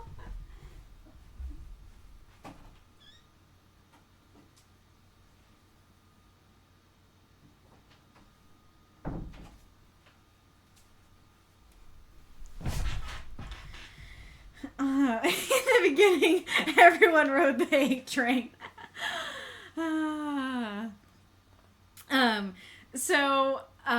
The tavern is called the Wanderer.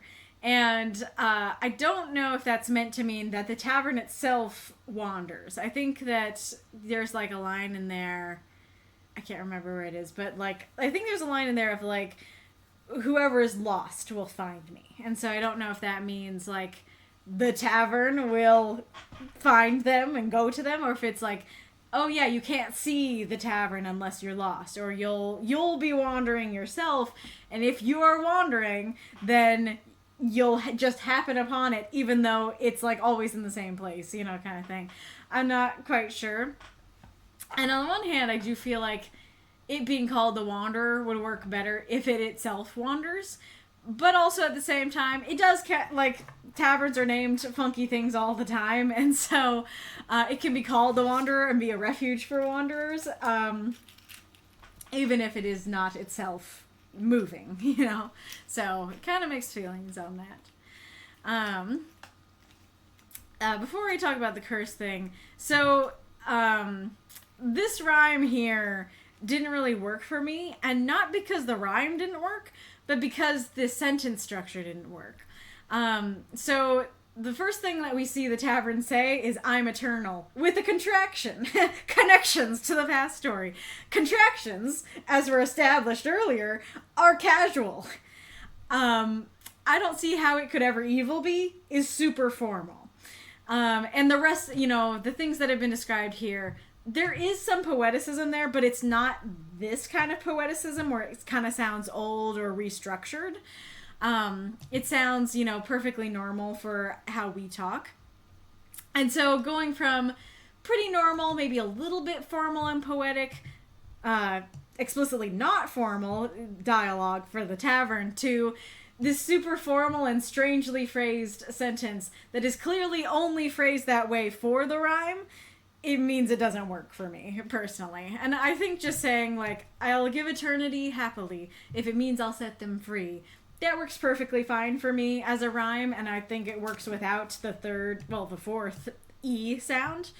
And so I think just saying, you know, "This is my curse, but I don't see..." Oh, I guess C is the first E sound. "This is my curse, but I don't see how it could ever be evil. I'll give eternity happily if it means I'll set them free." That works a bit better for me personally. Also, the other thing you could do to fix that is you could have the tavern talk super formally. You could have, you know, "Eternal I am," or "I am eternal," no contraction, and then not "I'll stand here till the final day." At the very least, "I will stand here until the final day." Or "Till the final day, I will stand." I think sounds more formal, and so if you said "I am eternal, till the final day I will stand," then I think that would make it work a little bit better to have that strange phrasing of "I don't see how it could ever evil be." But as is, then but as is, it just kind of makes me go, yeah, that's clearly there for the rhyme, and so it doesn't really work. And the first time I read it, and this one I did read aloud the first time, I basically went, "This is my curse, but I don't see how it could ever evil..." But I don't see how it could ever evil be. You know, like, it actually took me a second because it threw me so much, you know. So I guess I'll talk about the curse now. So, I like how you used family, and you used a found family, that all the wanderers, they're a family of wanderers. I think that worked for me. But the curse part didn't really work for me personally. Because yes, you can have a curse that's a blessing. And we'll talk more about that in a second. But this, So basically it's saying, "I will give them hope, love, and joy, and that's my curse." That's not really a curse.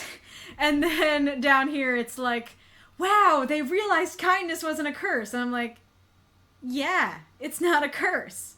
And the thing is that kindness can be a curse, but you have to set it up that way. What you could do is that you could have it be that, like, the wanderer and everybody who comes there, they are trying to be kind, but the world is so cruel, so their kindness keeps hurting them. And so, like, that's why it's a curse, is because they're being kind, but it just keeps making them, you know, be beaten down and stuff. You could also have it be that, like, the world is, the metaverse is so full of hatred that they view kindness negatively. That it's like, "What do you mean you're being kind? What a weirdo," you know? That could work as well as a curse. What were the other options? You could have it be that, like, it's the hatred that's the curse, right? Like, the world is full of hatred. The world is cursed. I am going to stand here and try to break the curse. Like, we are going to be the family that breaks the curse of hatred. I think that would work as well.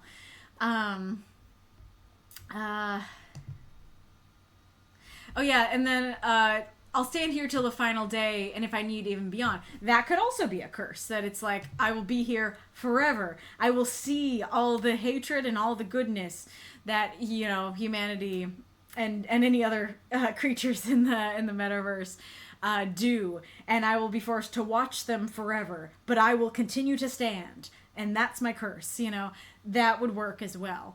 But simply just saying kindness, it's a curse, doesn't really work. Kindness can be a curse, but you need to get me there. You need to explain, why are these things that we generally think of as good curses in this world, in this story, or to this character. As is, you're just kind of saying, kindness is my curse, doesn't make me view kindness as a curse, doesn't make kindness work as a curse, if that makes sense. It, like I said, it can work. I'm not saying your idea doesn't work. Your idea absolutely can work. It's just that you didn't get me there, that you didn't describe why it's a curse, you just told me it was a curse. Yeah.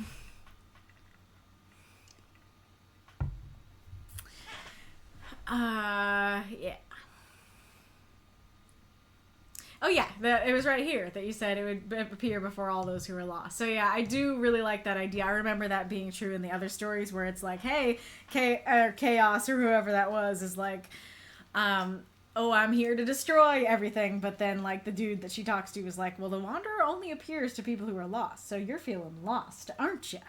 So I do really like that idea a lot. And then I don't know if this man is meant to be like the tavern keeper, the owner of the establishment, or if he's just kind of a stand-in for what's to come. That lots of people are going to go there and they all kind of go through this journey. But regardless, I like it. I think I like it a little more if it's the latter, but I do like this idea of like, hey, like, I see your goals and I too will be a wanderer. I too will be somebody who tries to bring love and joy and kindness to this hateful world. That's really cool and beautiful. I think this, I'd have to look at it more closely to say for sure, but this might be my favorite line. I think that my favorite rhyme. I mean, not my favorite line. This is my favorite line. But that might be my favorite rhyme. I think it's the one that sounds the most natural to me. And I do like this in just idea in general, because there's a lot of people quote that, you know, not all who wander are lost thing a lot, and so tried to reclaim wandering as this good thing. And so I think this story has those vibes, and I do like that of like, hey, just because you're a wanderer doesn't mean, you know, that's a bad thing. You could actually maybe bring more kindness and hope and joy to more people by being a wanderer, that kind of thing.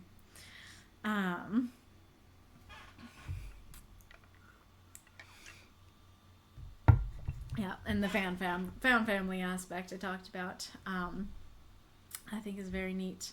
And I like just the general vibes of like imagining a tavern at the edge of the universe that appears before people who are lost. Like, such a neat idea. I really like that for the story as a whole. Where did your notes go? Yeah, so I think I talked about the prompt. Yep, think the Wanderer is super cool. I enjoy reading about its creation. I think I talked about the rhymes too. I guess in general, like, I do really want to hear what you guys think of it, because I have kind of mixed feelings about the rhymes in general. On the one hand, I think it's cool and neat that you went for this poetic thing. On the other hand, it's kind of arbitrary what lines are rhymed and which ones aren't, and so I'm not really sure it adds to have the rhymes, and so I want to get other people's opinions on it. Yeah, I don't know if there were really that many or any grammatical errors. Alright, so let's see what folks have been saying.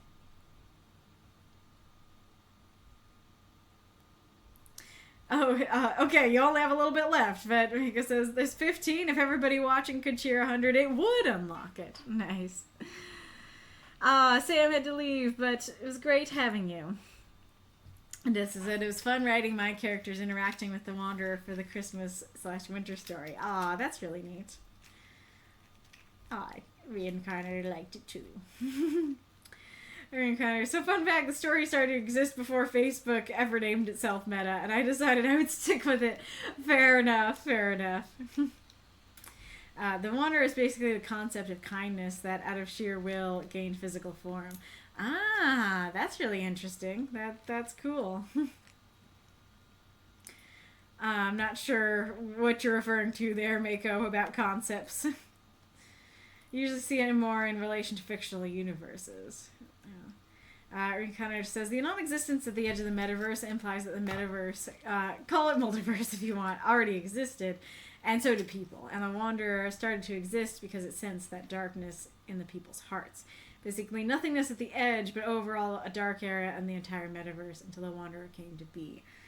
I see. Yeah, I definitely did not get the impression that the darkness was in people's hearts, because just saying, like, dark, nothingness, darkness, and non-existence very much reads as, like, there is only darkness, nothingness, and non-existence. It doesn't read as, like, there's non-existence over here, but there's existence over here. That kind of contradicts what existence is. And yeah, like, you'd have to be more specific of, like, you know, it vested the nothingness at the edge of the universe and fought against the darkness in the universe's hearts, or in people's hearts, or something like that. I don't know, it's not as poetic, but it's more accurate. Yeah, you'd have to just do something to better convey the world is real, the darkness is not general darkness, the darkness is in people. To explain the next question, the Wanderer materializes in front of people who are in need. At the same time, it has one fixed physical location at the edge of the metaverse where those who call themselves Wanderers actually travel. Interesting. Do they space travel? Do they portal travel? How do they travel? I'm curious. I should not have done the contraction, you're right, but word count. Fair. Thought as much. It was a bit wishy-washy, I think, too. This says, I don't know, some days it seems like kindness is a curse. Explain. I don't feel like kindness as a concept, just generally, is a curse. But there are ways to make it a curse, right? There are things like being kind could get you hurt, you know? But I don't think I could ever believe that just flat out the concept of being nice to people is a curse. I can't believe that. He kind of says, basically the curse was supposed to be that the Wanderer will for all eternity be there just to spread kindness. I should have done it more that explains how spending eternity always just fulfilling the same one promise is a curse. Gotcha. Let me think. Yeah, I think that goes more along with what I was saying of, like, sitting there for all eternity. It's the eternity that's the curse, not the kindness, you know? It's alright. You said you literally named what I named just now. So yeah, we thought the same thing. I totally agree with your last suggestion there. Okay, so it was what I was talking about. The chaos goddess Jamori met Ri, a simple patron of the tavern. Now, the first guy who ever came there was meant to be Claw, the one who would then become the innkeeper. Okay, so he was the innkeeper. So it's not just a tavern; it's an inn and tavern, and that does make sense. Yeah, bringing kindness is the goal of Wanderers. That's why they called themselves that, or in a way got the name from the tavern itself, which spoke to them. I do like that. That is a neat idea. Like, the concept of wandering came from this tavern that was the concept of kindness. And so Wanderers, you know, have this kindness to them. That's cool. Do you think the rhymes would have worked if I'd paragraph it? What do you mean by paragraph it? Gilooley says, the rhymes were fine. I didn't notice until the end, and it got more noticeable. Interesting. I don't know what to talk about there.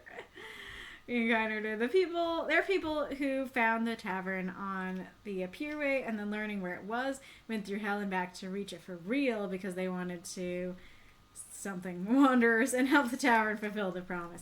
Interesting. Kindness is a curse is the same about to me as the path to hell is paved with good intentions.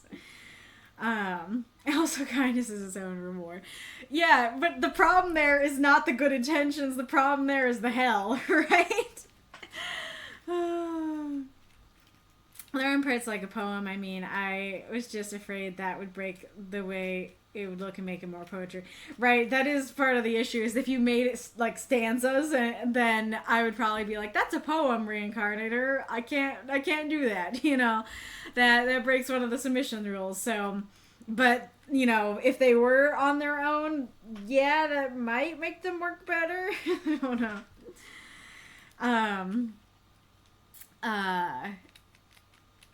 And part of the issue is, like, if you made every line rhyme, that also would have made it work better, but that also might have made me go, Reinkarnitor, this is a poem that breaks the submission rules. So the fact that you didn't have every line rhyme was what made me go, okay, this story's poetic, but not a poem.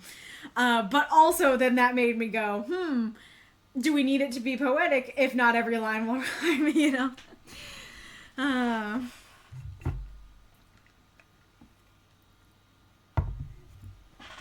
Kindness as a curse is about how kindness harms people. Well, that's the thing. Kindness can harm people, right? That you can be kind to someone and that can actually do more harm than good. Like, it makes me think of this chapter in Moriarty. I'm trying to remember if that's in the books that I have or not. But basically where Alfred is struggling with the class system, and he's like, you know, there's this guy who is poor, who he finds stealing, who he wants to help, and so he gives him a place to stay, and then he ends up like stealing this precious silverware that he gave the orphanage that he's staying at, and the matronesses are like, oh, your guy, he stole the silverware you gave us, and then he's like, I gave it to him. I'll give you more. You know, he's like really trying to, fight for this guy and believing that he's going to be better and stuff like that.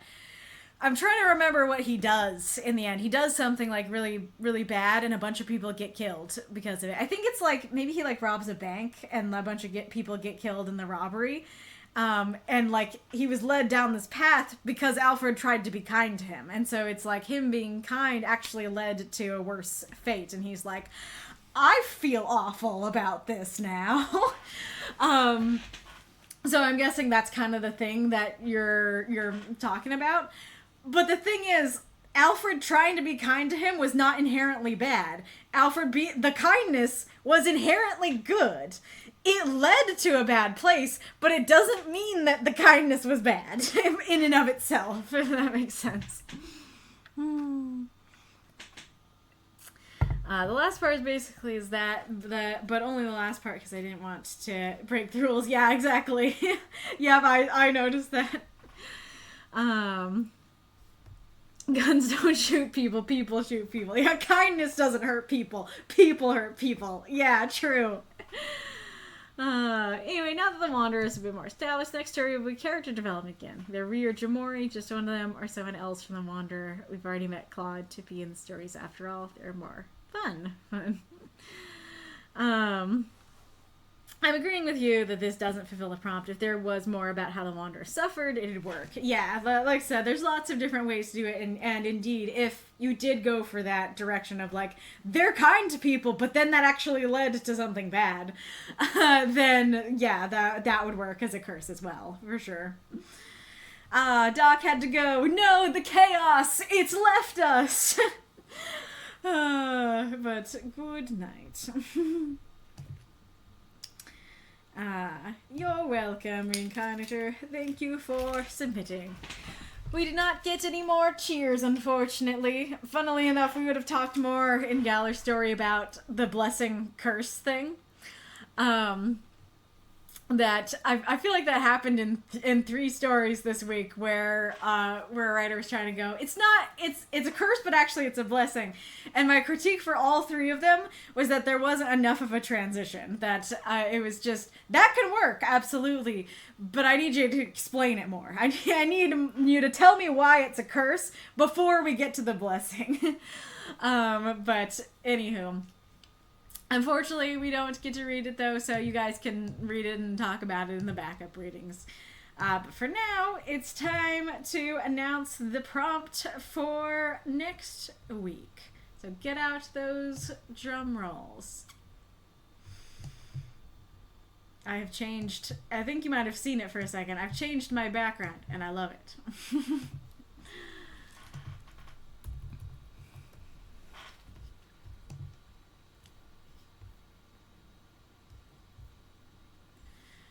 Aw, I see that Documancer made some moth art for the for the server. That's so cute.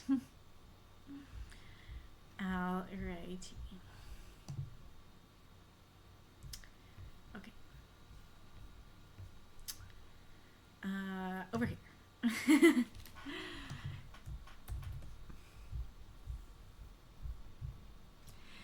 Okie dokie. In third place with 15 votes. I honestly thought it ended with more votes than that. But with 15 votes, we have The Beauty of Being Broken. I love that prompt. I think Wolf has been submitting that for a while, and it's never made it to the winner's circle. It's never made it to the poll. I guess the winner's circle would be only the winner.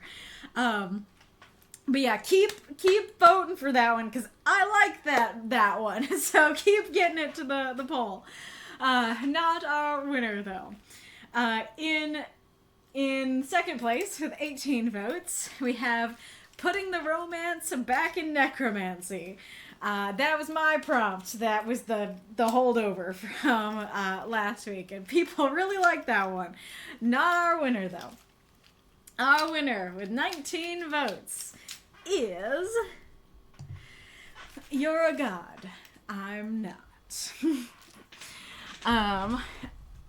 I just realized you read necromancy. This makes me think of the Palmathemus' story last week. The necromancy. Romance and neccorn. It's the undead corn. Alrighty. Necromancy, like catmancy. Nice. Okie dokie. But that's not our prompt. I'll submit it again, because you guys like it so much. But our winner is You're a God, I'm not. It's funny, because when I first saw Mako start submitting that prompt, I was like, I kind of like it. I have some ideas, but, like, I'm nervous for where people go with it. But then as it, like, started winning and I started thinking more about what to do with it, I was like, oh, but I have so many ideas, though. I started to like it more and more, so I'm now on board. But I guess I'll start with the thing I'm a little more nervous about with the wording. So do be careful if you decide to use an actual religion that people still believe in today with this prompt. I'm not saying you can't, but you need to be respectful if you do that, and depending on what the story touches on and how it goes, I may not read some of the stories that have to do with real life religion, because I might just be like, I don't want to get into, that kind of thing. Or I don't think this is being portrayed respectfully or something like that. So you can do it, but be careful about it.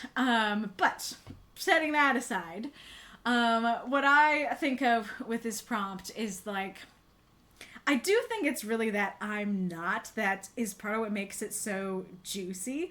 That it's not just a story of, like, haha, we'll write about us being awesome gods.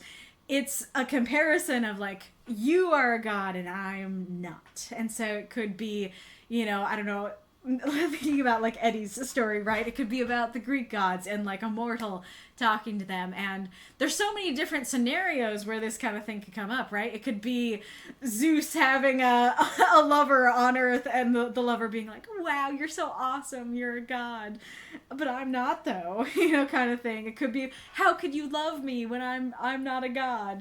Kind of thing. Doesn't have to be Zeus. It can be any god that's like, wow, there's lots of stories of mortals and gods falling in love. And so it could be, I can't believe that you love me, even though I'm not a god. It could be, you have all this power and I want that power, but I don't have it. It could be that the god is like, I don't know, has some particular view of the world, and they're like, and the person who's not a god is like, hey, like, I get that you think this way, but you need to remember that you're a god. You know, it could have to do with like the immortality or stuff, something like that.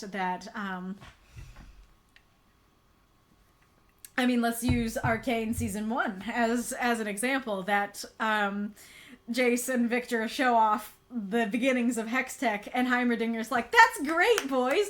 Another 100 years, and this will be great. I don't think he says 100. I think he says something smaller than that. But like, refine it for like another 100 years, and you'll have something good. And Jace and Victor are like, no, we're not waiting 100 years. We're not gonna live that long. And so you could totally go with that kind of thing. It's like, hey, bud, remember that you're a god? You live for hundreds of years? We don't. We're doing our thing now. You know, that kind of thing. It could be, you know, one of the ideas I've had is like somebody who's in denial about being a god, that it's like, no, you're a god. Not me, though. That's not why I can do these things. I'm not a god. Kind of thing. Oh, decades, is that what he says? Yeah, that makes more sense. A couple more decades worth of research, they're like, no. Let's see. To be fair, you don't have to be a literal god. Tell me more. What do you mean by that? Yeah, I guess it could be, that it could be a situation of you're like a god. You know, you have all this magical power. You're basically a god, but I'm not. So that's true. I guess in this product, I will not write about the Wanderer after all. Very fair. A god and a mortal drinking in a bar with the mortal having to give them a pep talk. Aw, that's cute. Yeah, that it could be hyping someone up and being like, yeah, you're super cool. You're a god. How awesome is that? Or idolizing a person. Yeah. Ooh, I didn't even think about that. That's a great point of, yeah, that wow, like this pop star, you're a god, I'm not, you know, kind of thing. You could even go to like the problems with that maybe, you know, somebody starts like dating a pop star and they're like, wow, you're a god, and you know, why would you date me? But then, you know, they're just using their fame to use this person, kind of thing. That could work. Playing against the top-ranked player in the first round of a fighting game tournament? Yeah, great point. I can't win against this person. Yeah, any kind of fight could work very well for this prompt of like, I can't win this, you're a god. I'm not. But yes, let's see. What's the stream chat saying?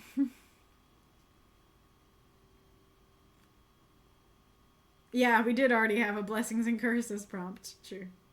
We're not worthy. Yeah. Totally. I'm tempted to sub so I can write 2 stories. No one's going to stop you. In fact, we will encourage you.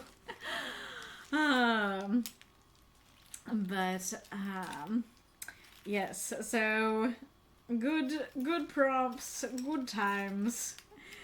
It's time for me to go to dinner. But yes, if you're not read here on the stream, you're not out of luck, because our Discord is awesome and they do backup readings. They happen in the writing group chat and the writing group voice chat. And the backup queue. And it's first come, first serve, so make sure you submit. Make sure you submit yourself if you want to be read. You can read your story. You can have someone else read your story for you. You can just lurk and hang out. A lot more back and forth discussion in voice. It's a good time. But yeah, who do you want me to raid? Anybody out? Anybody out there? Thanks for snoozing it. Join us or else lose your divinity. Ooh, that's an interesting idea for the prompt of, that could be fun. Of like a god and a mortal trading places, and it could be like, hey, you're a god now I'm not, because we traded places. That'd be cool. Unknown Soul One and Vast Asen and Chris. Why can't I say it? Synchronicity, asynchronicity. I do it right. Well, I feel like we gotta do the name I can't say, because they hung out with us. Let's see.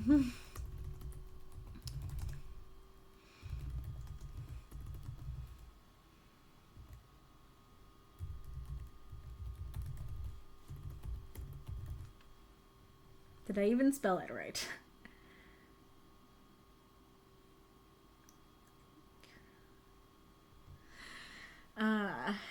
Yes. Eddy looks wrong. One word. Olympus. Yes, exactly. But yeah, like you could respectfully use real life gods. You could use the mythology gods, like the Greek and Egyptian gods. You could make up your own gods.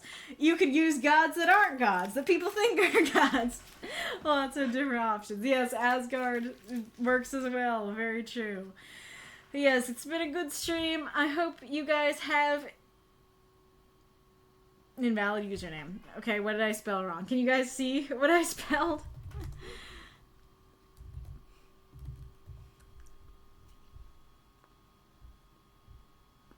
Let's see if I can go back to their actual name.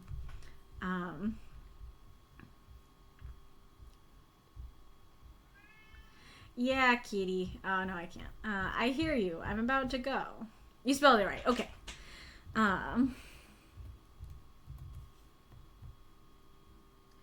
Fast.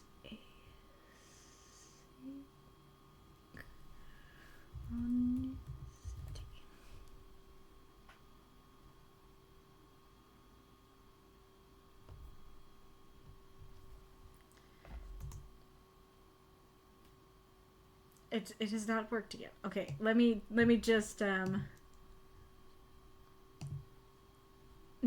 in some of the name. Oh, did I have I not been?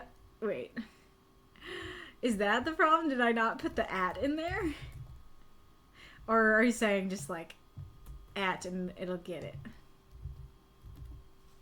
Okay. Okay, there we go. That should hopefully work. No. Stop. Yeah, it is saying that it's not right.